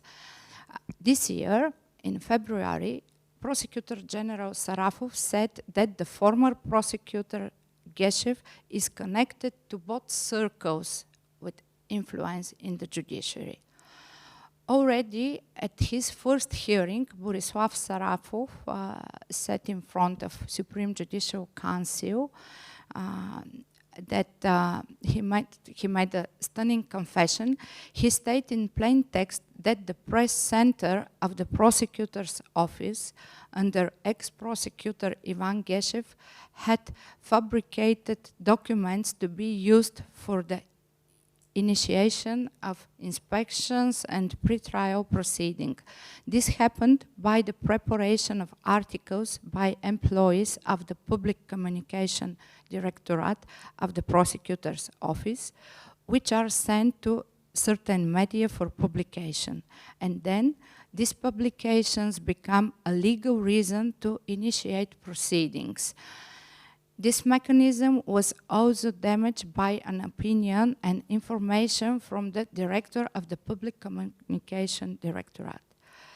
I therefore believe that murdered Martin Bojanov, the notary, acting together with his associates, was mobilized by the leaders of the network exercising undue influence over the judiciary so that I would be punished for my words on September 2019 in an interview for Bulgarian National Radio, which I gave in an attempt to defend my fellow judges of Sofia Appellate Court, who became the target of harsh political attacks following the early release of Australian Citizen.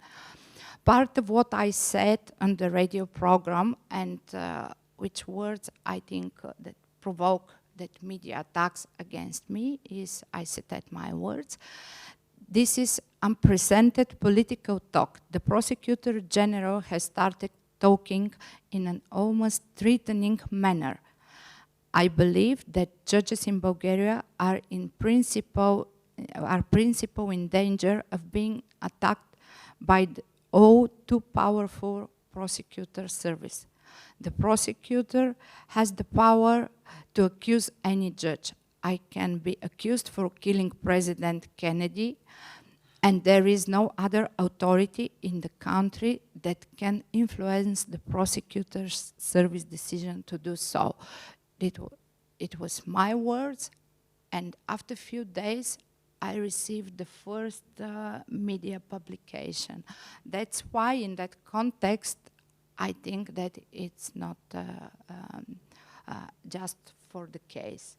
So that's the story. I'm sorry if I... no, thank you, Vladislav. It's so heartbreaking, but we can maybe come back to also why you stood up in media and how the reaction has been. But I think we just have to pass over to Dorota now from Poland, and you also been on the judiciary as a general.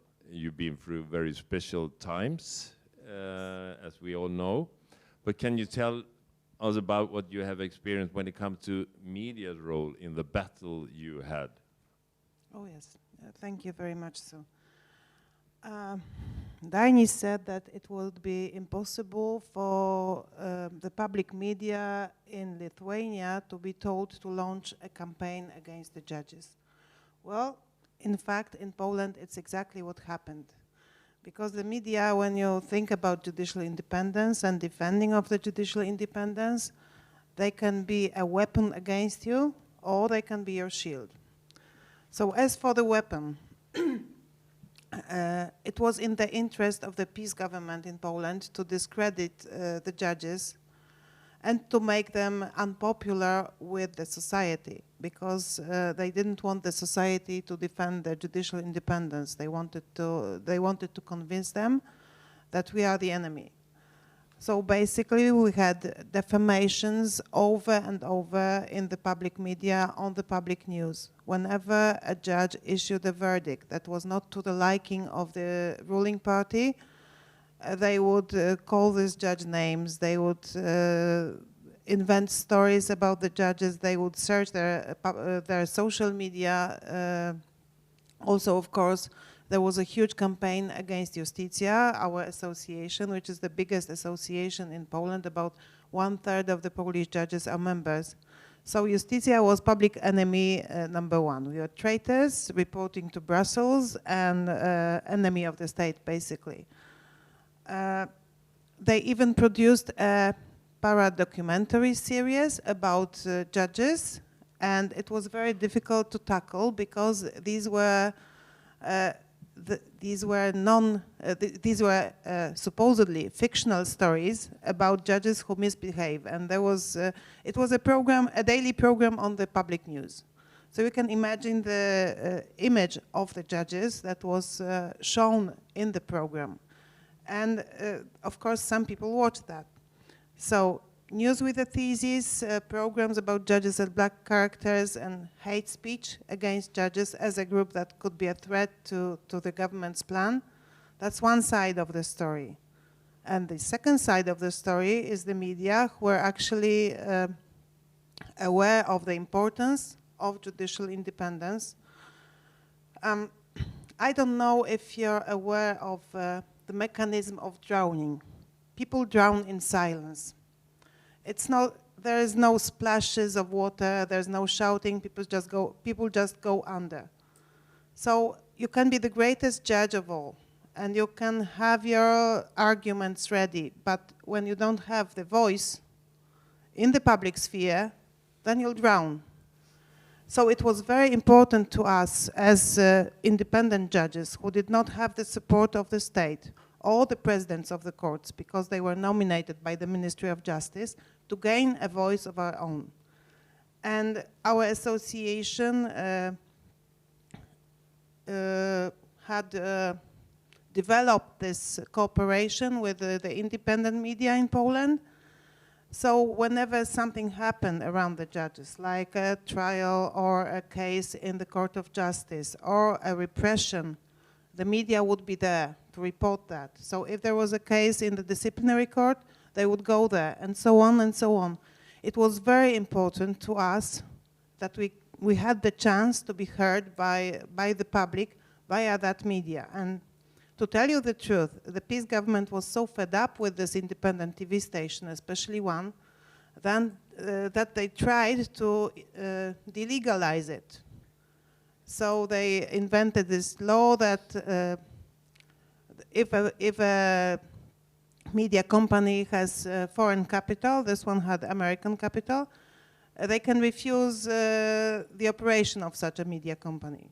So people went in the streets again in defense of that media company, and it stayed on board. But the first thing that the new government did when after the election on the 15th of October, they took over the public media to return them to the public. And it was actually, it was like poison being put in people's organisms over and over again, not only about the judges, but about the opposition and so on. Hate speech every night at 7:30, and suddenly that stopped. And people now have a chance to wake up and see reality as it is. Thank you. Thank you. The detoxination there, yeah. So, Artashes, from what candy can you provide from the opinions from the Council of Europe, Venice Commission, CCG, when it comes to media and judges' independence? Thank you very much, Ivar. With your kind permission, I will proceed there and open this small presentation for better visibility. But first of all, thanks a lot for excellent organization of this event in this beautiful city of Vilnius. Many thanks to all previous speakers, to Professor Graver, who is a famous figure in the judicial and academic world. Many thanks to former judge of the European Court of Human Rights in respect of Lithuania, Professor Curis, also for his observations about case law of the court. Many thanks to Dr. Boyarsky, also for highlighting the CCJ opinions, and to Judge Dragos Kalin, whose name is well familiar to me, and we issued some opinions. Yes, no, it's not this. It's not what I have on the screen, actually. Okay. So, why? It is Word document. It cannot be shown. Oh, I could have transformed it into PDF. Okay, anyway, no problem. We can publish it on the website afterwards as well. Okay, great. Thank you very much. Yes, so apparently everybody knows about the CCJ already quite a lot, and about its soft law standards. And when we make a presentation, we recall the famous saying by one of the architects of the European Union, Jean Monnet, in the middle of 20th century, who said, "Nothing is possible without individuals. However, nothing is durable without institutions." And this is what we do, all of us actually, individuals plus institutions. That is what counts, and we must resist, as Dr. Boyarsky said. We should never give up. So my I will try to be short. A lot has been said actually, and I will try to very briefly go through the standards of the CCJE, Consultative Council of European Judges, also some standards of the CCPE, Consultative Council of European Prosecutors, because they have opinion on the relations between prosecutors and media, and principles there enunciated there are applicable also to principles between judges and media. Also, I mentioned some recommendations of the Committee of Ministers of the Council of Europe, some case law of the European Court of Human Rights, and also Venice Commission opinions. Mostly these are standards about judges, how judges should behave, not standards about media, mostly, except for Venice Commission. Venice Commission does have some standards about media, but mostly about judges. However, these standards, they are applicable to judges by that very fact, the ipso facto, they are applicable also to journalists, because if, for example, a judge has a duty to respect presumption of innocence, the same applies also to journalists. And for example, if a newspaper writes that, for example, this person is guilty, but the judge doesn't want to accept it, maybe he is bribed or he is corrupt, etc. No, this is the case because the judge respects the presumption of innocence. If media accuses a judge in not disclosing some sort of private information and says that he or she is corrupt, then again, this is attack on judge. This is unacceptable because judge has the duty to respect the private and family life, and that's why he or she cannot disclose personal information. So all these standards applicable to judges, they apply ipso facto to media. So that's why they are important. So let me go to these standards. Well, general observation, what we are talking about? We are talking about interplay and balance between three key articles of the European Convention on Human Rights. Article 6, the right to a fair trial. Article 8, the right to respect for family and private life. And Article 10, freedom of expression, which means not only freedom of expression, but freedom to seek and impart information, the right of the public to receive this information. This is done by the media, which is called the fourth power of state quite often. And it is actually, it is the fourth power of the state. And let me start what the Consultative Council of European Judges said. Well, we adopted opinion on freedom of expression of judges, which was briefly mentioned, I think, in 2021, opinion number 25. And in this opinion, we tried to find a balance between freedom of expression of judges and their professional duties. First of all, it's a duty of reserve and confidentiality and respect for individual rights. And the CCJ said that in exercising their freedom of expression, judges should bear in mind their specific responsibilities and duties in society and exercise restraint in expressing their views and opinions in any circumstance where, in the eyes of reasonable observer, their statement could compromise their independence or impartiality or dignity of their office or jeopardize the authority of the judiciary. In particular, judges should refrain from comments on the substance of cases they are dealing with. As a general principle, judges should avoid becoming involved in public controversies, even in cases where their membership in a political party or their participation in public debate is allowed. It is necessary for judges to refrain from political activity that might compromise the independence, impartiality, or reputation of the judiciary. At the same time, the CCJ tried not to be prohibitive when it comes to expression of judges. We didn't try to establish inventory of different limitations. These limitations do exist, with or without us, they do exist, and they are more than enough. Quite on the contrary, because the CCJ is the body which consists of judges who prepare opinions for judges and not against them. That's why we tried to be more creative and to go beyond this line of traditional limitations, professional reserve duties, etc., for judges, which can be used not only in a good faith, but also they can use in a bad faith. They can be used as a pretext for limiting their freedom of expression in abusive way. So that's why the CCJ said that, as Dr. Boyarsky said, that it is a ethical duty of a judge, ethical and moral duty of a judge to speak out in cases where the constitutional order or judicial independence are threatened through different means.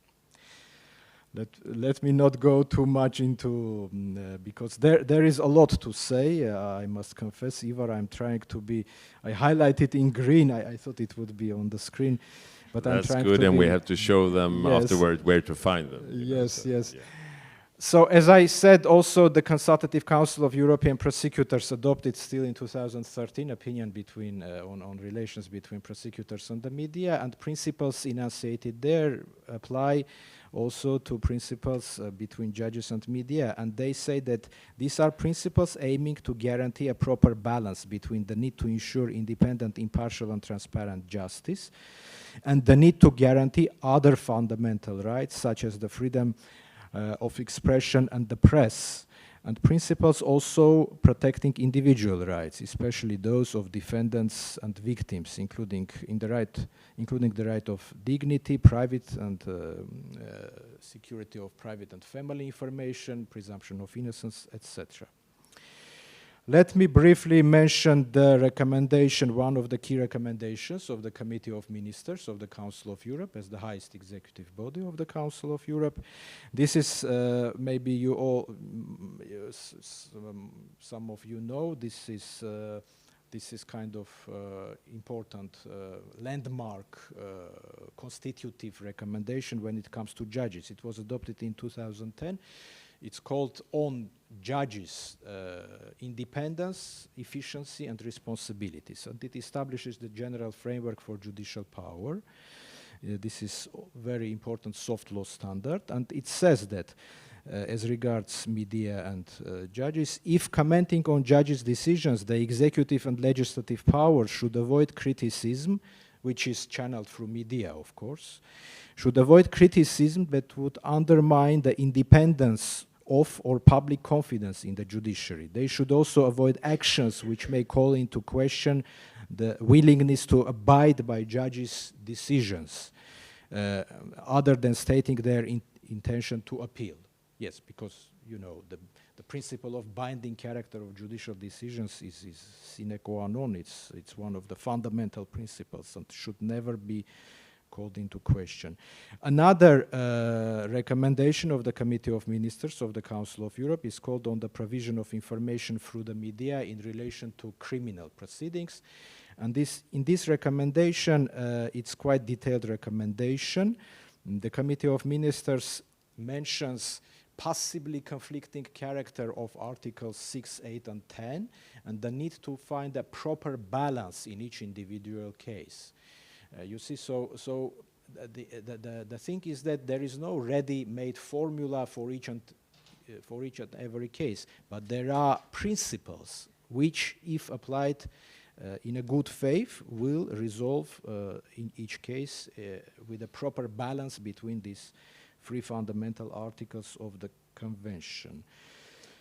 And then the case law of the European Court of Human Rights, they said, the court of course said a lot of things about importance of press in a democratic society. The press is a public watchdog of democracy, and as such it provides for transparency, and this should be respected.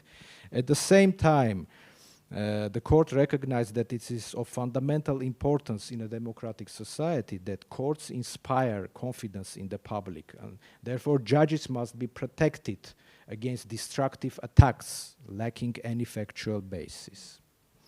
Anastasios, I'm sorry, but we are running out of time, and it's all very interesting. But I hope we can just we publish everything, and of course. We just because we have some technical problems as well, and we have a program for that. But I just want to give, because you travel a far distance to come here, so I would just like to just give you 1 minute each to say the most important thing you have on your heart now. I forgot all my questions, I have them here, but just to tell them 1 minute each, your most important. I was supposed to ask you, Ragnar, about if you have some examples on where media cross the border, but please. Well, I think it's important to, very important, to not think of the media as an ally.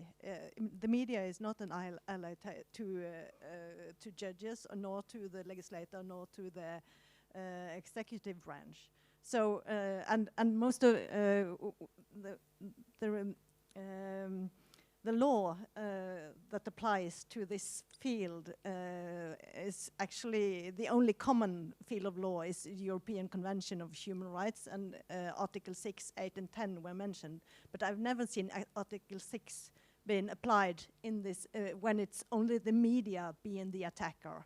And Article 6 comes into play if it's in the executive branch or legislative branch doing an attack through the media.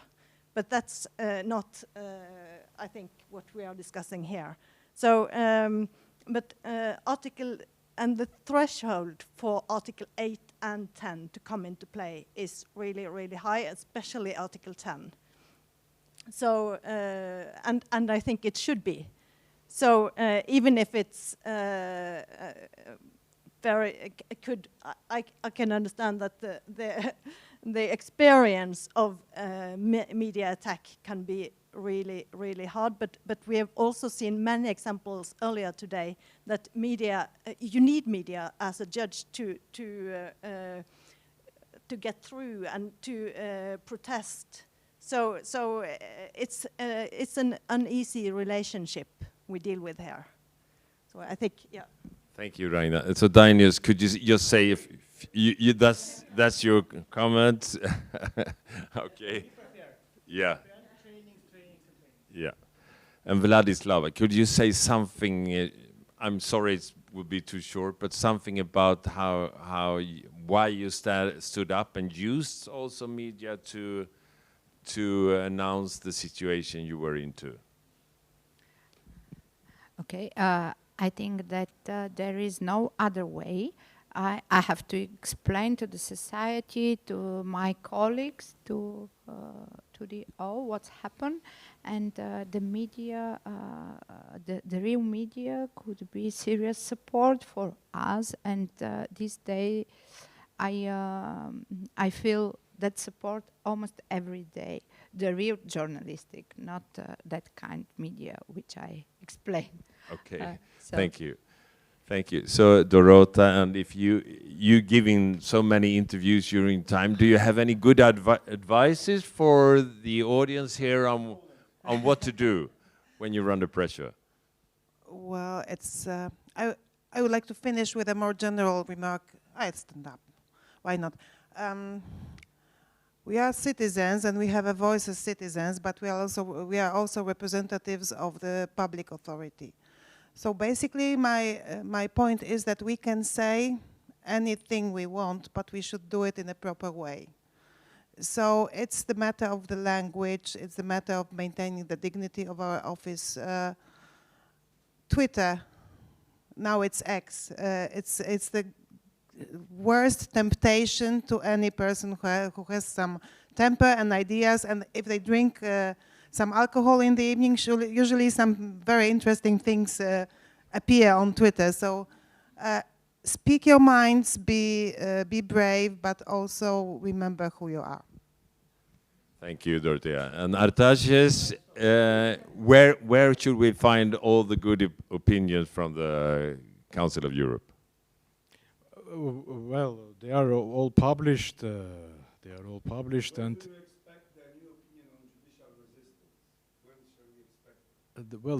right now we are working on the opinion on judicial responsibility, on the responsibility, disciplinary responsibility of judges, which is also, I guess, very important. After that, yes, exactly. After that, the resistance, I think I will make sure our members know about your opinion and about this great event, so it's very well possible. Yes, I can say that the CCG advised also to use judicial associations for responding to attacks to media. You know, individual judges should feel protected as such. Judicial associations, and Dr. Boyarsky actually mentioned them. I think we had an opinion about this. Judicial self-governing bodies should also take part, councils of the judiciary or justice councils, whatever they are called for. You know, presidents of the courts can also play some role, but the principle protected by the CCJ, the Venice Commission, is that the judge should not be left alone to respond to these attacks. He or she should be supported. Yeah. Yes. Good. Thank you, Artaxes, and thank you to the panel.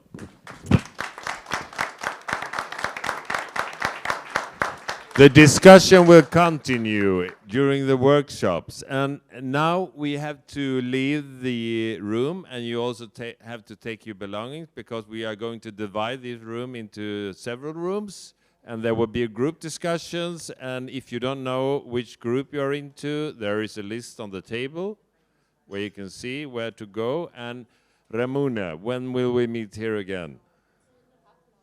In half an hour from now, so 15:15. And I ask the facilitators, the 6 facilitators from the workshops, to meet in a lobby so we can distribute materials among ourselves.